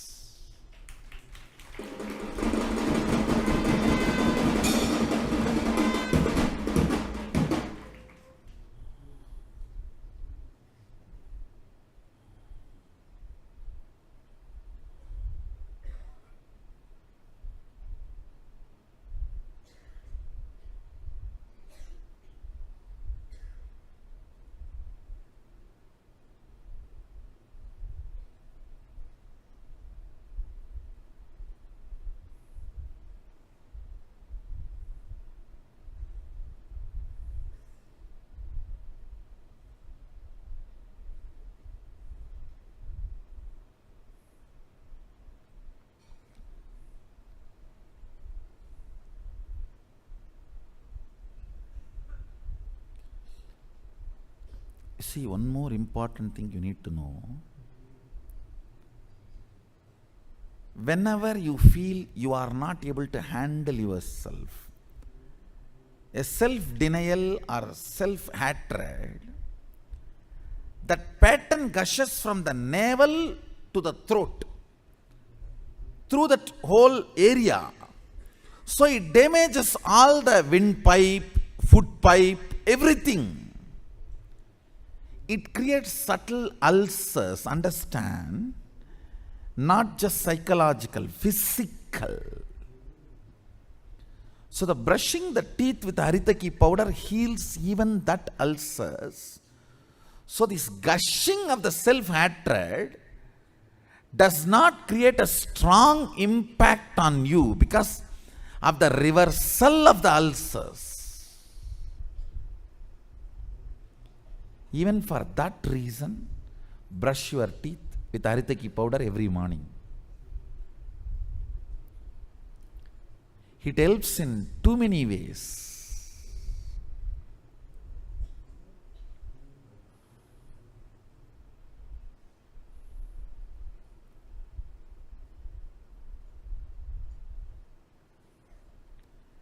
Essence of today's satsang.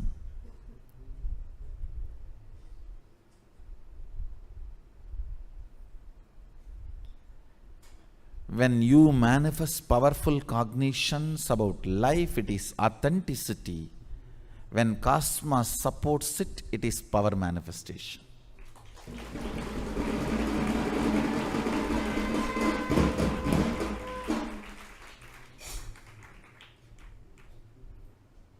When I decided to write this puja manual meticulously and learn, put powerful cognitions on it, it is authenticity.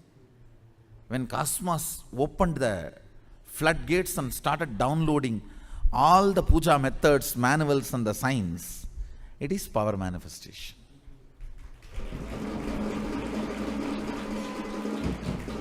Without authenticity, even the cosmos gives the blessings, you will start abusing it. So better become authentic. So when cosmos showers, you will use it, you will not abuse it.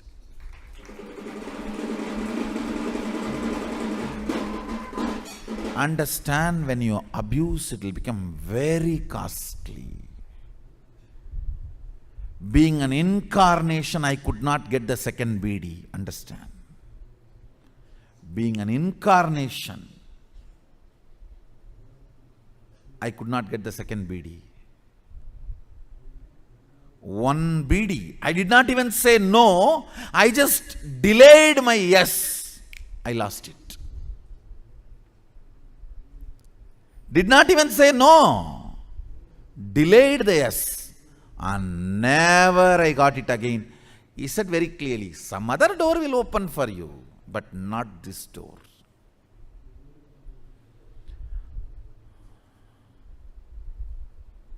When we are inauthentic,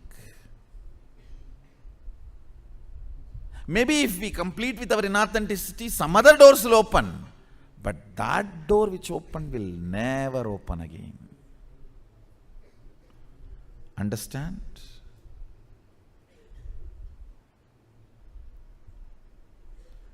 Being an incarnation, could not get the second BD.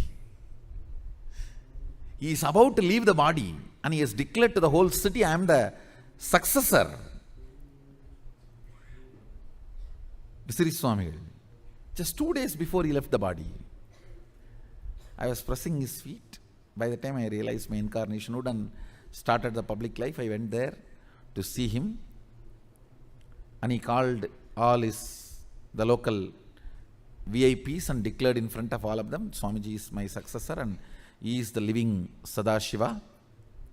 All that has been done and the temple has been asked to get my concurrence before they raise the flag and all the traditional ritualistic handing over. Everything is done. And he may leave the body any day. I was just pressing his feet and I asked him, Swamiji, I am so happy you have done everything, but that BD. He said, no. No. World need to know, whoever it may be, the door once opens and you abuse it or miss it.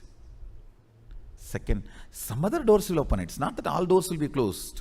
Some other doors will open. That same door will not open again.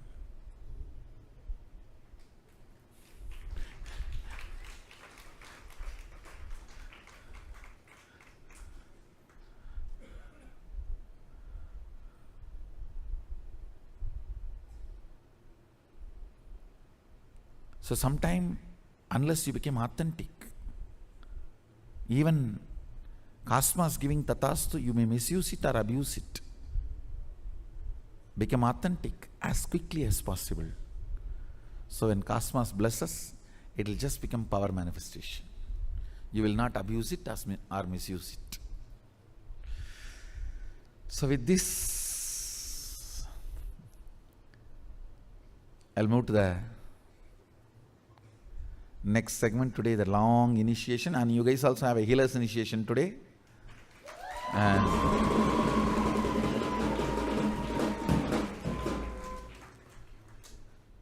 the process you are going to go through today is called Vakishwari Pranapratishta, the sacred sounds being invoked in your deha, in your sharira. It will be stitched literally in your body, in your inner space. So you can radiate integrity powerfully without struggling. You can think and evolve in the language of tattvas. Tattva means the basic unit with which cosmos functions.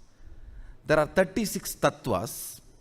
All the 36 carries a basic quality. Why they do what they do. That why they do what they do is this four tattva: integrity, authenticity, responsibility, enriching, causing. Why fire burns. Why breeze blows. These 36 tattvas, out of which cosmos is made, why they behave the way they behave. That unit principle is only these four tattvas. integrity, authenticity, responsibility, enriching. So, making your deha into tattva deha, tattva shuddhi, and doing the Vagishwari prana pratishta on your body is the process you will be going through today. Let's get ready for this.